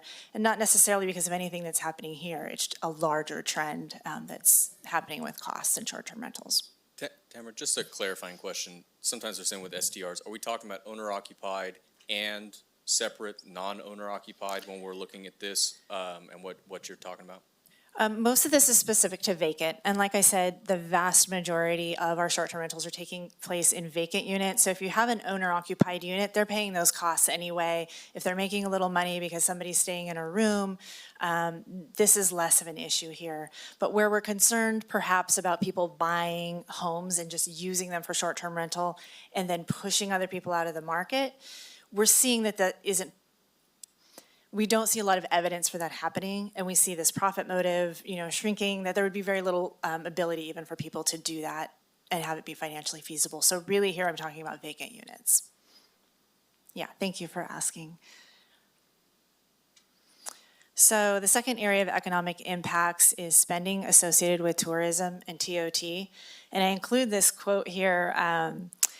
If you build a place people want to visit, you build a place where people want to live. I'm not going to read the whole thing, but basically there's this cyclical nature once people come to visit Tuolumne County. They're the big part of our invite. They invite people to come here and experience this. And so, I really, attending Robbie's economic development meetings, this has really been something that has come up a lot, that we invite, there's a lot of reasons for people to want to visit here. We actively invite them to come and visit, and many of them fall in love with it and they want to live here. One of the ways that people do that is by then maybe being able to buy a home, and they are offsetting some of their cost short-term rental, and they're anticipating retiring here. So we have this kind of bigger cycle. But regardless of that, we do have TOT, that is our short-term rental owners are remitting TOT. And there's the potential for more than $2 million in TOT annual. And I say potential because the Treasurer Tax Collector's Office until recently has not had a great, efficient, accurate way to collect this data. And they are in the process of switching over to a much better system and then also using Rentalscape. And in the near future, we'll be able to get much better data about the actual amount of TOT owed versus what's collected, any trends in terms of whether that's going up or down, those types of things. So I give you an estimate on that. From Visit Tuolumne County, I did get the data that visitor spending from short-term rental visitors specifically was about more than $60 million in 2023. And again, this is just really part of a larger tourist ecosystem. I also wanted just to kind of point out that in a lot of places, short-term rentals are thought of as kind of a budget option, a short-term or a budget friendly, so that maybe these would be lower spending visitors. But our average nightly hotel room, I did a quick kind of tally, but for the 4th of July weekend, the average is about $177 a night. But the average nightly rate for short-term rentals in our county ranges from about $220 to $260 over the year. And so we really see that our short-term rental visitors are not necessarily budget visitors, and they are some of our higher spending visitors when you look at day trippers, people staying in campgrounds, things like that. Just to interject, does that account for the number of people renting? Because, if it's just a couple going away for the weekend, they're going to rent a hotel room, but if it's a family of 5 or 6, they're going to rent an Airbnb. So if you go to that per person cost, something to consider. Yeah, that could mediate some of those costs for sure. But when we do look at when we compare the visitor spending from people who stay in hotels to short-term rentals to day trippers to other types of kind of lodging, our short-term rental owners are very, very close to our hotel. I want to say that hotel spending is about $70 million. And our short-term rental visitor spending is over $60 million, and so you're getting actually pretty close. But yeah, that would mediate some of the effects. So just another way of looking at the economic impacts, the vast majority of homes in our county are more than 30 years old, which is kind of the normal age when it's considered that homes would need some repair or renovation. Many of the homes in our county are more than 50 years old and in need of major repairs and renovation. And this is all data that was recently looked at in the housing analysis during the housing element update. So we have a lot of data about that. And we're actually at risk of having more of our homes fall out of housing stock than we're currently building in a year. So to have a group of owners with a financial incentive and the means to invest in even a small portion of our housing stock could be considered something that would be positive. And the quotes that I've put a few quotes in here from some of our owners. And this is just an example of a renovation budget that was actually submitted by a short-term rental owner, along with some pictures. It just kind of shows what they spent to improve their short-term rental home that they're using and upcoming projects that they had. And they wanted to convey that they were spending, though they don't live in the county, the amount of money that they were spending locally to renovate a home that they don't actually live in. And this is the last slide about economic impacts, but it really speaks, I think, to that cyclical nature that people come up here, they decide they love it, and they want to do a short-term, or they buy a home, they imagine retiring there someday, but they use short-term rental to offset the costs in the meantime. And then this this owner talked about how a guest came and stayed with them, and then bought a cabin next door and are full-time neighbors. So there's really this. It's not a cut and dry that visitors go home or, come and then go home and we never see them again. They are how people are introduced to Tuolumne County in some cases. Okay, neighborhood quality of life is really important. We're saving that for last. So Kaylee's going to start on neighborhood quality of life issues. Nope, sorry. So these are the major quality of life issues that were brought up in the community listening sessions. I think the number one brought up was noise. People were just tired of being neighbors to short-term rentals, who the renters would stay up late playing loud music. Most people were definitely in favor of a noise ordinance. The next biggest one was trash. A lot of renters don't know what to do with trash, so they would put it in their neighbors' bins or they would leave it outside and the animals would get into it. So people were definitely tired of that. And then the last one was over occupancy, which this goes into the houses if too many people are staying in the houses, and definitely for the parking. People would bring too many cars and take their neighbors' spots. So people were definitely tired of this. So I'll give this back to Tamara. Thank you. So, we had a lot of really great input in our community listening sessions, and there was a lot of consensus around the three kind of major areas, even though there was a lot of nuance to those. Why noise was a problem, how much of a problem noise is, trash, what different issues that can take, occupancy. And I would say in each of the meetings, we had really good discussion around these issues. And many of the participants themselves, neighbors, residents, owners, had a lot of ideas about how these could be kind of mitigated or offset. So for the most part, we found our community meetings were actually really interesting, where we found owners and neighbors in conversation together, talking, in some cases, talking about solutions. We were kind of having them do activities to get their input, and we found a lot of discussion was happening. And I think that that's really positive. So some of the things that came up was a really strong interest in a countywide noise ordinance beyond anything with short-term rental. Just putting that out there. There are also a lot of some new technology solutions for noise monitoring that some of our short-term rental owners are already using and quite supportive of. So that came up as a solution that was discussed. And a lot of our owners talked about their solution was really knowing their neighbors and giving their cell phone numbers to the people who lived around the rental unit that they owned, and inviting their neighbors to call them when noise became a problem so that they could deal with it, and that they really enjoyed getting to know their neighbors that way. There is currently in ordinance code a requirement for people who rent homes for landlords to subscribe to a trash service if it's available. That's something that our short-term rental owners may just not be aware of, but we can do some education. And also there could be a lot more instruction for guests about how to handle trash at the units. And occupancy, this is a problem that's really based on the size. So just depending on the size, Our short-term rental owners talked about this being a problem for them as well, and so they talked about some solutions for how they manage this. And neighbors and residents talked a lot about some of the possible solutions. And that also goes to parking. We don't want, streets that might be used for evacuation, say, if there's a wildfire or something, to be clogged with too many cars. And they talked about this situation where maybe it's a medium-sized house, but every single person who's coming is coming from a different area, and so you have 4 or 5 cars at a place that doesn't have that many parking spots. So neighborhood quality of life, there's really kind of this other aspect, I think, that's really hard to measure, but it's still really valid, and it came up in our meetings.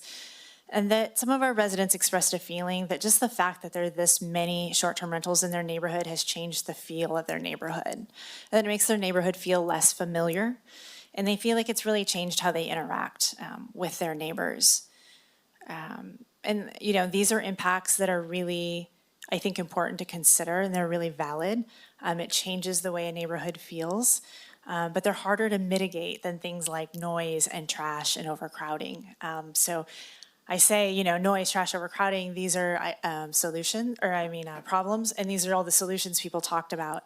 But these are considerations that came up and are important that don't have the same kind of mitigation measures. So some other impacts and considerations that came up outside of these kind of 3 areas was, one was emergency preparedness for visitors.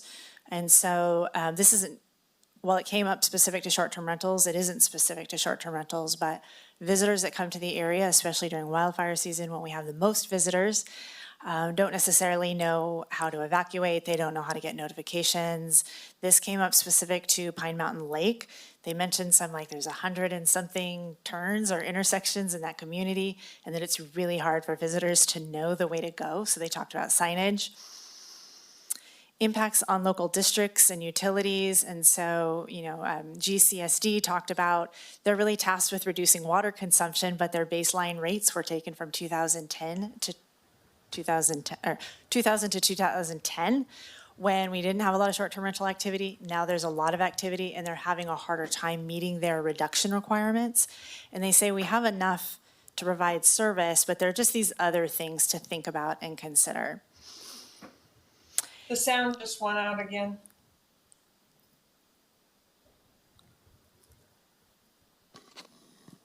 Okay, so you lost sound, Supervisor Half, is that? How did she see it? Okay. All right, we're going to take a brief pause here and just, is there anything?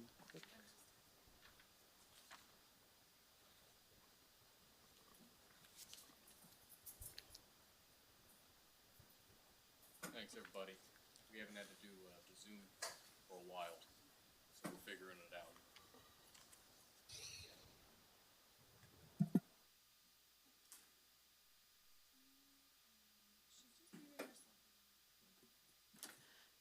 Supervisor Huff? Wait, did we recess the meeting? No, I didn't. I was trying to figure out how long this might. Yeah.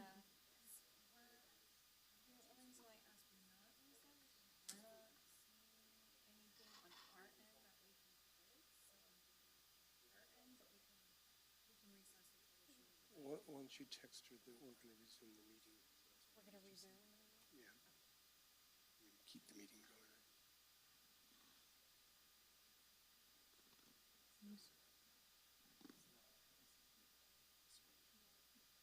Okay, folks, we're gonna go ahead and start the meeting back up, and hopefully Supervisor Half will be able to join, but she may not be able to do so.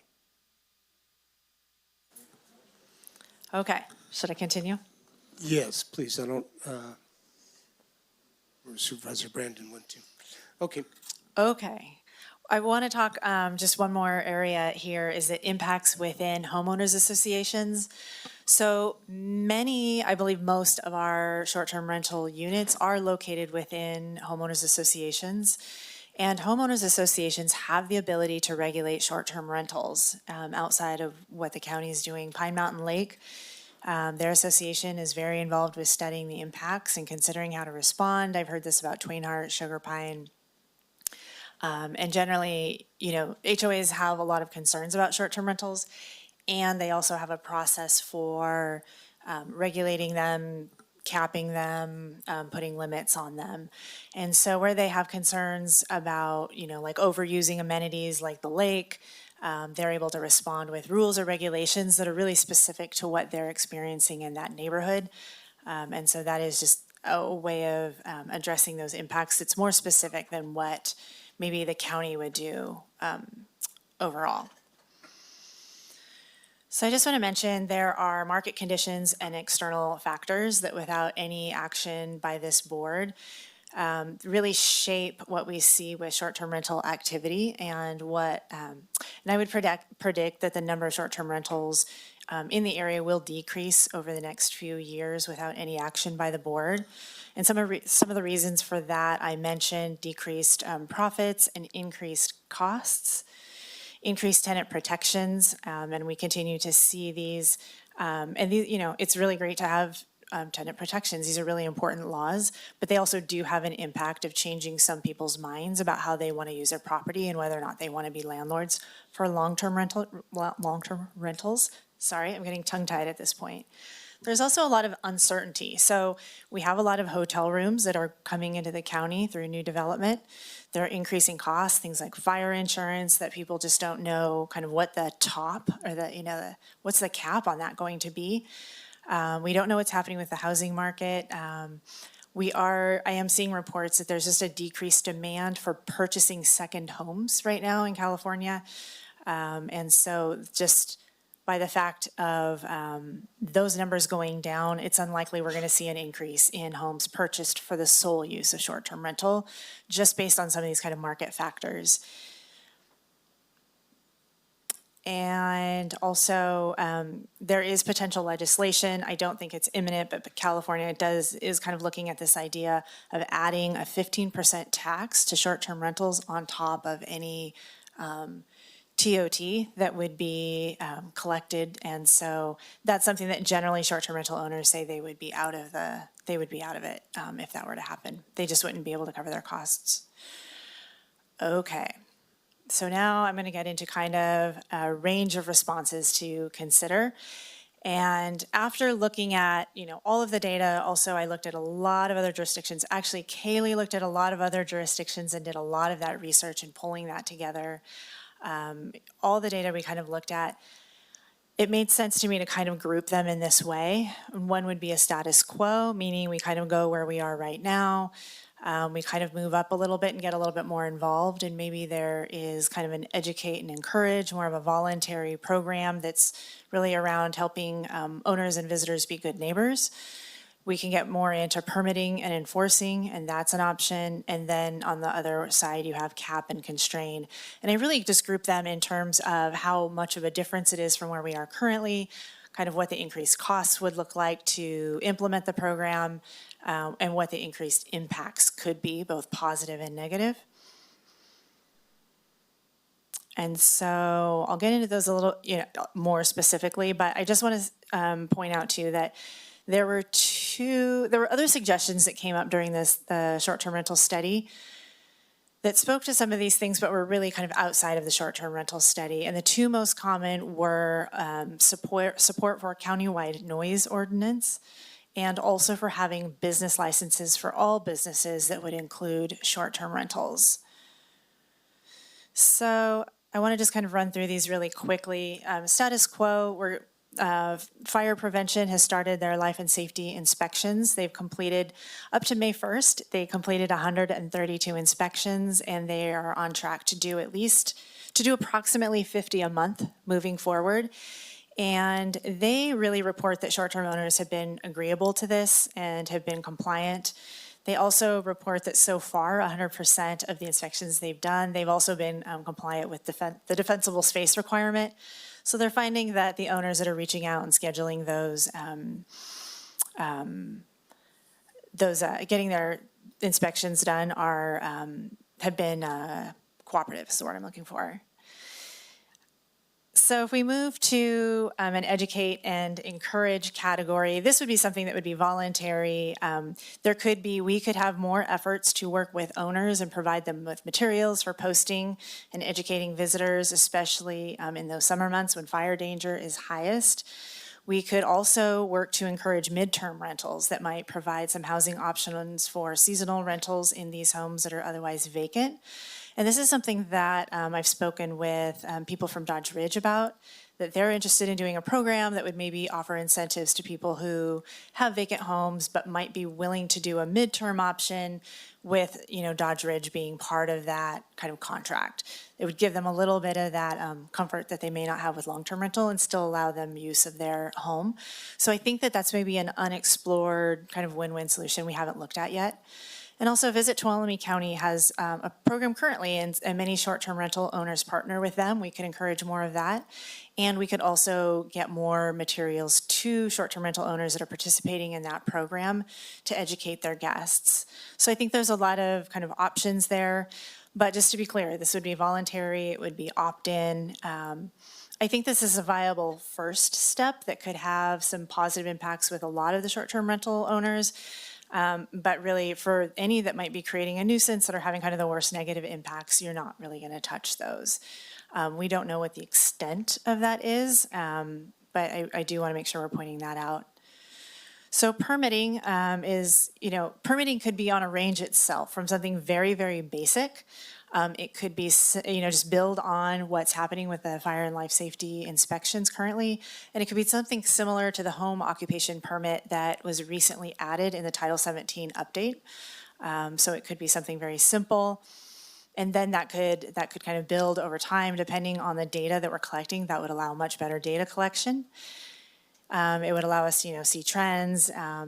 We could go, there's always the option for the board to go toward a more prescriptive permit option that would be, have requirements for things like noise monitoring, establishing a maximum occupancy. We could require, online listings to have certain information. So there's a lot that could go in. A permit could be very basic and simple, and it could become something very onerous or very prescriptive, just depending on where the interest is and what problem you're looking to solve. Depending on the kind of how prescriptive or restrictive that permit is, could have impacts on TOT. It would really increase our ability to collect data, and it could mitigate some of the quality of life aspects. And then I include cap and constrain here. It's always an option. Some jurisdictions have instituted a cap or prohibited new short-term rentals or other efforts to really try to crack down.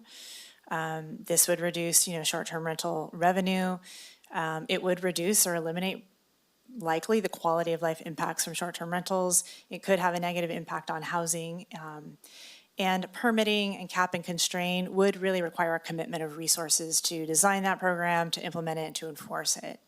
And so just something to consider in terms of the benefits and costs. I will note that you might have seen that the city of Sonora last night decided to end their short-term rental moratorium. I did talk to them during the study, and it was really interesting to get their kind of perspective now to look back on how that decision was made and kind of the experience that they had and their desire to get away from the action that they took initially. So just coming back to the action that we're looking for today, it's really specific to what it is that you want to achieve from any action that you might consider, and making sure that any program we devise or any action is expected to hit that particular outcome that you're most concerned about. I'm happy to answer any questions. What we're really looking for is clarity around your desired outcome and preferred course of action. I'm happy to make a recommendation if you would like, or I can wait for your input and questions. All right, thank you. Supervisor Kirk. Probably should have done this at the beginning, but it's okay. I have to disclose, I know County Council's been paying attention to the conversation and the research, I do have a short-term rental. It's actually on my property. I have my house, and then I built it. It's my garage with a grandmother unit above it. So I'm disclosing that. I believe I'll be able to make fair and partial decisions, but I know they're monitoring the conversation, and they're going to weigh in if it needs to be weighed in on. But disclosing that. Okay, very good, thank you. Any questions? Supervisor Brandon. Great, thank you. I appreciate the presentation. I wanted to ask, one of the things that came up in the initial one, it was still the number 8,600 when it came to vacant homes within the community. I think it's 87 in this one. So how is vacancy determined? Not just the definition, but how would you actually check that in some way? I'm taking that from census data, so I'm going to trust that that's the best data for that measurement. And so when they do the census data, it's a category that they have that's well-defined. And so I don't necessarily have the definition, but I could certainly get that for you. Okay, and by vacant, is it like less than 6 months? Do we have any kind of indication of like what, if somebody rented it out, they came up once a week for the weekend, is that vacant? Or is that still the census? For their own use? Yeah. I don't know the answer to that. I believe if it's not counted as their primary dwelling unit, and if they were using it randomly, but not renting it out and it's not their primary, I'm going to guess that that's considered a vacant unit because I know second homes fall into that. I know that's an area of interest for me, is to figure out a little more specificity on what that number means, how they study it, what does that mean as far as vacancy. I wanted to also ask, talking about the household income, by kind of what's provided here, it looks like, we're a great deal. And I know to the state median home values, that is the pitch there. But one of the issues I think we had, and this was in the RENA allocation and everything, is the average age and workforce participation. So our income is inflated by a much larger proportion of those who are pensioners and retired, whereas those who are often business owners and then working in the community, I know at least with the Central Sierra, this is a question, I promise. Central Sierra Economic Development District showed that we are increasing in our housing burden faster than the state of California overall. So I wanted to ask, is that kind of just general census data for everybody? Is there a way to also accommodate, actual folks in the workforce, not folks retiring here with a substantial pension, to more accurately reflect kind of the workforce housing issue? Yeah, that's a great question, Supervisor Brandon. Slide 21. Yeah, and can you go back to 21, please? Thank you. And I know Kaylee has to leave here in just a moment, so I'll be doing both here. Also, Kaylee, great job, by the way. So this information here is actually from the either National or California Association of Realtors. But we can look at all different kinds of data, and our housing element does do a really good job of parsing out this data from different sources. And so, yeah, I mean, our median income is different and kind of skewed. And so there is census data that has that more broken out by age. And so in just kind of picking the pieces of data to kind of show you some major points today, this is the one I chose to show you. But yeah, we do have the data more specific, and we really do, in terms of housing need and income, we have the most urgent need for folks that are making, 60 probably to 80, and then 80 to 100% AMI. That is where our greatest need is, and we know that from our all the analysis that's gone into the housing element need. Okay, I think it'd be really helpful because this suggests to me that we don't have a housing problem at all. I know we do have a housing problem here. There's a huge affordability issue. Whole state has it, but I would love to see some of the caveats to that on what we earn, how many people are participating, and pension. Yeah. Anyway, there's a lot more qualitative information to be sure. What I was hoping to show here was just that compared to other places in California, this becomes a really attractive place to come buy homes that maybe local people can't afford.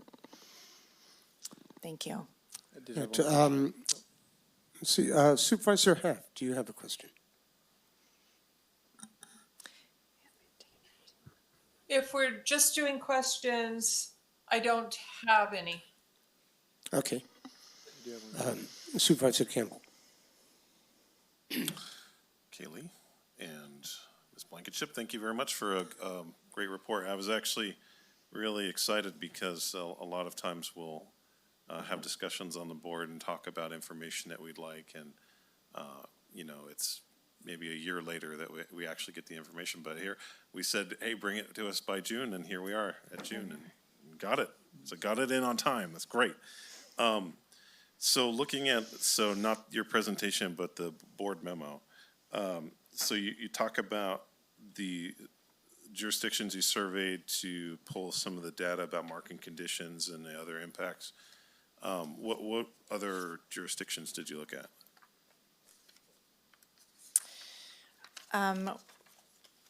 I would have to definitely go back to my notes, but dozens of them. And we looked at jurisdictions, some we looked at more in depth in terms of if they were more unique around something. I could certainly provide you a list. I don't remember them, but dozens like of other them. counties or cities or Cities and communities? counties, yeah. So there's Airbnb actually on their website has a list of jurisdictions who have permits or other prohibitions. That was one way. We also pulled data from, you know, a lot of other searches. Kaylee did some research that we were able then to pull and look at some of the kind of groups of different types of activities. But I don't have those jurisdictions. I don't have a list handy. Yeah, I was just looking I could provide that for you. It's just one, and we've talked about this, that it is the short-term rental market in Tuolumne County is quite unique in that it's, you know, it's really not confined to one particular place. It's spread out among the 108 corridor or Groveland.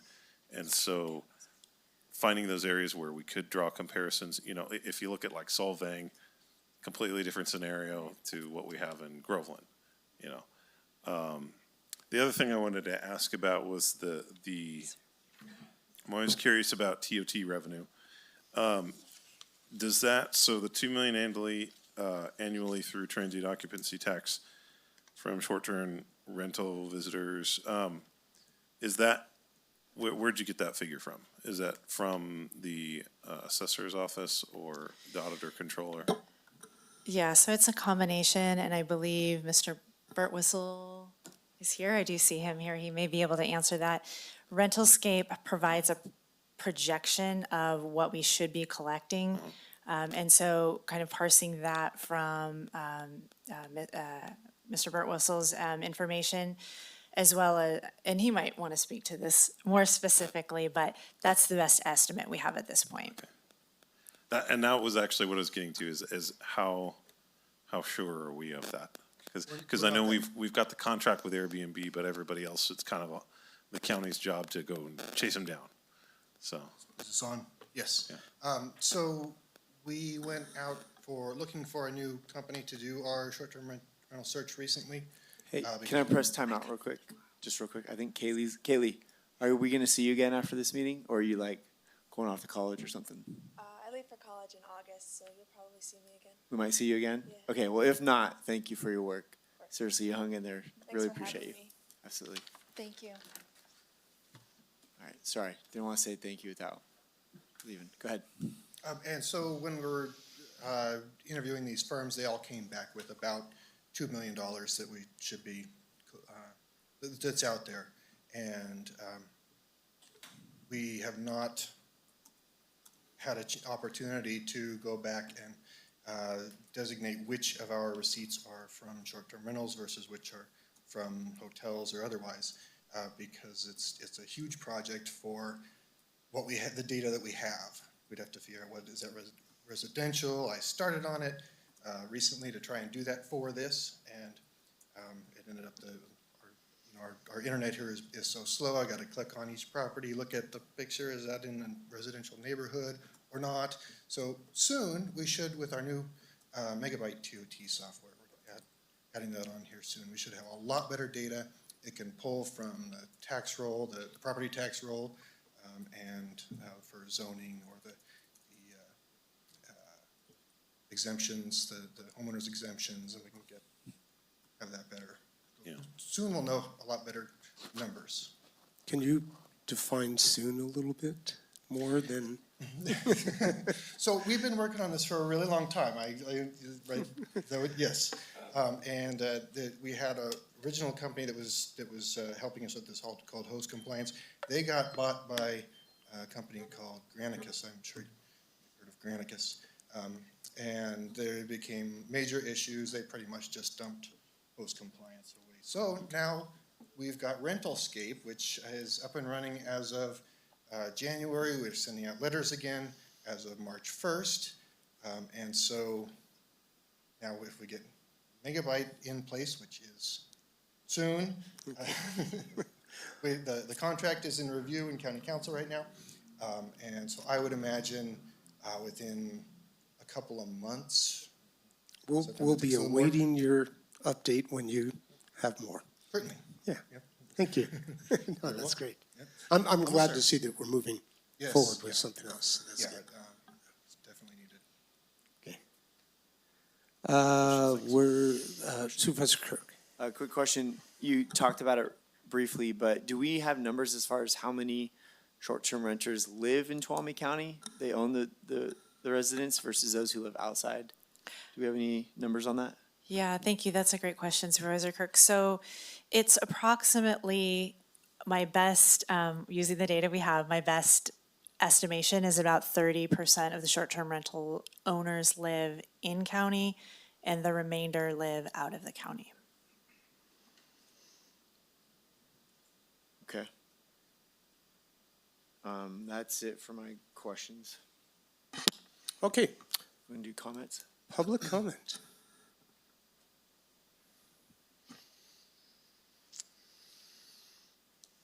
Good afternoon.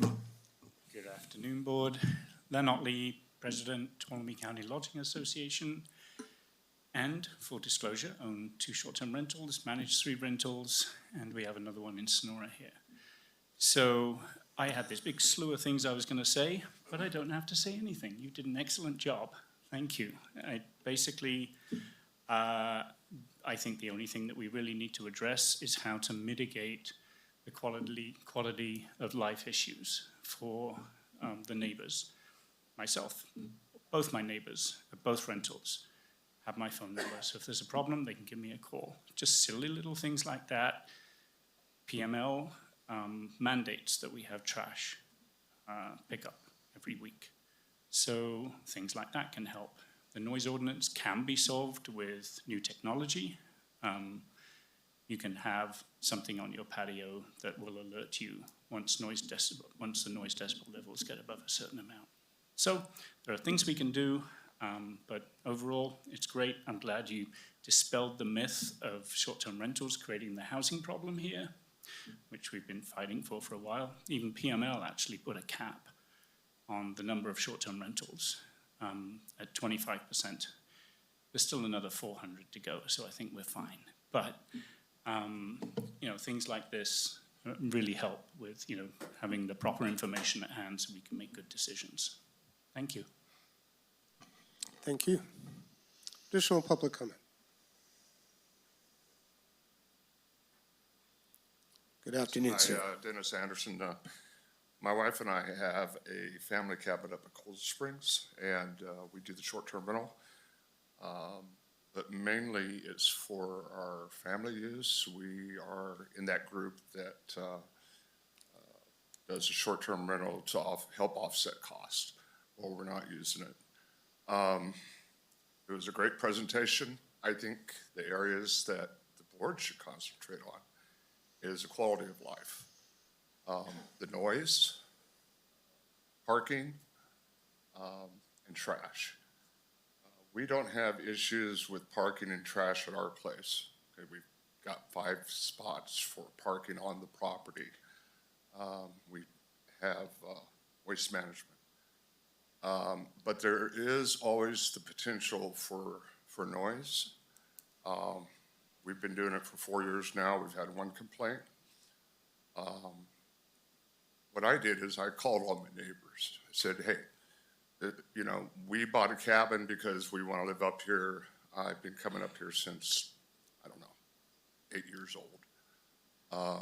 Love the area, wanted a cabin. But my neighbor goes to work at 4 in the morning, 6 days a week. He does not want to have to deal with a bunch of noise. So I told him, hey, call me. One complaint, he called me, I called the guest, told him, hey, you know what the quiet hours are. Like self-imposed quiet hours.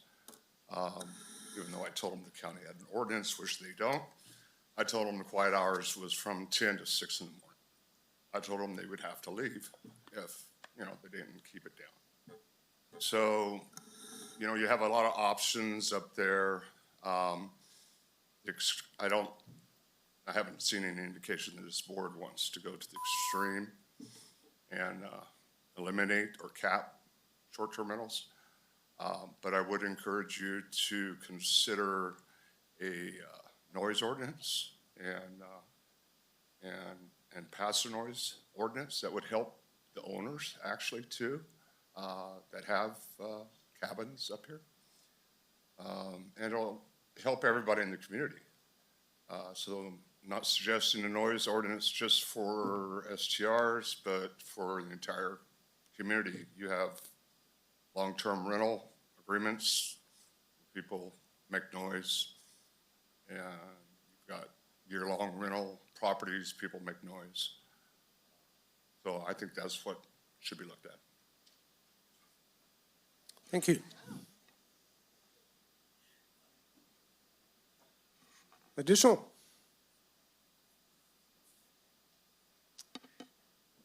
Good afternoon. Good afternoon.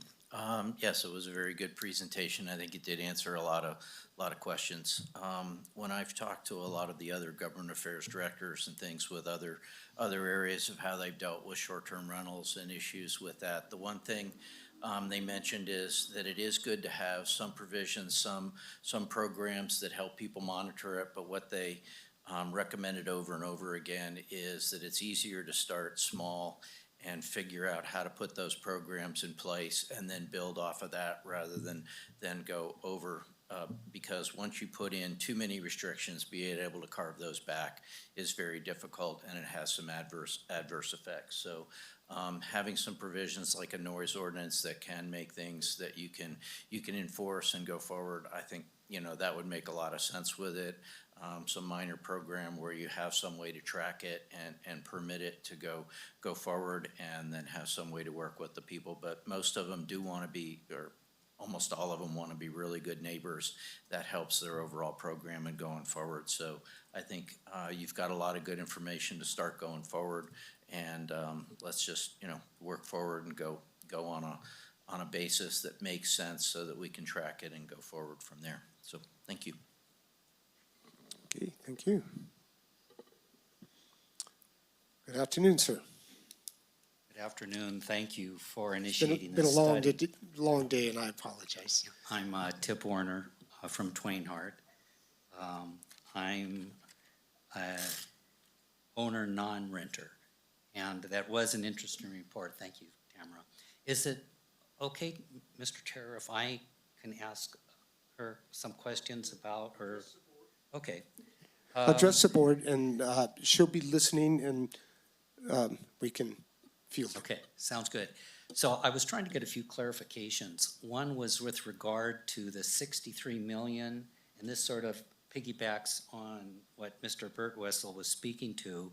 I'm a little confused. So the 2 million that goes to Todd and the 63 million revenues that derive from short-term rentals were I'm curious to know what the source information was that, and you said that was a projection from I can where? provide that after your comment period so you don't lose your time. Oh, We okay. just need to be cautious of not trying Okay, to all right. assess. Okay. Well, So, but state them. Yeah, just yeah, the other thing I wanted to mention was areas like Pine Mountain Lake are really within a homeowners association, and they have considerable regulations and rules. They speak to all the issues that have come up here. They're sort of different than Twainhart, for example, where we do not have a homeowners association. And with regard to the lake, the only jurisdiction it has is very specific to the use of the lake. It has nothing to do with regulating noise or other lifestyle issues throughout the town. And so I wanted to make that clear because I sort of got the impression that there were, HOA regulations in Twain Harte that spoke to that. The last thing I want to speak to, what time I have left, is the issue of TOT. And, it's interesting because in the Lake District alone, there's close to 150 short-term rentals. And a lot of those are rented by the same family year after year and have been. And so it would be interesting to know really how many short-term rentals fly under the radar. In other words, are they all registered? And of those registered, are they all paying the TOT tax due? And so where I'm going with sort of all these things is rather than talking about short-term rentals take only 3% of housing stock for the county of Tuolumne, I think we have to be much more granular and look at the areas where these are. First, we need to identify where the short-term rentals are. And in like the Twain Harte Lake area, where we live on 50-foot wide lots, noise is a much bigger issue than it is in an area where you might have short-term rentals on acreage. Okay, and lastly, I just wanted to mention that having someone available 24 hours a day to address issues that come up is very important. Yes, thank you.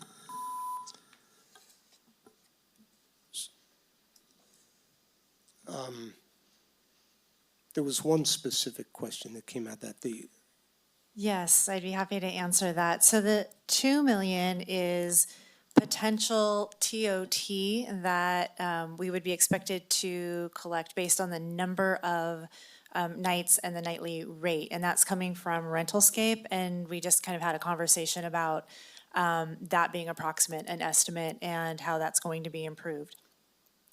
The other is specific, the 60 million in visitor spending comes from Visit California, which is a trade association for visitors that Visit Tuolumne County is part of, and they get their data regarding visitor spending from them, and that is the data, that's where that data comes from. But that's related to spending in terms of the shopping they do when they're here, the dining, what they spend on recreation. So that's the visitor spending that's not TOT, but around all the other kind of spending they do while they're here visiting.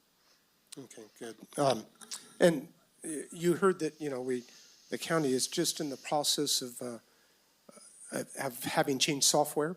And so they're looking for something that's going to hopefully deliver more accurate data that will be able to, no, I'm sorry, you can't, sir.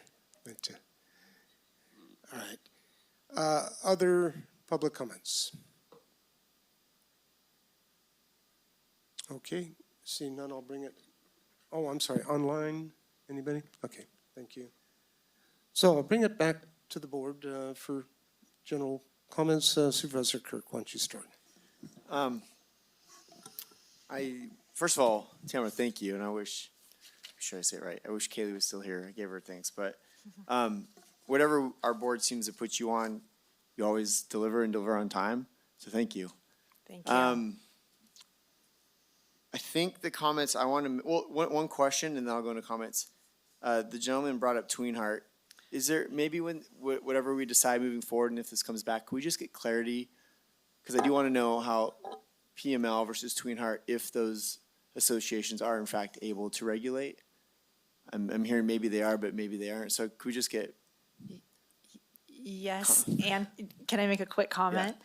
It is important to distinguish between a homeowners association and other associations that might exist of kind of volunteer groups or lake groups in terms of what they can do. Homeowners associations specifically can create their own regulation, so that is a good clarification. Thank you for giving me the opportunity to add that. Would that be like in their bylaws it would say that, or I guess how would we confirm that? Typically in their CCRs. CCRs, okay. Yeah, if it's a legal homeowners association, they have the ability under the law to do that. Okay. If it's not, then we're talking about something different. Okay. As far as my comments go, I think I could go into a lot of detail, but I try to keep things simple, stupid. And like the city of Sonora went too far overboard up front at the beginning and retracted. I definitely don't want to go there, and I don't think we're going to go there. But from hearing the conversations, from going to some of the community meetings, in hearing what I heard, and I got a lot of new information. I think where I want to go, and I'll be interested to hear what your recommendation is. I don't know if it's going to be anywhere in your mind, but a few concerns real quick. When it comes to noise, trash, and over occupancy, I agree, especially with the noise concern. My only concern is how do we, if we do a noise ordinance, how do we enforce it? And I don't know if it's going to come to the sheriff's department or through code compliance. If it's through the sheriff's department, I'm concerned about that resource being drained. So I'm trying to look at this at the lens of how do I address noise, how do I address trash and over occupancy without also pulling from other resources. That's my main concern. And those definitely are quality of life issues.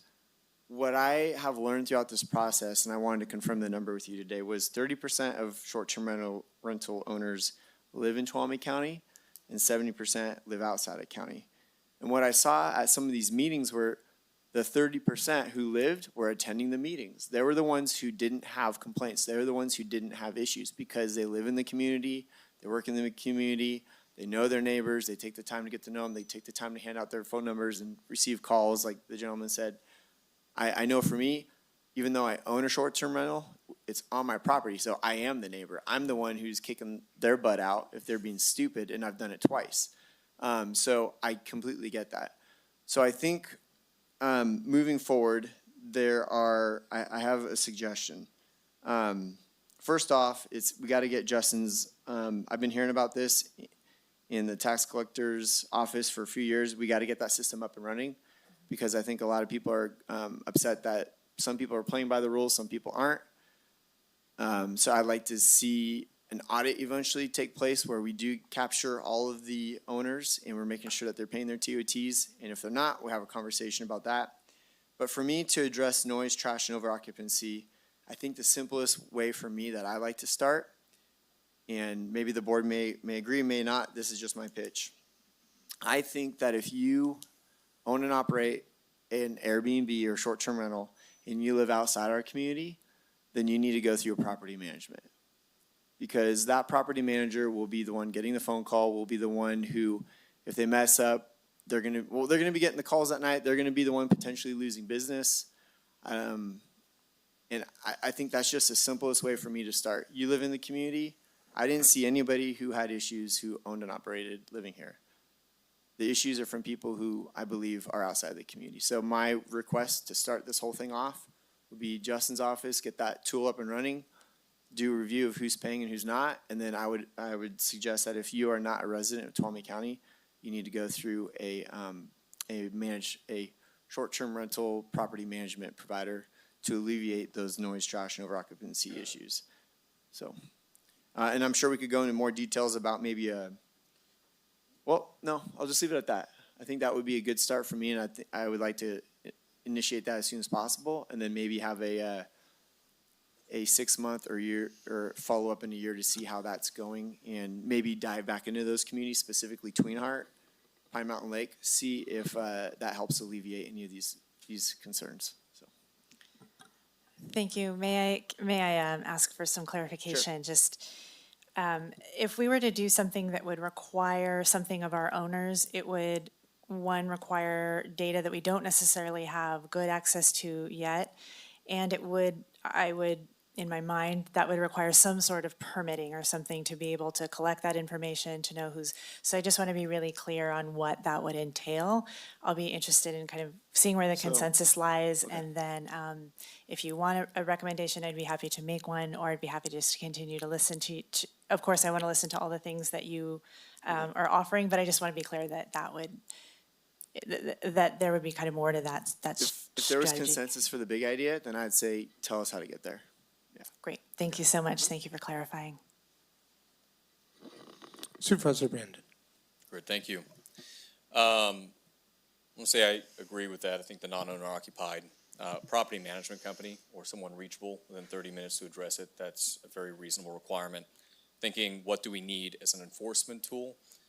I'm still very skeptical about the need of a countywide business license universally, but I do think for short-term rentals it makes a lot of sense. That can probably be done through self-attestation, be able to say that they have trash service, they have that. As we're doing life and safety inspections, they can be able to vet some of those.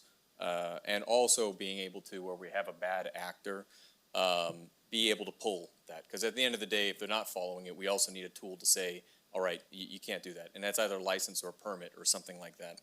I think that'd be easy. It could be free to almost administer. It's literally, you fill out a Google form. It's got 10 things you got to check the box that you have.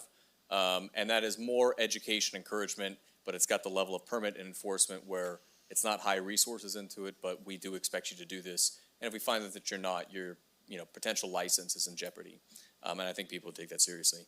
I do agree. I know we worked on that with the tax collector's office a long time back. We had the audit provision come in. I've been very interested in seeing that come back, so I would like an update on it. And I would add one other thing. We're talking Airbnb, VRBO. There is an additional one too, especially a county like ours, types like Hip Camp. We do have our TOT apply to overnight boats, RVs under 30 days, and campgrounds. Similarly, you can have those types of things in your property. They can cause other issues. So I would only rope in that some of these common sense provisions, we just make sure that it applies if you have a cabin unit, or you got a yurt, or you got a campsite or a parking spot. We're still expecting the reasonable stuff. And I think starting small moving forward makes a lot of sense. I guess on my list was I want info on emergency stuff in the home or the room where they're at. The trash service, the reachable host, provision to be able to have some accountability if we're having to do all kinds of public safety calls. I imagine up the hill too with snow plowing, if they're leaving cars on the road and not making that clear to people, that there's some accountability. And then, of course, I think defensible space, 4291 compliance, make sure that that's safe. All that to say, just to kind of get that on there, can we go to slide 20 really quick? I'm really happy. When we started this, there were some really valid questions in the community about short-term rentals and their impacts on housing. My gut instinct has always been some impact, not the major thing. Building and construction and policy, that's really the barriers we have to overcome of what we can do locally. And so this is providing, I think we reasonably looked into it. We tasked you to check that out. And we've got data to show that it's not nothing, but it really is not the priority. Oh, that is slide 20. Could you go to the vacancy one by community, the second? There we go, 19. Guess wrong. So vacancy to me, though, this is shocking to read that. So, looking at a lot of these communities to see 23, 50, 83%. Way back when as a kid, I actually grew up in Twain Harte. I went to Black Oak Elementary School, 2 elementary schools in that area. A few years after I had left second grade, that ended up closing down. And I think that school enrollment, to my knowledge, and has declined ever since. It's putting pressure on a lot of other housing markets. My area actually doesn't have that many short-term rentals, and it has a huge lodging need, and I respect that. But this is something I want more data on. It is absolutely shocking the amount of vacant properties we have. And what we're talking about in a housing crisis, the priority of, I think, people who live here and participate in the community versus empty homes. And this is not homes being used for short-term rentals, not being used for long-term rentals, not being lived in currently, truly just sitting there, that we still have to pave the road, plow the roads to be able to do it. Utility providers still have to maintain that system to be able to go to it. We have to respond for fire or public safety within the area. It has a cost, and yet may very well have been inherited through a family if it's kind of a stable amount. Since 1978, paying very low property taxes, no TOT, almost no sales taxes except one weekend a year. In that circumstance, I am always going to choose a local resident over somebody who just has us as a vacation home. So this, to me, is very relevant to the housing situation that we're in, and it's a hard conversation, but that's insane to have hollow communities like that just are filled with ghost houses while people are struggling to find a basic place because they want to work and live in this community. That's just not right to me. Supervisor Campbell. Did you want the supervisor from Pine Mountain Lake to go first, or? Well, the one question I would have is, I actually did have that question at the very beginning of your presentation. Can you please define vacancy for me? Are we talking home that's occupied less than 50% of the year? Is that what vacancy means? Or does it mean an empty house? Or everything in between? So, like I said earlier, that's a good question. I don't have the census definition. I could certainly find that, but it's not a primary residence and it's not rented to someone long-term. So, I mean, presumably a lot of these homes are not available for long-term rental. That's correct. They're not available for long-term rental. If they're listed, if a unit was listed for long-term rental, then they have a separate category for that. That's like, where they show what percentage of homes are for sale or for rent are available, and that's not in the vacant homes. That doesn't mean they aren't sitting there because they haven't found a long-term renter, or these are homes that are second homes, vacation homes, that people own that nobody is living in. All right. Well, I'll go ahead since I already got started, but although I'm very eager to hear what Supervisor Half has to say. So I'll be pretty quick because my primary concern, sharing with Supervisor Brandon and as others have said, my primary concern throughout all of this was that our short-term rental, our lack of any kind of really cohesive policy with respect to short-term rentals was negatively impacting our housing availability, which, like Supervisor Brandon said, it's maybe a little bit, but not really. So that's good. So to me, that removes, you gave us A, B, C, D options. That removes the need to really do any kind of cap and constraint, because we're not at a point where we need to limit the number of Airbnbs. So that's good. So I wouldn't be supportive of that. The education and encouragement, I think we need to do that.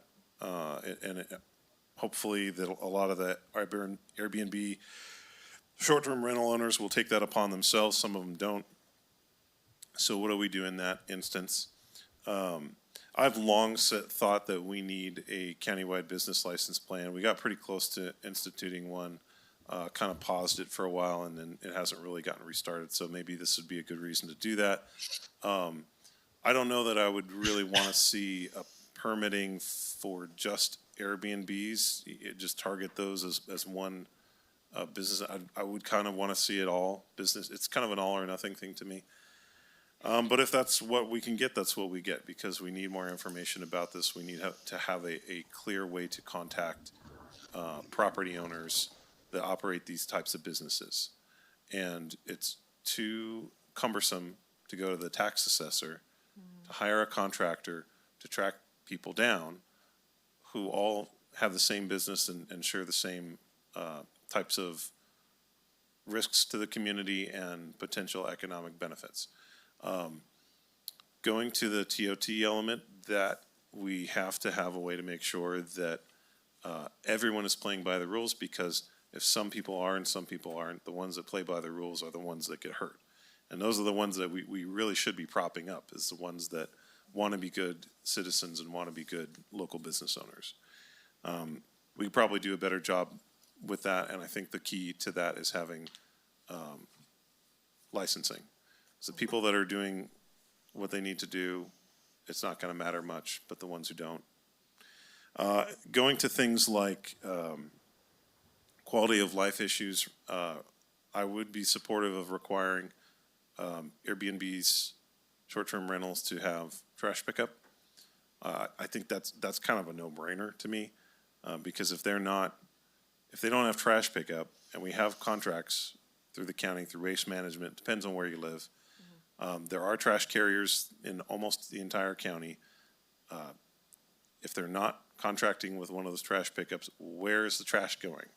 You know, unless they're hauling it in their truck as they leave the house, which is, I guess, a possibility. So that's a big problem that we really haven't answered, and we should. I guess I'm open to your idea, Supervisor Kirk, about limiting short-term rentals to, if you're a resident out of county, limiting it to an in-county or some kind of property management company. But there again, I don't see how we could enforce that without having some kind of licensing. To me, that goes maybe a little farther than I would want, but I'm open to that because I know, I mean, you've gotten more than me, I'm sure, but we've all gotten calls about people that are not doing what they should be in communities. So some kind of permitting, educating people, requiring trash pickup, having a new look at how we collect TOT, and then the requirement of out-of-county renters to go with a property management company contingent on the fact that we have some kind of way to permit that and enforce it. So, and thank you. A lot of hard work went into this, answered a lot of questions that I think the community's had for a long time, so that's pretty cool. Thank you. Supervisor Heff. Yes, thank you. First of all, I wanted to thank Tamara for a thorough study and presentation. I know a lot of time and energy went into this, and the results are very clear and professional. So I just wanted to highlight that before I give my comments. So I'm just going to go down the line here. I'm in favor of a basic permitting program in tandem with the fire inspections we're already doing. And that's for a variety of reasons. First of all, it increases our ability to pass on OES information for the landlords to post in their units, whether they're Airbnb or VRBO, I don't care. But it's a way of us being able to communicate and post things that will help with fire season especially, but it could be electricity off in the middle of winter. It could be a lot of different things. Second of all, we can better monitor complaints or issues if we have the permitting system. Third, it creates a paper trail to keep better tabs on all the STRs in the county that we can cross-check with collecting of TOT, whatever, whether it's Rentalscape or something else that's used. We can have the permitting system and that record to make sure that everybody is paying their fair share of TOT. And right now, we don't know that. It would create an avenue to be more fiscally responsible because I think there should be fines for those who don't register or try to avoid passing on the TOT to the county. So there should be a little bit of punitive so that everybody plays by the rules. And then finally, I would ask that we do add a noise ordinance development to the long list of county council to-dos, and not just for short-term rentals, but for the whole county. And it's been brought to our attention that there are more modern tools to be used right now than what we've had in the past. In the past, we had those big cumbersome decibel meters, and those just aren't realistic, but there are other tools now. So all that's to say that I'm in favor of a basic permitting system, and those were the reasons why.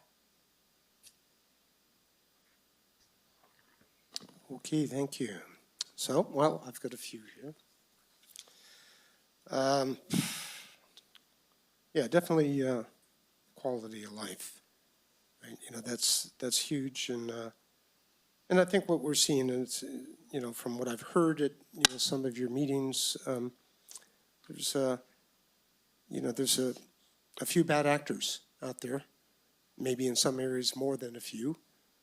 In either case, that needs to be addressed, right? So that people that are living in neighborhoods aren't, being disrupted all the time. And so the standard, the noise thing, I don't know, we traded some information on Airbnb devices and what have you. There's probably much more of a market, than that.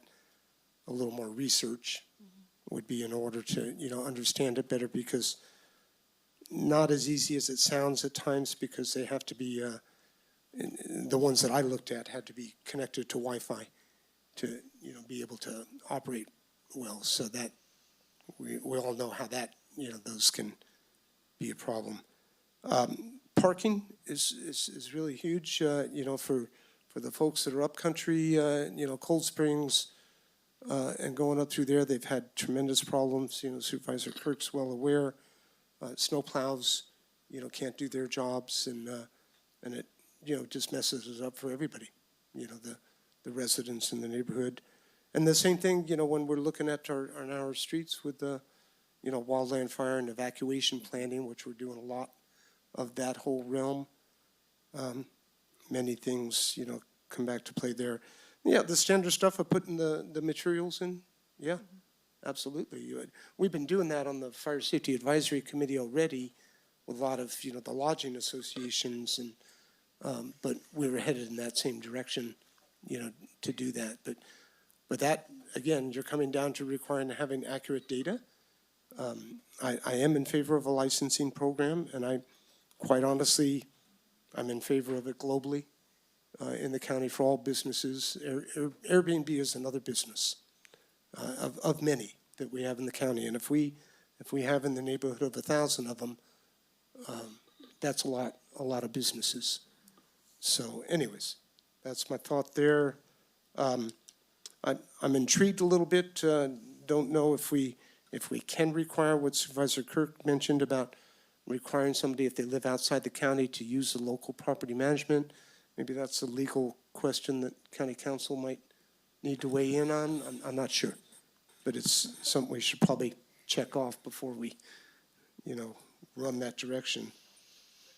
I did want to weigh in on that. I think any sort of requirement that would be based on where a short-term rental operator lives is problematic. You could have specific requirements based on if it's owner-occupied. That would be neutral with respect to where a person lives. But I did also want to note for your board and for the public that the short-term rental life safety inspection ordinance that the board recently adopted has a requirement for a local contact person that can be reached 24 hours a day. So that's an existing requirement of all short-term rentals in the county. Okay, good point, and thank you for those comments. You know, other than that, you know, it's the data. You know, I was surprised at the data. You know, because I think we were all somewhat expecting, oh, this is a big drain. We've had members of the public and the Lodging Association talk about, you know, that as well. I was at Sonora City Council meeting, you know, last night when they turned around and you know, essentially ended, they reversed their moratorium. And at the close of the meeting last night, they didn't place any conditions on it, but they will be having some. Their legal staff is going to be working on that and bringing back some thoughts to the city council. So it may be good information that in your travels, you know, having more discussions with the city now that they're going down that road, there might be things, especially if we can collaborate on certain areas, would be wonderful. The city, you know, basically felt that by not putting any restrictions on it now, even to the extent of talking about the noise and the other things that we're talking about, they were taking the stance that, well, we're first going to see if it's actually a problem or not. And I think they had, I forget what their numbers, it was a pretty small number, 29 or, I don't know, it's a pretty small number that they have. It's probably going to, well, it may or may not grow based on the information. You know, people may not want to get into that business as readily. So that's pretty much, you know, all I have. You know, overall, the noise thing is another one. It's a countywide issue. This is not just an Airbnb short-term rental issue. We've got noise problems in each and every one of our districts, and we've fielded lots of, and it's really difficult to enforce. So anything that we develop here to respond to this is, I think, has a good chance of being put to use elsewhere in the county, and a lot of people would be quite pleased with that. Supervisor Brandon, go ahead. Thank you, and I had that on my list. Thank you for bringing it up.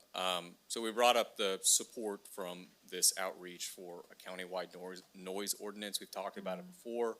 I do think it's something that, with a light touch, can address some of the issues that we're seeing in the community. I know there are people in my district reach out, and I wish I had an option to say we can do that, and not having that's been a challenge. the challenge has been for 3 years priority of what we've kind of adopted, and is this ever for any of us one of our kind of top 3 things we want to bring forward? Probably not. We have a lot of really big issues. So I only wanted to throw in that I would support something like that. I think if possible, I would really like on this issue for us to look at pre-made ordinance regulations from another similar county, Calaveras, Mariposa, and see, can we simply adopt a lot of what they have already done that we know is legally compliant, in this case, a quick and dirty solution that if there's issues in the future we can address, rather than kind of from scratch doing a ton of research and having to put 6 months into it. I think every time it's always been there's higher priority items, and I'm really looking for something that is just basic, simple, streamlined. So I would support that. I just think it should be done in an easy way. So, question being, do you, I'm sorry, Supervisor Kirk, did you have additional? No, I just want to gently push back a little bit about what Cody said, because I'm struggling with the idea, if boards of supervisors can go into communities and completely cap, say there's a moratorium on short-term rentals, which is in my opinion, violation of people's personal property rights, why wouldn't they be able to make that requirement? So I get that there may be concern, but can we just, instead of in 10 minutes saying don't go there, could we just maybe verify that as an option? Just get with your folks, your legal folks, and Absolutely, yeah, Okay. we can definitely research it. I just didn't want your board to have any sort of false idea that, about the viability of a regulation based on where a person lives or a characteristic about the owner, as opposed to, the impact, Okay. universally applied regulation about an impact. Okay, so if we could just get just a legal opinion from all the minds, that would be great. And then I just want to bring up the noise ordinance thing again. I agree, especially for me, Tween Heart and above, I get hit a lot. I just want to remind the board, my main concern is what resources are going to go out when it's 10:30, 11:30, 12:30. Is it going to be the sheriff? Because we all know we're trying to address issues with crime and narcotics and other things in the community. And what I would hate to have us do is good intentions, but then now we're draining the 911 with noise calls, which was the idea of the property management was they're not going to get paid if they don't have those customers, and they're going to be taking up the compliance basically for us because they're getting paid to manage that property. So that was the idea behind it, is seeing the issues, but then trying to have somebody else take up the responsibility, which was that property manager. So that, I don't know if I was clear, but I just want to end it with that. And then, I don't know if you guys want to speak to that at all, but I think you were also going to give us some opinions. Yeah, So we've given you a lot. How do you, is there anything else that you're looking for? Do you want to give us your take? I'll just add real quick, I do also agree that we need a noise ordinance. Okay, thank you. You have given me a lot. I appreciate it. It's really good direction. I did have a recommendation kind of prepared in my mind. It's a little bit different, but I think encompasses a lot of what you were talking about. So I'll put it out there briefly maybe, and then respond to where I think you might want to go and see if I'm really clear on that. And so in my mind, I'm really looking at the need to collect more data and some of the things to collect data that are happening that Mr. Birtwistle talked about with the fire and life safety inspections and the data that they're collecting, and they're just getting started with that.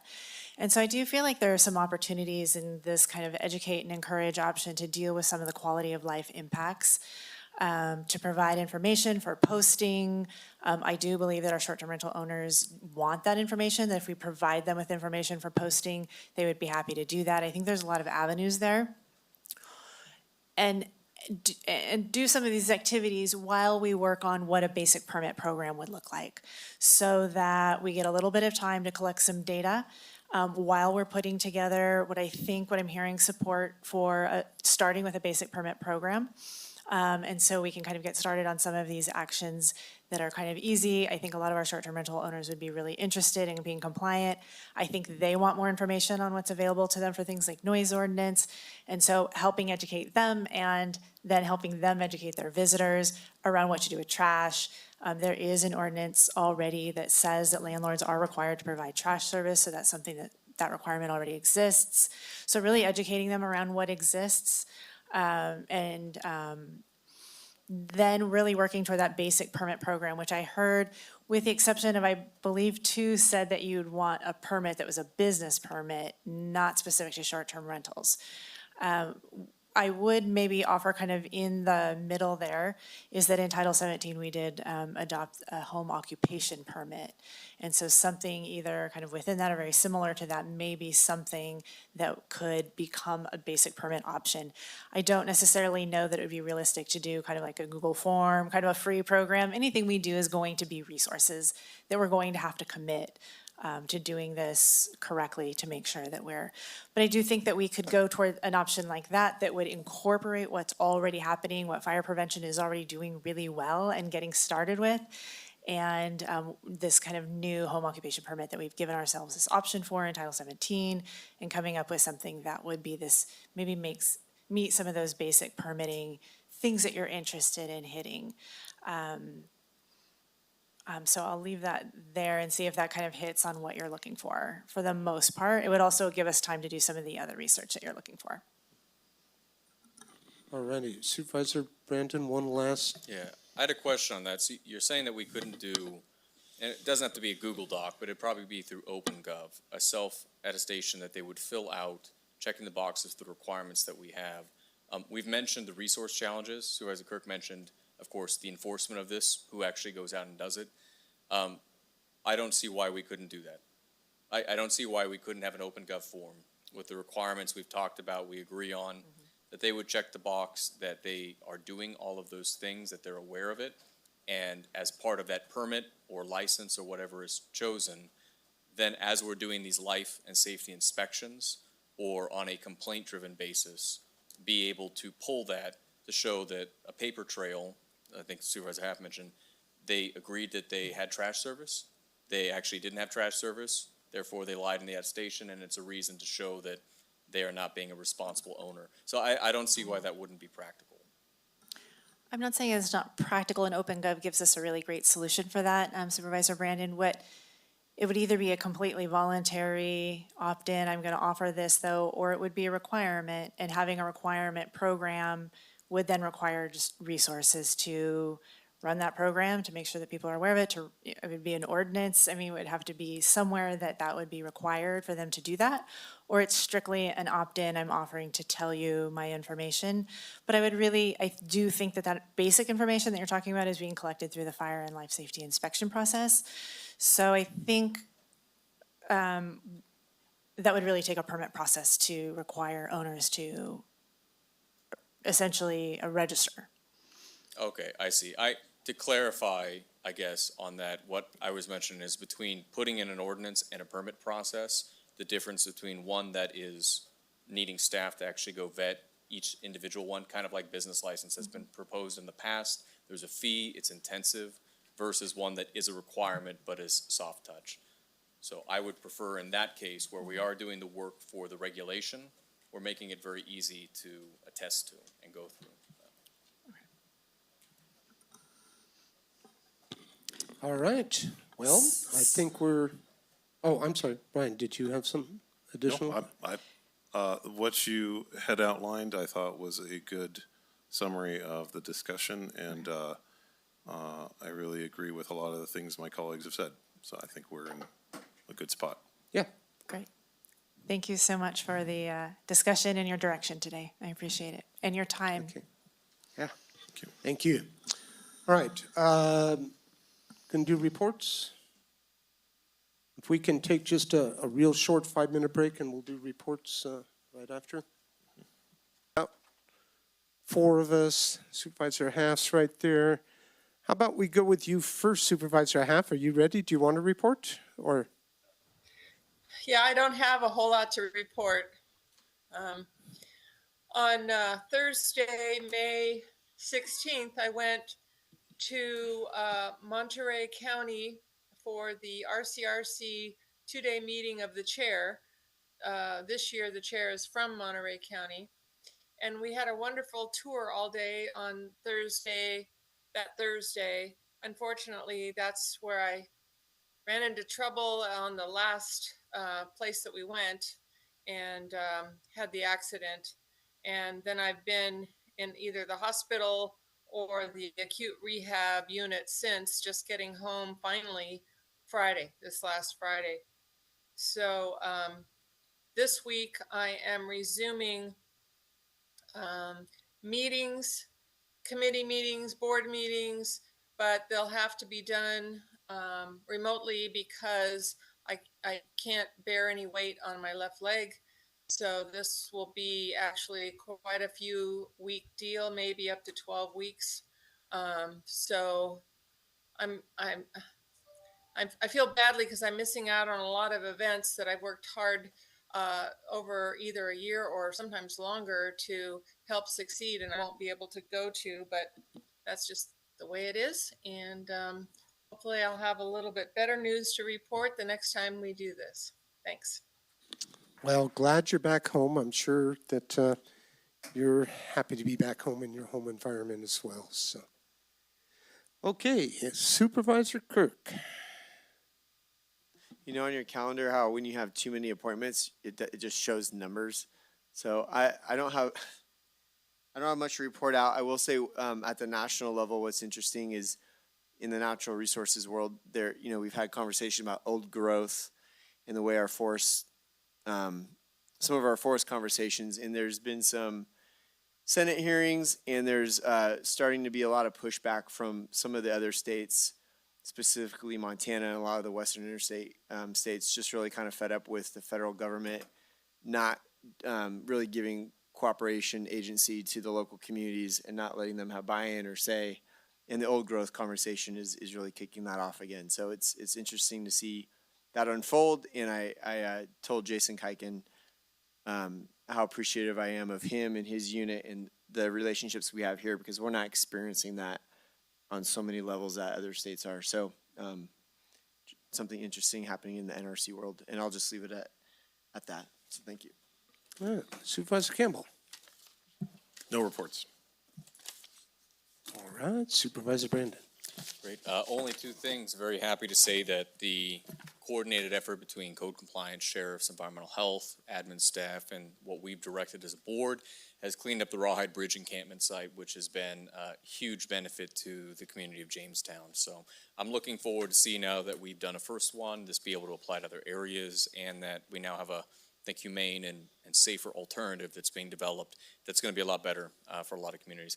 And the second thing is that NACO policy platforms, there is an opening until I think June 13th to be able to make submissions. I've asked through the admin office any department heads of any federal issues that are out there to be able to send them in and consider assisting with drafting anything. But opening that up to the board, I think, as well. I don't know how that works where it's through NACO to all of us there, but if there are specific federal issues, please review the NACO platform, and I would recommend talking to our admin office if you have any specific issues. Great. Yeah, normal committee meetings. Do want to just mention solid waste, and Supervisor Kirk and I have been attending and working on that. We're still pushing and trying to work the angles to potentially establish a chipping program, and so we're kind of working that angle still. Been to a number of events over a period of time. We haven't reported out in a while, but everything from fire department ceremonies to Cinco de Mayo, Watch Resources luncheon, annual luncheon, the Golden Sonora Care Center, the former Avalon, they had a opening. And the interesting one the other day, just last week, was Lambert Drop-In Center had their 25th anniversary the other day, so that was pretty cool. It was good discussions, and a number of people spoke at that one. And Firewise communities, just trying to make my way out to various Firewise communities when I can, when they have meetings, or just to see what they have going on in some cases. And that's all I have. Was there anything I skipped over staff in the beginning? No reports from County Council. Yeah, no reports from County Administrator's Office. Okay.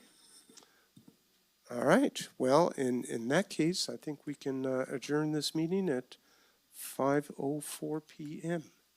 Thank you, everyone.